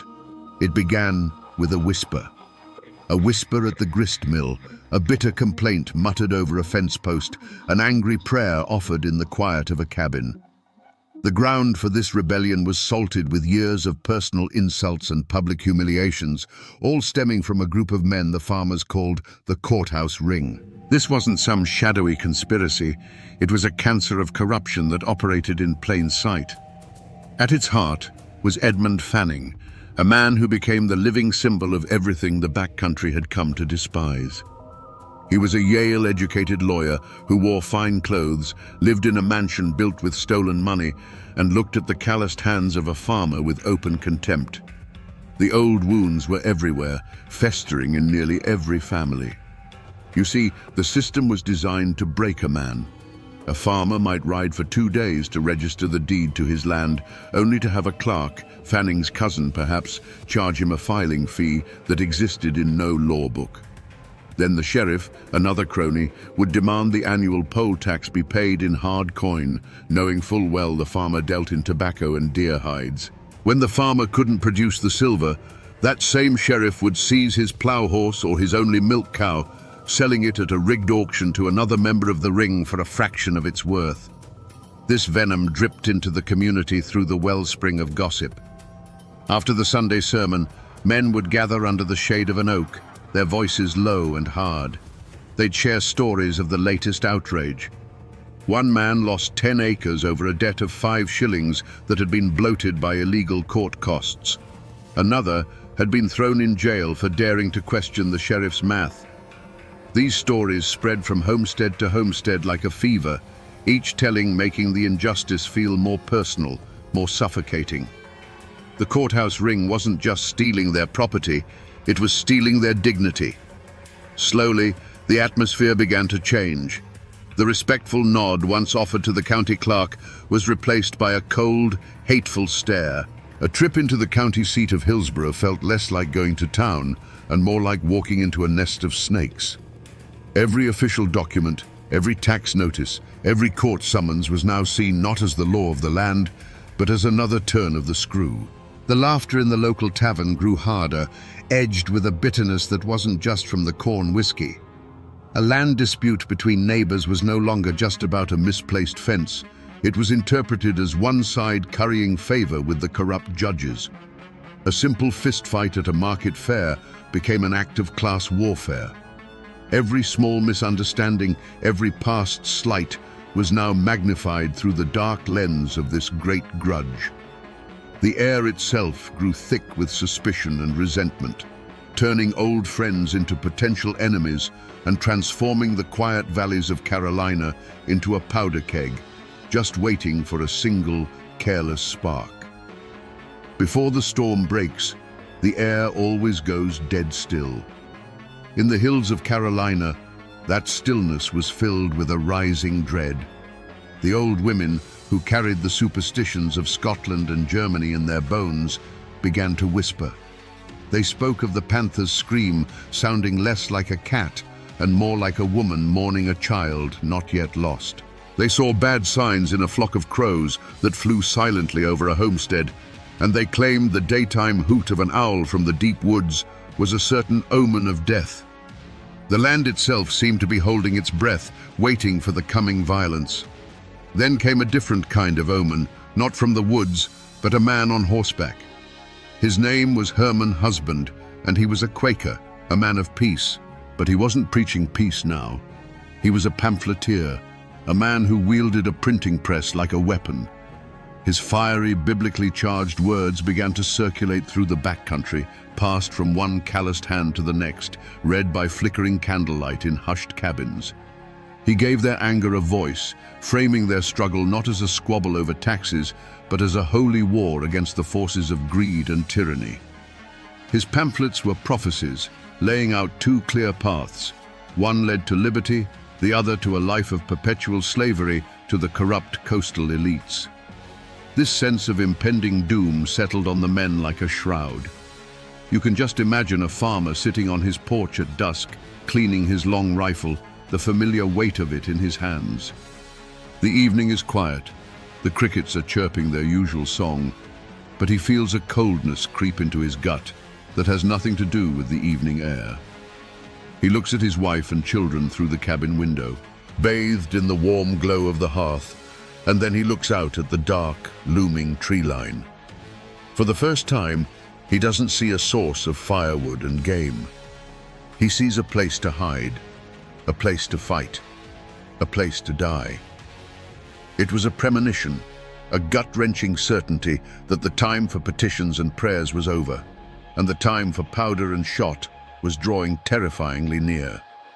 For years, the farmers had tried to fight the system with its own weapons. They wrote petitions, polite and humble, begging the colonial assembly for relief. Each one was ignored, dismissed with the contempt a lord might show a serf. They tried to sue the corrupt officials, only to find the courts were run by the very same snakes who were robbing them blind. Every legal door was slammed in their faces. The pressure had been building for years, and in September of 1770, in the town of Hillsborough, the dam finally broke.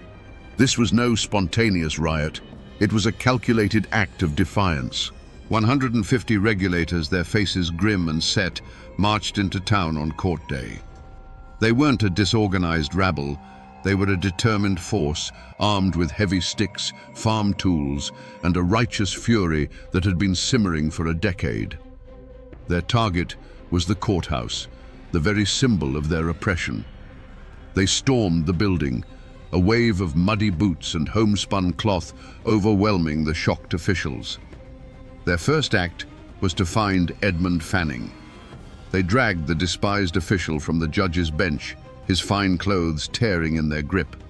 They threw him into the dusty street and beat him, not to kill, but to humiliate. Each blow was a release of years of pent-up rage for every illegal fee, every stolen horse, every contemptuous sneer. When they were done with Fanning, they turned on his house, a mansion so luxurious the farmers called it a palace built on their tears. They didn't just vandalize it, they dismantled it, brick by brick, until nothing was left but a pile of expensive rubble. Back in the courthouse, they held a mockery of justice. They dragged the judge from his seat and put one of their own in his place, going through the court docket and striking down the cases against their fellow farmers. This was more than a protest.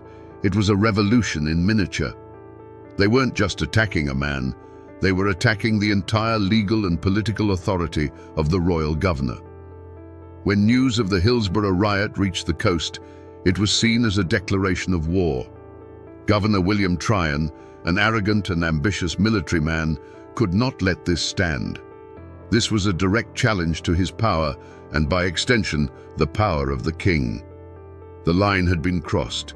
There would be no more petitions. There would be no more negotiations. The only answer now would come from the barrel of a gun. The first drops of blood had been metaphorical, spilled in the beating of a corrupt official and the destruction of his home. The next would be real. On the morning of May 16, 1771, two armies faced each other across a quiet field bordering Alamont's Creek. On one side stood Governor Tryon's militia, over 1,000 men in disciplined lines, their bayonets glinting in the spring sunlight. Before them sat the dark, menacing mouths of several cannon. On the other side, scattered amongst the trees and rocks, were 2,000 regulators. They were not an army. They were a gathering of fathers and sons, armed with the old hunting rifles and farm tools they used to feed their families. When the governor's final demand for surrender was met with that thunderous cry, "Fire and be damned," the fate of them all was sealed. There was no warning shot. The first sound was a deafening physical blow that seemed to tear the very fabric of the sky. The cannon spoke, and the world dissolved into smoke and a hellish roar. For the farmers, who had only ever known the sharp crack of a squirrel rifle, it was the sound of the apocalypse. The ground shook beneath their feet, and the air, which moments before had carried the scent of honeysuckle, was instantly choked with the bitter, sulphurous stink of black powder. Through the eyes of a young boy hiding behind a wagon, the battle was not a series of heroic charges, but a terrifying blur of chaos. He saw the man who had been his neighbor, a man he'd known his whole life, suddenly stagger and fall as if tripped by an invisible hand. There was no dramatic cry, just a quiet, heavy collapse into the grass. He heard the pop, pop, pop of the regulator rifles, a desperate and scattered sound, answered by the terrifying, unified crash of hundreds of militia muskets firing as one. It was the sound of a handful of pebbles thrown against a stone wall. The air itself became a lethal thing, filled with a constant, high-pitched whine. Leaves and twigs were clipped from the trees as if by an unseen scythe. Men would duck behind an ancient oak for cover, only to have the bark explode into splinters beside their head. The orderly commands of Tryon's officers were a distant, chilling murmur, while the sounds on the regulator side were a desperate chorus of individual shouts, screams of pain, and cries of encouragement that were swallowed by the unending noise. When the smoke momentarily cleared, the field was a landscape of surreal and terrible images. A farmer's broad-brimmed hat lay upside down in the grass, a small dark hole punched through its crown. A heavy iron pitchfork stood upright, its tines buried in the soft earth, its owner nowhere to be seen. The disciplined red lines of the militia advanced slowly, relentlessly. a machine of death that seemed unstoppable, firing and reloading with a terrifying, practiced rhythm. After 2 agonizing hours, the sporadic resistance finally broke. The farmers, their courage no match for cannons and disciplined volleys, fled. They melted back into the deep woods from which they had come, their retreat covered by the smoke and confusion. And then, an even more terrifying sound descended upon the field: silence. Not the peaceful silence of the morning, but a heavy, profound stillness, broken only by the low moans of those who could not run. The battle was over. The rebellion was crushed. The spring grasses of Alamont's field were trampled and stained, littered with the abandoned tools and weapons of men who had gambled everything for justice and lost.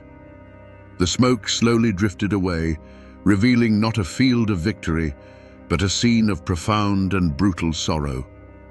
The first American Revolution had ended not with a declaration, but with a slaughter. To understand a man like Governor William Tryon, you must understand that he never once saw the regulators as aggrieved citizens. In his mind, they were simply an infection. He was not a governor responding to a protest. He was a surgeon cutting out a tumor from the body of the colony. His entire career was built on the rigid structure of the British military, a world where orders were given and followed without question. To him, the farmers' defiance was not a plea for justice. It was a breakdown in the fundamental order of civilization itself, a direct and personal insult to his authority and the king's. Tryon's logic was cold, sharp, and utterly devoid of empathy. These were not men who had lost their farms. They were traitors who had defied the law. They were not fathers trying to feed their children. They were a rabble who had assaulted an officer of the crown. In his dispatches, he referred to them as banditti and insurgents. He believed, with an unshakable conviction, that the only way to deal with such a chaotic force was with overwhelming, brutal, and public displays of power. Mercy, in his view, would be interpreted as weakness, and weakness would only invite more chaos. The switch likely flipped in his mind the moment he heard the details of the Hillsborough riot. The image of Edmund Fanning, a man of his class, a Yale-educated official, being dragged from a judge's bench and beaten in the street by a mob of coarse, uneducated frontiersmen must have been horrifying to him. It was a vision of the world turned upside down. It was the peasants storming the castle. From that moment on, his response was not a political calculation, but a visceral, almost aristocratic rage. He wasn't just marching to restore order, he was marching to put these people back in their proper place. After the cannons fell silent at Alamont's and the farmers had fled, Tryon likely felt not a shred of remorse, but a grim sense of satisfaction. The feeling would have been one of triumph, of order restored. As he rode across the silent, blood-soaked field, he wouldn't have seen the bodies of his fellow countrymen. He would have seen the evidence of a necessary and successful operation. The hanging of James Few on the battlefield without a trial was not an act of cruelty in his mind, but a necessary piece of political theatre. It was a clear, unambiguous message sent to every cabin in the backcountry. This is the price of defiance. This is the fate of those who challenge my authority.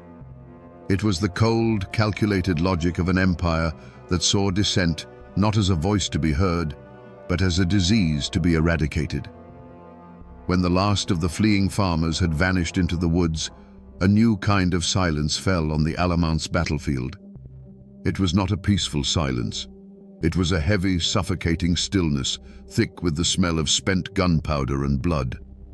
Governor Tryon's victorious militia moved across the field, their discipline holding firm even in the face of the carnage they had wrought. They collected the wounded, counted the dead, and secured a handful of prisoners who had been too slow or too injured to escape. For them, it was a clean, decisive victory. For the backcountry, it was the beginning of a nightmare. For the surviving regulators, the fight was over, but the struggle for survival had just begun. They were no longer farmers or protesters. They were fugitives. They scattered into the familiar, dense wilderness of the Carolina Piedmont, the woods that had been their larder and their sanctuary now becoming their last hope of survival. Wounded men staggered through hidden ravines, while others made desperate journeys back to their homesteads, not to stay, but to grab a handful of supplies and whisper a frantic goodbye to their families before disappearing again into the shadows. They were hunted men in their own land. Traian's vengeance was as swift as it was pitiless. He wanted to make an example, to burn the lesson of Alamance into the memory of the backcountry for a generation. Among the prisoners was a man named James Few, a simple carpenter who had been driven to rebellion. Without the pretense of a trial, without a prayer or a final word, Traian ordered him hanged right there on the battlefield. His body was left dangling from an oak tree, a grotesque scarecrow meant to terrorize anyone who might still harbor defiant thoughts. He was a sacrifice, a bloody warning nailed to the barn door of the entire region. The battle was over, but the war on the regulator's spirit continued. Traian turned his militia into an occupying army and unleashed them on the surrounding counties. They marched from farm to farm, a wave of red coats and cold steel, living off the land and terrorizing the populace.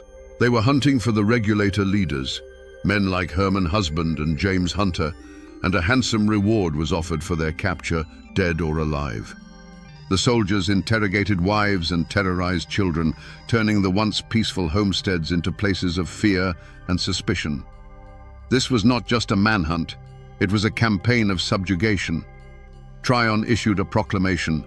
Every man in the backcountry was to come forward and sign a binding oath of allegiance to the king and his government.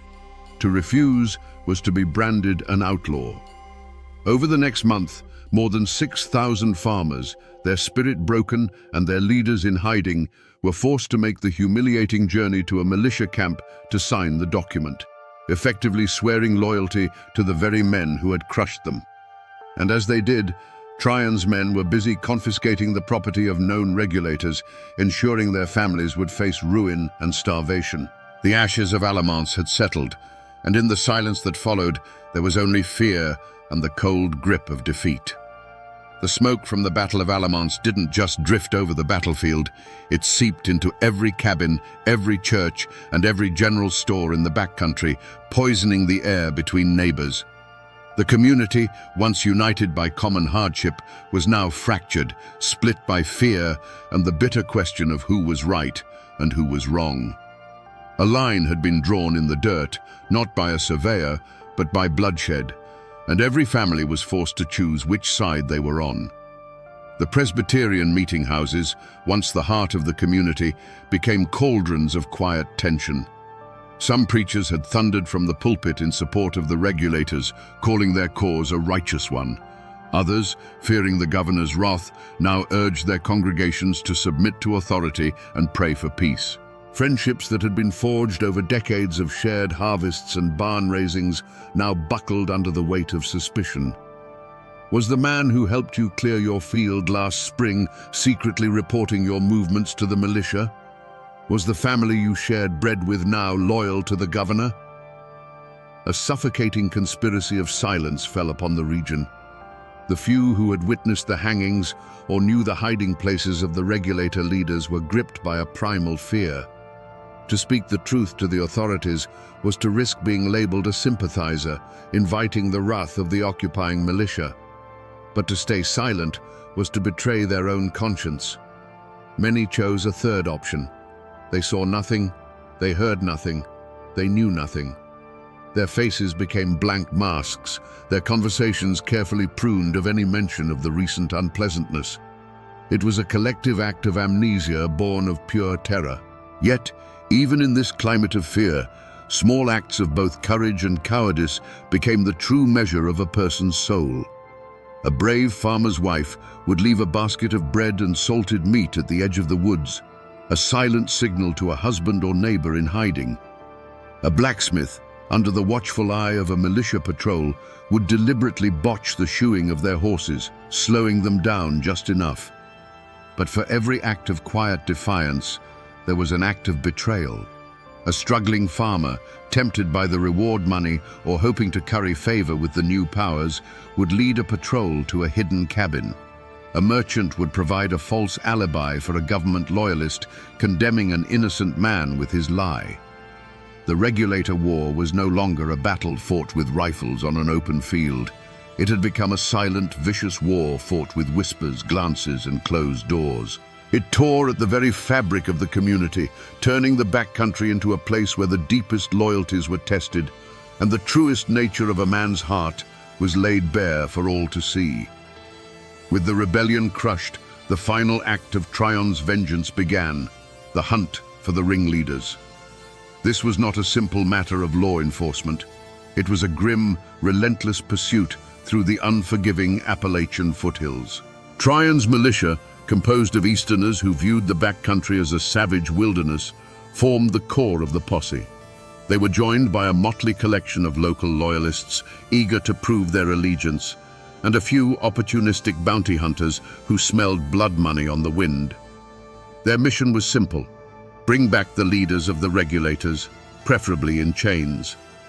The chase became a brutal contest between the hunters and the hunted, with the mountains themselves as the main character. The fugitives, men like James Hunter and the pamphleteer Herman Husband, knew this land like the back of their own hand. They knew every hidden valley, every secret pass, every cave where a man could disappear. They moved like ghosts through the dense forests, subsisting on wild berries and whatever game they could kill without a gunshot giving away their position. They were aided by a silent network of sympathetic farmers who would leave them food, warn them of patrols, and lead the militia on wild goose chases into impassable swamps. For the pursuers, the hunt was a descent into a green hell. The rugged terrain was their enemy. They were tormented by biting insects, venomous snakes, and the constant, unnerving feeling of being watched from the shadows. Their brightly colored uniforms made them easy targets, and their ignorance of the land led them into ambushes and dead ends. More than one militia patrol found themselves hopelessly lost, forced to abandon the chase and struggle back to camp, humiliated and exhausted. The mountains, which had nurtured the regulators' independence, now served as their greatest fortress. Despite the difficulties, the net slowly tightened. Herman Husband, the intellectual soul of the movement, was a writer, not a woodsman. He was captured relatively quickly, his spirit broken. Others, however, were harder to corner. The general of the regulators, James Hunter, remained at large, a phantom who seemed to be everywhere and nowhere at once. The final moment of capture for most of the key leaders wasn't a dramatic firefight in a mountain pass. It was a slow, grinding process of attrition. Exhausted, starving, and betrayed by informants, they were picked off one by one. Often, they were found not in a heroic last stand, but sleeping in a barn or accepting a meal from someone they mistakenly trusted, too worn down to run any longer. The hunt in the shadows was over, and the stage was set for the governor's final act of justice. The captured regulator leaders were dragged back to Hillsborough, the very town they had once triumphantly seized. But now, it was an armed camp. Governor Tryon's militia stood guard on every corner, their bayonets fixed, turning the colonial courthouse into a fortress. The air inside the courtroom was thick with the metallic tang of fear and the stench of foregone conclusions. On one side of the room sat the coastal gentry and loyalists, their faces smug with victory. On the other, huddled in silence, were the wives and families of the accused, their faces etched with a despair that knew there was no hope here. In the defendant's box sat the 6 captured leaders. They were not cowering criminals. They were broken, exhausted men, but their eyes held a hard, defiant glint. There was no remorse on their faces, only the quiet dignity of men who had fought for what they believed in and lost. They looked out at a courtroom where the judge, the prosecutor, and the jury were all part of the same corrupt system they had risen up against. Their trial was a piece of theater written by the victors, a legal ritual designed to give the veneer of law to an act of pure political vengeance. The proceedings were a farce. Witnesses for the prosecution, likely motivated by fear or reward, gave their testimony. Any evidence of the years of extortion and abuse that had led to the rebellion was dismissed as irrelevant. The charge was not assault or rioting, it was high treason. By firing on the king's representative, they had, in the eyes of the law, fired upon the king himself. It was a charge from which there was no escape. The verdict, when it came, was a foregone conclusion, delivered with cold, formal gravity: guilty. The sentence: death by public hanging. A wave of shock and grief washed over one side of the courtroom, while satisfied murmurs rippled through the other. 6 men, who had stood up for their neighbors against a tide of corruption, were now to be strung up like common murderers. But the story of this trial does not end with the judge's gavel. It ends on the gallows, with a man named James Pugh. As the noose was placed around his neck, he refused to play the part of the penitent traitor. Instead, he turned to the crowd and began to speak. For nearly half an hour, Pugh delivered a fiery, damning sermon from the scaffold. He condemned the cowardice of Edmund Fanning and the tyranny of Governor Tryon. He spoke of the justice they had sought and the violence they had received. He prophesied that a day of true reckoning would come for these corrupt men. He was still speaking, his voice ringing with righteous fury, when the sheriff, impatient with this final act of defiance, gave the order to cut him down. The court of law had delivered its verdict. But from the gallows, the justice of the mountains had delivered its own. The law of men had won the day, hanging its enemies and silencing dissent. But the question hung in the air, far longer than the bodies of the condemned. Was this justice? Or was it merely the law, a tool in the hands of the powerful, used to crush the powerless? The hangman's rope cast a long shadow over the Carolina backcountry, a shadow that would linger for years. For the families of the executed and the thousands of other regulators, life after the verdict was a bitter cup to drink. Those who remained on their land lived as a conquered people. They plowed their fields and harvested their corn under the watchful eye of a government they now knew was their enemy. Every tax notice was a fresh wound. Every court summons a reminder of their powerlessness. They had been forced to sign an oath of loyalty, a piece of paper that felt like a brand on their soul, a public declaration of their own humiliation. But not everyone stayed. For many, the memory of Alamance was a poison in the soil, and the oath of allegiance was a chain they refused to wear. They saw only one path to freedom: west. In a great, silent exodus, hundreds of defeated regulator families packed their meager belongings, turned their backs on the homes they had built with their own hands, and began the perilous journey over the Appalachian mountains. They were branded as outlaws, but they saw themselves as pilgrims. They illegally settled in the river valleys of what would one day become Tennessee, forming a new society called the Watauga Association.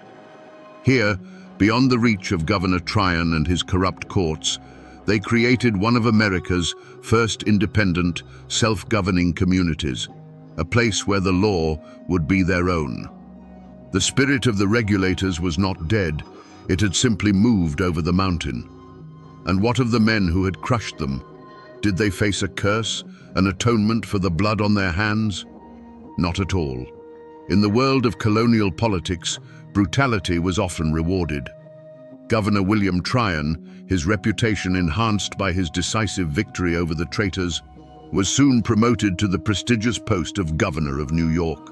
Edmund Fanning, the architect of the farmer's misery, also left Carolina, continuing his career as a loyal servant of the crown. They faced no justice, no ostracism, no reckoning. They simply moved on, leaving a broken land behind them. Their only curse would come years later, when the fires of revolution they had helped to stoke would finally consume the entire British system they served. Back in Carolina, the community tried to heal by forgetting. The story of the Regulator War became a dangerous and painful memory, a ghost to be locked away. The word regulator itself became a whisper, a name associated with defeat and treason. People got back to the hard work of survival, focusing on the seasons and the soil, burying the trauma of Alamance under a blanket of collective silence. They tried to move on, to pretend it never happened. But a wound that deep doesn't heal just because you stop talking about it.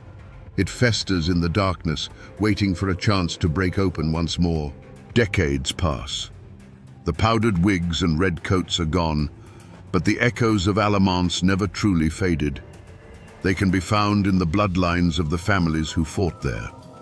Many of the sons of the regulators, raised on bitter stories of Tryon's tyranny, picked up their rifles again just 4 years later.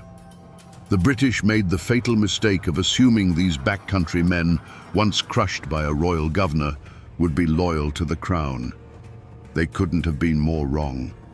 The men who fled over the mountains to Watauga became the legendary Over-Mountain Men, and at the Battle of Kings Mountain, they unleashed a frontier fury that annihilated a British army and helped turn the tide of the entire Revolutionary War.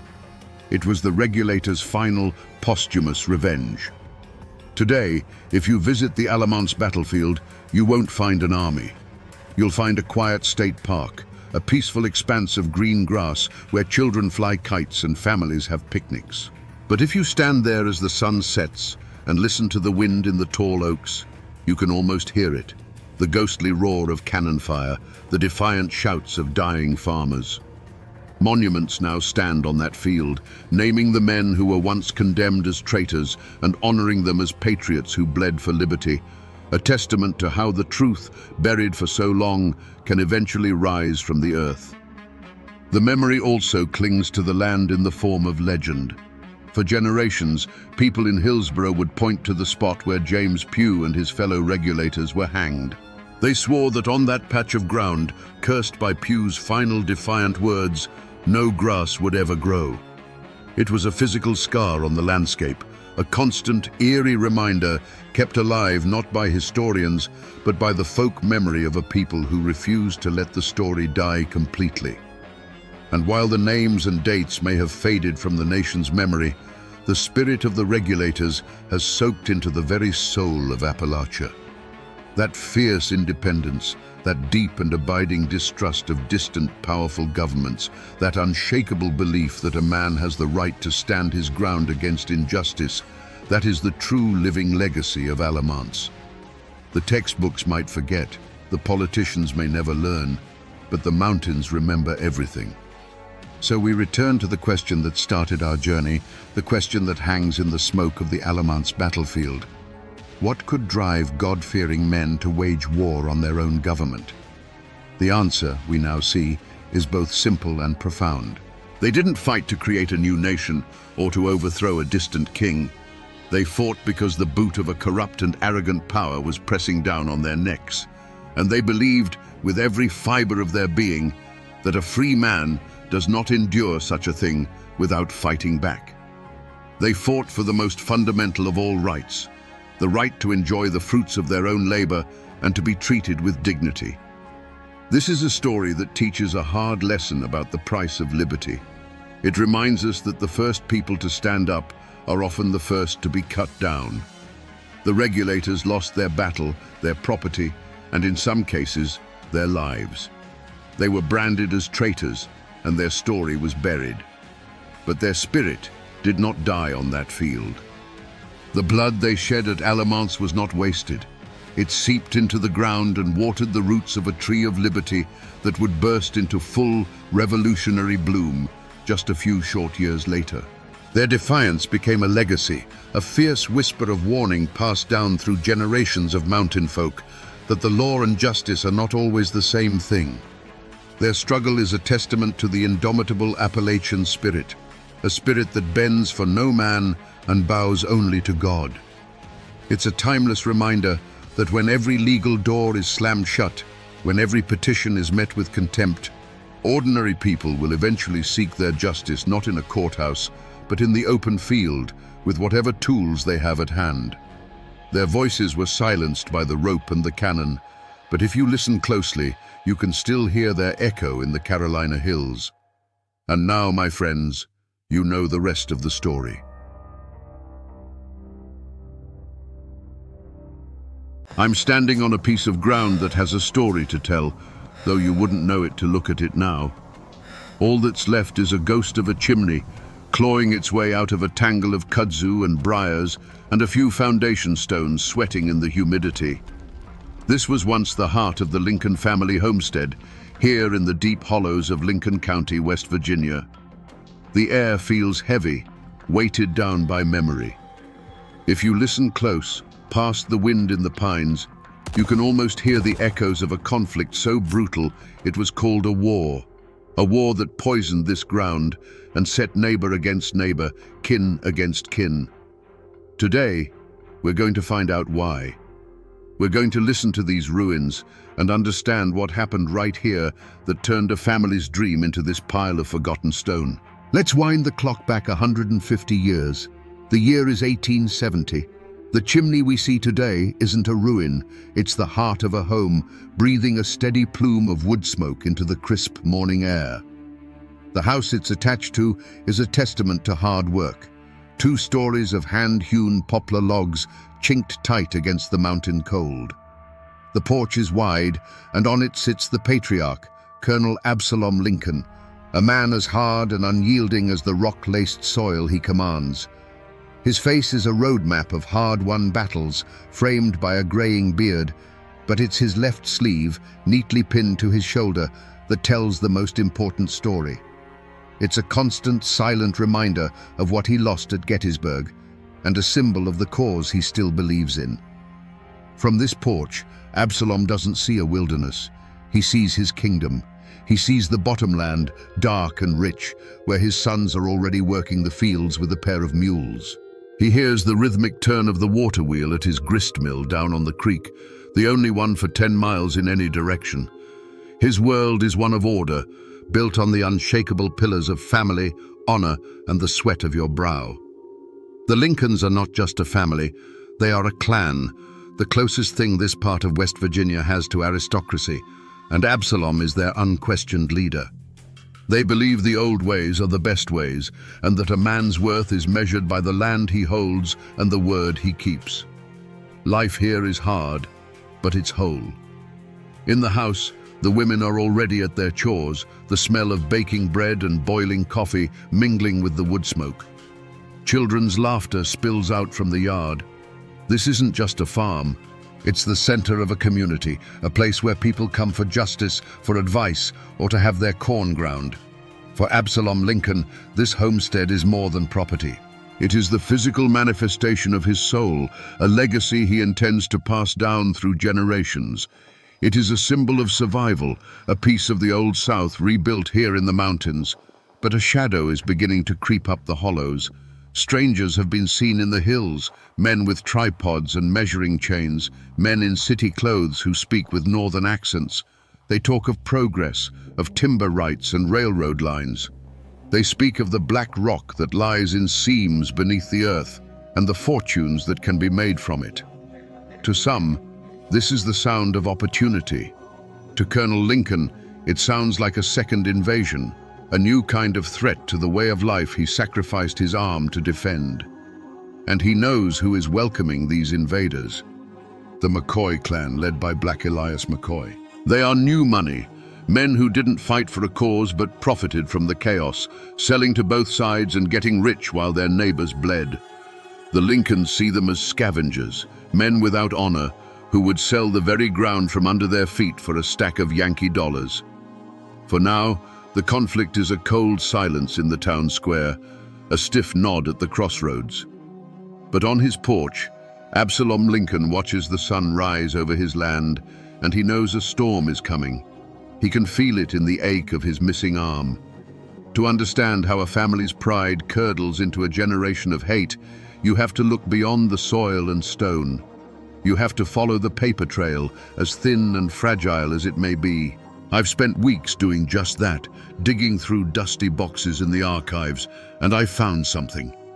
This is what I believe is the first drop of poison. It's a page from the Lincoln County Ledger dated November 6, 1872. The paper is brittle, the color of old tobacco, and it smells of time itself. Most of it is what you'd expect: crop prices, an ad for a liver tonic, a notice about a church social. But tucked away in a small column on the back page is a single dry paragraph that announces the results of the county election. It officially declares that Jedediah McCoy, brother of Black Elias, had been elected sheriff of Lincoln County. On the surface, this is just democracy at work. But you have to understand, in a place like this, the sheriff's badge was the keys to the kingdom. He controlled everything: who got arrested, whose land got seized for back taxes, and whose brand of justice was enforced. For as long as anyone could remember, the man wearing that badge had been a Lincoln, or a man loyal to the Lincolns. This small, forgotten news clipping wasn't just reporting a political upset, it was documenting a coup. This was the moment the McCoys seized the levers of power, and for Colonel Absalom Lincoln, it was an intolerable insult. This piece of paper tells us what happened, but the question that haunts this story, the question that led to all the bloodshed, is how. That small newspaper column was the official record, the final word. But the story of how Jedediah McCoy's name got printed there was written not in ink, but in sweat, whiskey, and the cold glint of northern silver dollars. On Election Day in 1872, the air outside the Hamlin courthouse was thick with a tension you could taste. It wasn't the celebratory mood of a civic duty. It was the quiet, watchful stillness of two armies waiting for the other to blink. The Lincolns and their supporters gathered on one side of the dusty square, the McCoys on the other. It was a division as clear as a property line drawn in blood. Colonel Absalom Lincoln stood on the courthouse steps, his one good hand resting on a hickory cane. He expected his cousin to win. It was a matter of tradition, of respect. The Lincolns had always guided the county, and their people, the families who had been here for generations, understood that. He watched the proceedings with a stern but confident eye, acknowledging the deferential nods of his fellow farmers and veterans. To him, this election was merely a reaffirmation of the natural order of things, a way of telling the world that the values of the Old South were still alive in these hills. But then came the strangers. They arrived in wagons, a rough-looking collection of men Absalom had never seen before. They weren't farmers. Their hands weren't calloused from the plow, but from the pickaxe and the sledgehammer. They were the survey crews and clearing gangs hired by the railroad interests that Black Elias McCoy had been courting. They were paid in cash and loyalty to the man who signed their checks. One by one, they cast their ballots, their unfamiliar faces a stark insult to the local men who had bled for this ground. A low murmur rippled through the Lincoln crowd. This wasn't an election, it was an invasion by proxy. When the final tally was read aloud, a moment of stunned silence fell over the square. It was quickly shattered by a triumphant roar from the McCoy side of the crowd. Jedediah McCoy had won by a handful of votes, just about the same number of strangers who had been brought in. Black Elias McCoy stood in the center of the celebration, a thin, knowing smile on his face. He had not won an election, he had purchased an office. Colonel Lincoln descended the steps, his face a mask of cold fury. He walked directly to Elias, the crowd parting before him. Their confrontation was quiet, but more menacing than any shout. "You bought this election," Absalom said, his voice low but carrying like a rifle shot in the winter air. "You bought it with northern money and railroad trash." Elias McCoy didn't flinch. He looked the one-armed colonel square in the eye. "The world is changing, Absalom," he replied, his own voice smooth as oiled steel. "It's a new time. You can either get on the train or get run over by it." In that moment, the lines were drawn. It was no longer about politics. It was about honor, about survival. And both men knew, standing there in the dust, that this conflict would not be settled at the ballot box again. Paper and ink can give you the facts, but they can't give you the feeling. They don't have a soul. To find that, you have to talk to the people who carry the story in their blood. That's what led me here. to a small, neat house perched on a hillside, to sit on a front porch with a woman named Sarah Lincoln Vance. She's 87 years old, the great-granddaughter of Colonel Absalom Lincoln's eldest son. Her hands are gnarled with age, but her eyes are sharp, and her memory is a library of stories that have never been written down. I showed her the newspaper clipping about the election. She looked at it, gave a slow, knowing nod, and handed it back to me. "That was the start of the trouble, all right," she said, her voice a soft mountain drawl. "But it ain't the start of the hate. Politics is one thing, that's about power. The hate started later. It started over a boy defending his father's honor. According to the story Sarah's grandmother told her a few months after the election, there was a church social.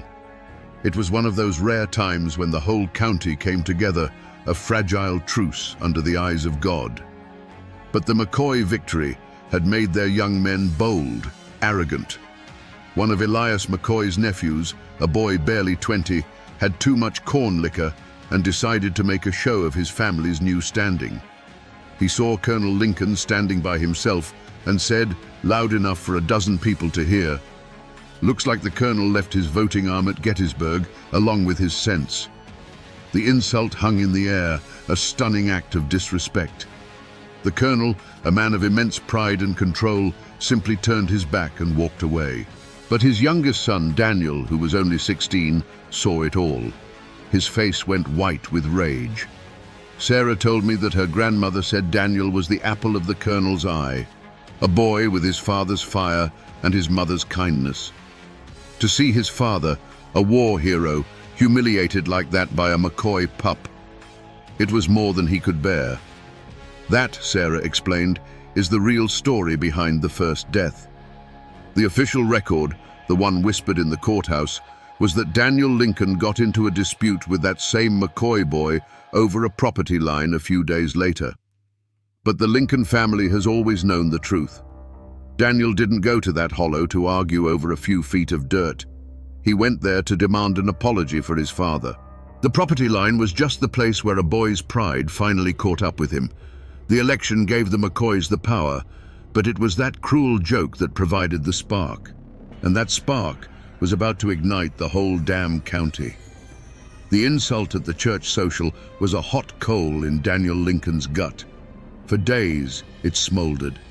He was only 16, but he had his father's unbending pride. He saw the way the other men looked at the colonel now with a hint of pity. He heard the whispers, and he saw the shame in his father's eyes, a look that cut the boy deeper than any knife. While the older men of the family spoke in hushed tones of political strategy and legal challenges, Daniel was consumed by a simpler, more primal code. An insult to his father's honor was an insult to the entire Lincoln name, and it had to be answered. He wasn't thinking of war or consequences. He was thinking like a son. He found Caleb McCoy, the boy who'd made the joke, working a stand of timber in a narrow hollow where their property lines blurred. It was a lonely place, the sound of the axe echoing off the steep hillsides, the air thick with the smell of pine sap. Daniel didn't come with a rifle leveled. He came on foot, his hands empty, his heart hammering against his ribs. "I want you to apologize to my father," Daniel said, his voice shaking but firm. Caleb McCoy, flush with the arrogance of his family's recent victory, just laughed. He leaned on his axe handle, a smirk on his face. "Your daddy's a cripple and his time is past," Caleb sneered. "Just like the rest of you Lincolns. Now get off my land before I run you off." He spat a wad of tobacco juice near Daniel's feet. That was the final spark. Daniel lunged, his fists clumsy but flying with all the pent-up rage of a wronged son. Caleb, bigger and a few years older, was taken by surprise but quickly recovered. The two boys tumbled to the ground, trading blows in the dirt and mud, a desperate, graceless fight fueled by generations of growing animosity. It wasn't a duel, it was a brawl. They rolled over roots and rocks, their grunts and curses swallowed by the vast indifference of the woods. The struggle carried them to the edge of a steep, rocky ravine that cut through the hollow. Caleb had Daniel pinned, his knuckles bloodying the boy's face. Daniel, in a surge of desperate strength, bucked and twisted, trying to throw him off. For a split second, their weight shifted. Caleb's boot slipped on a patch of wet moss. His eyes widened, his smirk replaced by a flash of genuine terror. He scrabbled for a handhold, but there was nothing but air. With a cry that was cut short by the sickening crack of a branch, he disappeared over the edge. Silence. A profound, ringing silence broken only by the gurgle of the creek below and Daniel's own ragged breaths. He crawled to the edge and looked down. Caleb McCoy lay twisted on the rocks below, his body unnaturally still. The fight was over. A 16-year-old boy, defending his father's honor, had just committed the first act of war. He scrambled back from the edge, a wave of cold horror washing over him, and he ran. He ran not as a victor, but as a terrified child who had just opened the gates of hell. When Caleb's body was found, the McCoys screamed for blood. Sheriff Jedediah McCoy declared it murder and swore to hang the Lincoln boy responsible. But Colonel Absalom Lincoln, seeing the terror in his own son's eyes, made a decision. He would not give his child to a McCoy sheriff and a McCoy mob. He gathered his clan, and at the funeral for the young Lincoln boy, because that is what the official story now became, a tragic hunting fall, he stood over the simple pine coffin and made his vow. "The law of this county is a tool for our enemies," he declared, his voice like iron. "From this day forward, we will be our own law, an eye for an eye, a life for a life." The point of no return had been crossed. The time for words was over. After a death like that, vengeance doesn't wait long in these mountains. It just waits for the right time and the right place. That place is here. I'm standing beside the Guyandotte River at a sharp, angry turn in the road that locals have called Devil's Elbow for as long as anyone can remember. Today, it's peaceful. The water rushes over the rocks and the sun filters down through a thick canopy of leaves. It's a beautiful, forgotten corner of the county. But if you know where to look, the scars are still here. This wide gravel shoulder I'm standing on isn't the original road. The old wagon trace ran closer to the water, right along the base of this sheer rock wall. And up there, about 50 feet above me, is a high wooded ridge that looks down on this entire bend. It's a perfect natural ambush point, a kill box designed by God himself. The sandstone up there is still pockmarked, weathered by a century of rain and ice, but you can still make them out. Dark little circles against the grey rock, each one a silent testament to the chaos that was unleashed right where I'm standing. This is where the Lincolns delivered their answer to the death of young Daniel. It wasn't a back-alley knife fight. It was a calculated military-style operation, planned and led by a man who had learned the art of war on the bloodiest battlefields in the nation. You have to imagine it. A slow-moving wagon, heavy with the payroll for a McCoy timber crew, rumbling down that narrow trace. The men inside, feeling safe, probably not even thinking of trouble. They never saw the shadows moving in the laurel up on that ridge. They only heard the sound of Colonel Lincoln's justice speaking all at once. The McCoy payroll wagon creaked its way along the river trace, moving at the slow, steady pace of the mules that pulled it. Inside, 3 McCoy kinsmen were relaxed, their rifles leaning against the wagon bed. The money, a heavy lockbox full of silver dollars, was a comforting weight between them. It was a warm afternoon in 1875. The air was sweet, and the only sounds were the jingle of the harness, the rumble of the wheels, and the endless rush of the Guyandotte. As they rounded Devil's Elbow, the high rock wall threw the road into deep shadow, offering a brief respite from the sun. It was the last moment of peace any of them would ever know. The first shot was not a warning. It was a declaration. A single sharp crack echoed from the ridge above, and the lead mule went down as if struck by lightning, its collapse throwing the entire wagon into a groaning, tangled halt. Before the McCoy men could even register what had happened, the ridge exploded in a volley of synchronized fire. It was not the scattered shooting of a brawl, it was the disciplined, concentrated fire of soldiers. The sound was a physical blow, a deafening wall of noise that hammered the wagon from above. The wooden sideboards of the wagon splintered instantly, peppered with a dozen heavy-caliber impacts. The air filled with the smell of gunpowder and hot lead. The man holding the reins was thrown backward from his seat, the leather straps falling from his hands. A second man, who had been scrambling for his rifle, suddenly slumped forward over the lockbox, his own weapon clattering, unfired, to the floorboards. The third and final man managed to raise his pistol and fire a single wild shot toward the trees before he too was silenced, collapsing in a heap beside his comrades. Then, as suddenly as it began, an absolute silence fell over the bend in the road.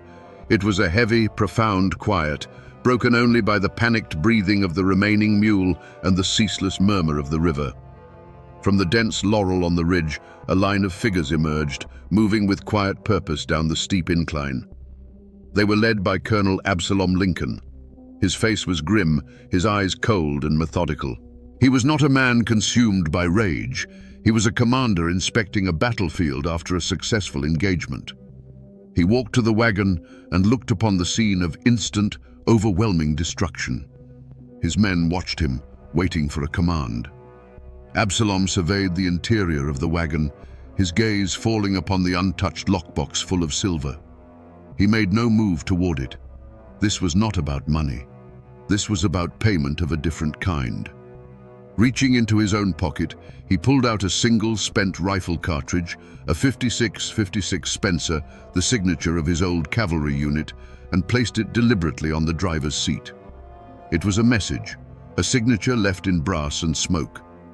He turned without another word and led his men back into the woods, vanishing as quickly as they had appeared, leaving behind a monument of splintered wood and terrible silence. The war had begun in earnest. After the smoke clears and the bodies are carried away, the machinery of the law, however rusty and biased, has to turn. And this is what it produces. This is the official coroner's inquest, filed in the Lincoln County Courthouse just 2 days after the ambush at Devil's Elbow. The handwriting is a spidery, formal script on paper that has gone thin and brown with age, but the words themselves are cold, hard, and clipped. They are the official story, the version of events that was meant to be preserved for history. I'll read you the key passage. It says, "The deceased, identified as Silas McCoy, John R. McCoy, and Peter Vance, did come to their deaths by means of multiple gunshot wounds. Evidence suggests the attack was carried out from the high ridge overlooking the road. The company payroll box, containing approximately $200, was found undisturbed. The perpetrators are, at this time, unknown. Perpetrators unknown. In a county this small, where every family knows every other family's business, that phrase is a lie.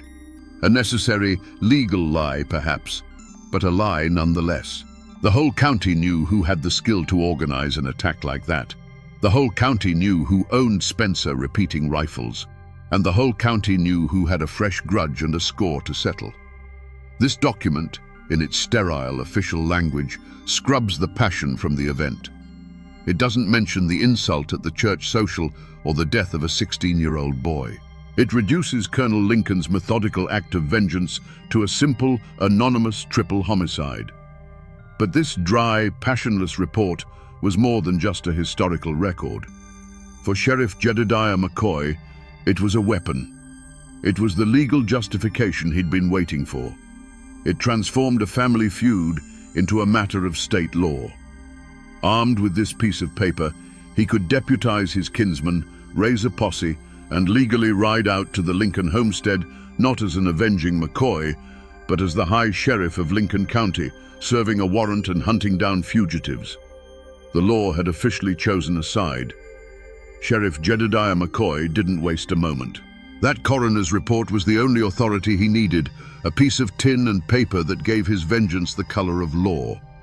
He deputized a dozen men that very day. This was no impartial posse of civic-minded citizens.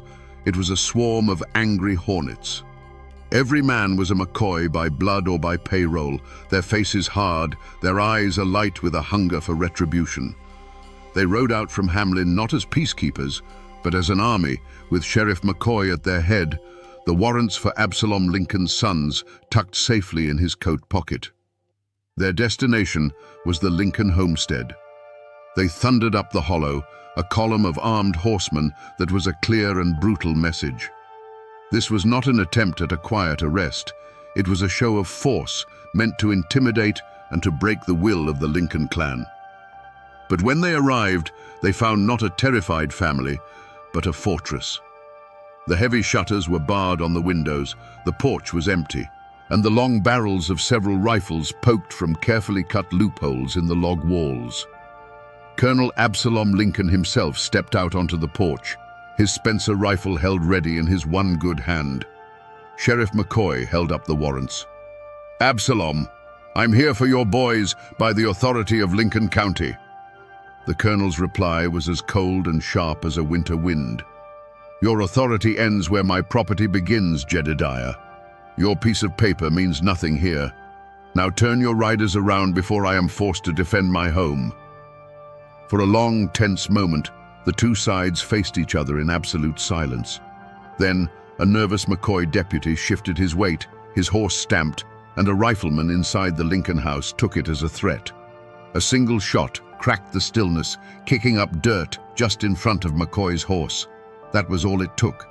The posse unleashed a ragged volley of fire at the house, which was answered by the disciplined, withering fire of the defenders. McCoy's men were exposed, out in the open, and after several minutes of taking the worst of the exchange, they were forced into a humiliating retreat back down the hollow. Furious and thwarted, Jedediah and Elias McCoy devised a new strategy. If they couldn't take the Lincoln fort, they would seize the counties. They rode their posse back into Hamlin, but they didn't disperse. Instead, they dismounted and, in a shocking act of insurrection, stormed the county courthouse. They threw out the Lincoln-appointed clerk and barricaded the doors. From the windows of the very building meant to dispense justice, McCoy riflemen now aimed their weapons out at the town square. There was no trial. There was no capture. The verdict was delivered by Jedediah McCoy himself, who hung a hand-painted sign from the courthouse balcony. "By order of the sheriff, martial law is in effect. All sympathizers of the Lincoln clan will be deemed outlaws." The pursuit of the law had ended with the law itself being taken hostage. Lincoln County now had two armed camps, two governments. The Lincolns, barricaded in their home, and the McCoys, ruling from a stolen courthouse. The town of Hamlin became a no-man's land where the slightest movement could draw a sniper's bullet, and the promise of a full-scale battle hung over the valley like a storm cloud waiting to break. Every war, no matter how large or small, ends in the same place, a quiet plot of ground under a silent sky. I'm here now, in the old Hamlin Cemetery, a place where the stones lean like tired old men, and the stories they tell are slowly being erased by wind and rain. The grass is high, and the only sound is the drone of cicadas in the ancient oaks. I came here to find the final chapters of the two men who started it all, to see where their ambition and their bitterness finally led them. It wasn't hard to find Colonel Absalom Lincoln. His grave is on a small rise overlooking the valley. It's a simple, dignified stone of grey granite, the kind a soldier would choose. The inscription is clear and deep: Colonel Absalom Lincoln, CSA, beloved father and husband. A small, sun-bleached Confederate flag is planted in the earth beside it, a sign that even after all these years, someone still comes here to remember the man and the cause he fought for. His legacy, at least to his own family, is one of honor. Finding Black Elias McCoy was a different story. His grave is tucked away in a low-lying corner of the cemetery, where the water gathers and the weeds grow thickest. His headstone was clearly once more expensive than the colonel's, a tall, ornate piece of marble, but time has been cruel to it. It's tilted badly, stained dark green with moss, and a thick vein of ivy is slowly choking the inscription. I had to pull it away to even read the name. Here lies the man who wanted to drag the county into the modern age, the man who dealt in railroads and northern money, yet his final resting place is forgotten, sinking back into the earth. And here is the final bitter irony of the Lincoln County War. They lie just 100 yards apart now, The proud colonel and the ambitious McCoy, enemies who set the hills on fire with their hatred, are now silent neighbors for eternity. They fought for control of a whole county, for timber rights and political power, and in the end, this is all they hold: a 6-foot plot of dirt. Their war of sieges and snipers didn't last forever. It had to end. And standing here between their graves, the question becomes unavoidable. What was the final act that brought these two powerful men to this quiet, humble end? The journey from the courthouse siege to those two lonely graves was not a short one. It was a slow, grinding descent into a hell of their own making. The standoff was eventually broken by a traveling circuit judge, a brave man named Theron Parsons, who rode into Hamlin flanked by federal marshals. He brokered a fragile truce, a peace as thin as January ice, forcing the McCoys to relinquish the courthouse and the Lincolns to lay down their arms under the threat of state intervention. For a few tense months, an uneasy quiet settled over the county, but the hate was still there, simmering just beneath the surface. That fragile peace was shattered by a single rifle shot in the summer of 1878. Judge Parsons, seen as sympathetic to the Lincolns, was sitting on the porch of his boarding house when a bullet from the shadows found him. The assassination was a message. There was no room for impartial law in Lincoln County. The truce was over. The act was so brazen, so final, that it pushed both sides past the point of no return. The rules of engagement, if there ever were any, were burned along with the judge's body on the funeral pyre. The conflict then devolved into a new, more ruinous kind of warfare: economic destruction. One moonless night, McCoy riders swept through the Lincoln holdings, their torches finding the grist mill and the barns full of the year's harvest. The orange glow against the night sky was visible for miles, a signal that the McCoys were no longer just trying to win, but to erase the Lincolns from the land entirely. The retaliation was swift and terrible. The Lincolns, led by Absalom's remaining sons, no longer targeted barns. They targeted homes, setting fire to the McCoy homesteads and driving women and children out into the cold. It was a war of total annihilation, where the goal was to leave the enemy with nothing but ashes. This was the war that finally broke both clans. Black Elias McCoy, for all his cunning, found his fortune turning to ash in his hands. He had spent everything on hired guns, legal fees and bribes, and with his timber operations constantly under threat, his northern business partners abandoned him. He died a few years later, not from a bullet, but a broken man, his dreams of a McCoy dynasty ruined, leaving little behind but debts and a legacy of hate. Colonel Absalom Lincoln met a more direct, but no less tragic, end. In the spring of 1880, believing the worst of the fighting was over, he was out plowing his field, trying to bring life back to the soil that had soaked up so much blood. The man who had survived Gettysburg, who had fortified his home against a sheriff's army, was shot in the back by an unknown assassin from the tree line. He died with his hand on the plow. With the patriarchs of both families gone, the war simply ran out of fuel. The long shadow it cast, however, would stretch for generations, a darkness that fell not just on the families who fought, but on the very soul of the county itself. You might think that after 150 years, the dust would have settled, and the story of the Lincoln County War would be just that, a story. But you'd be wrong. The shooting may have stopped in 1880, but the war of words, the war of whispers and memory, never truly ended. It's still being fought today in quiet conversations on front porches and at family reunions. The truth of what happened depends entirely on who you ask, because in Lincoln County, history isn't a single solid thing. It's a fractured mirror, and every family holds a piece. To this day, if you find someone with the last name Lincoln, they will tell you a story of heroes and villains. In their version, Colonel Absalom Lincoln was a tragic patriarch, a man of unshakable honor who was forced to defend his family and his way of life against a tide of corruption. The McCoys were nothing but greedy upstarts. puppets for northern industrialists who stole an election and used a tainted badge to wage a campaign of terror. The ambush at Devil's Elbow wasn't murder, it was justice. Fortifying their home wasn't insurrection, it was a desperate act of self-preservation. Absalom Lincoln, they'll tell you, died a martyr for the old ways. But go down the road a few miles to a hollow where the McCoy name is still common, and you will hear a very different tale. They'll tell you Black Elias McCoy was a visionary, a man of progress who saw a future for Lincoln County beyond subsistence farming and isolation. He was trying to bring jobs, money, and the railroad into these hills, but he was blocked at every turn by the Lincolns, a violent, stubborn clan who couldn't accept that the world had changed. In their story, the Lincolns were the aggressors, murderers who killed a boy over a petty squabble and ambushed honest men on a public road.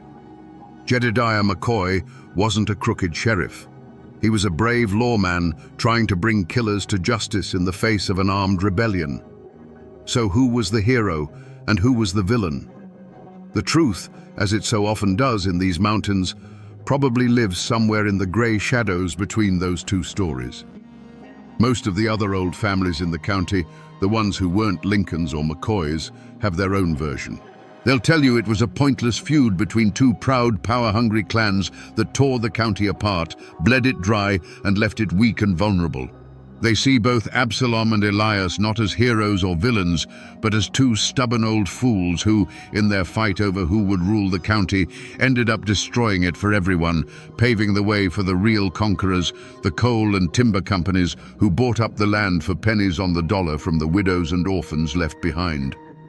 When a story is carved into a place with this much blood and sorrow, the facts themselves often become too heavy to carry. Over the generations, the sharp, painful edges of history get worn smooth and the story transforms. It stops being a dry account of an election and an ambush, and it becomes something else entirely, a legend.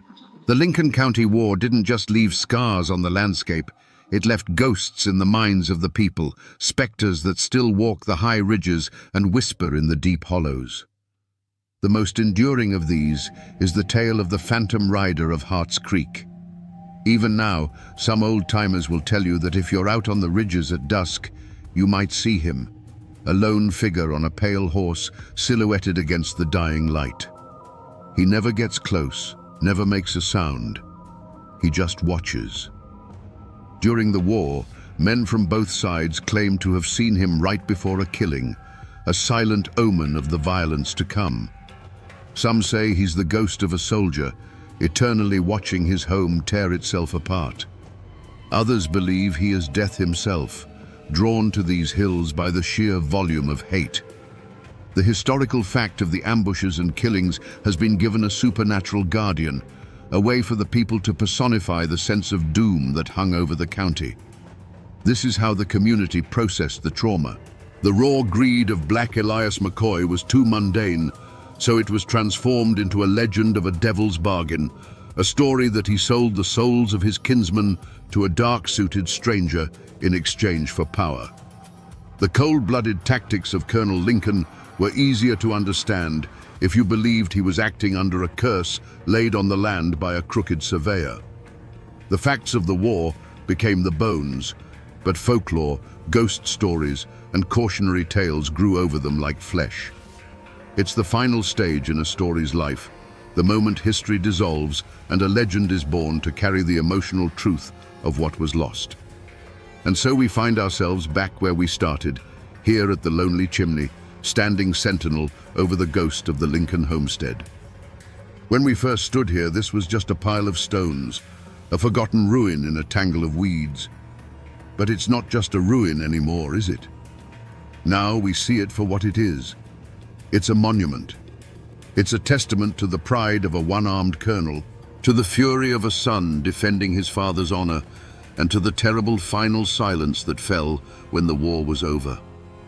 These stones are heavy with the weight of that story, a story of how a home can become a fortress, and how a fortress can become a tomb.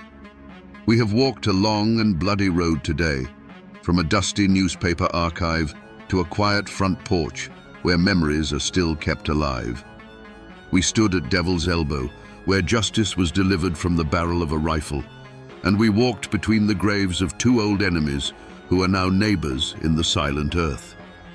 We have seen how a political squabble, fueled by a simple, cruel insult, could ignite a fire that would consume two families and poison a county for 100 years. The ultimate tragedy of the Lincoln County War is that in the end, nobody won. The Lincolns and the McCoys fought over who would control the future of these hills, and they fought with such ferocity that they destroyed each other. Their war left a vacuum, a void of power and leadership that was quickly filled by the very outsiders they both, in their own ways, distrusted. The coal and timber barons swept in, and the true conquest of Lincoln County began, not with a gunshot, but with the stroke of a pen on a deed. So the next time you pass a forgotten ruin on a lonely road, remember that it's not just a pile of stones. It's a library filled with stories of love, loss, and the choices that define us. The people are gone, the houses are gone, but the story remains.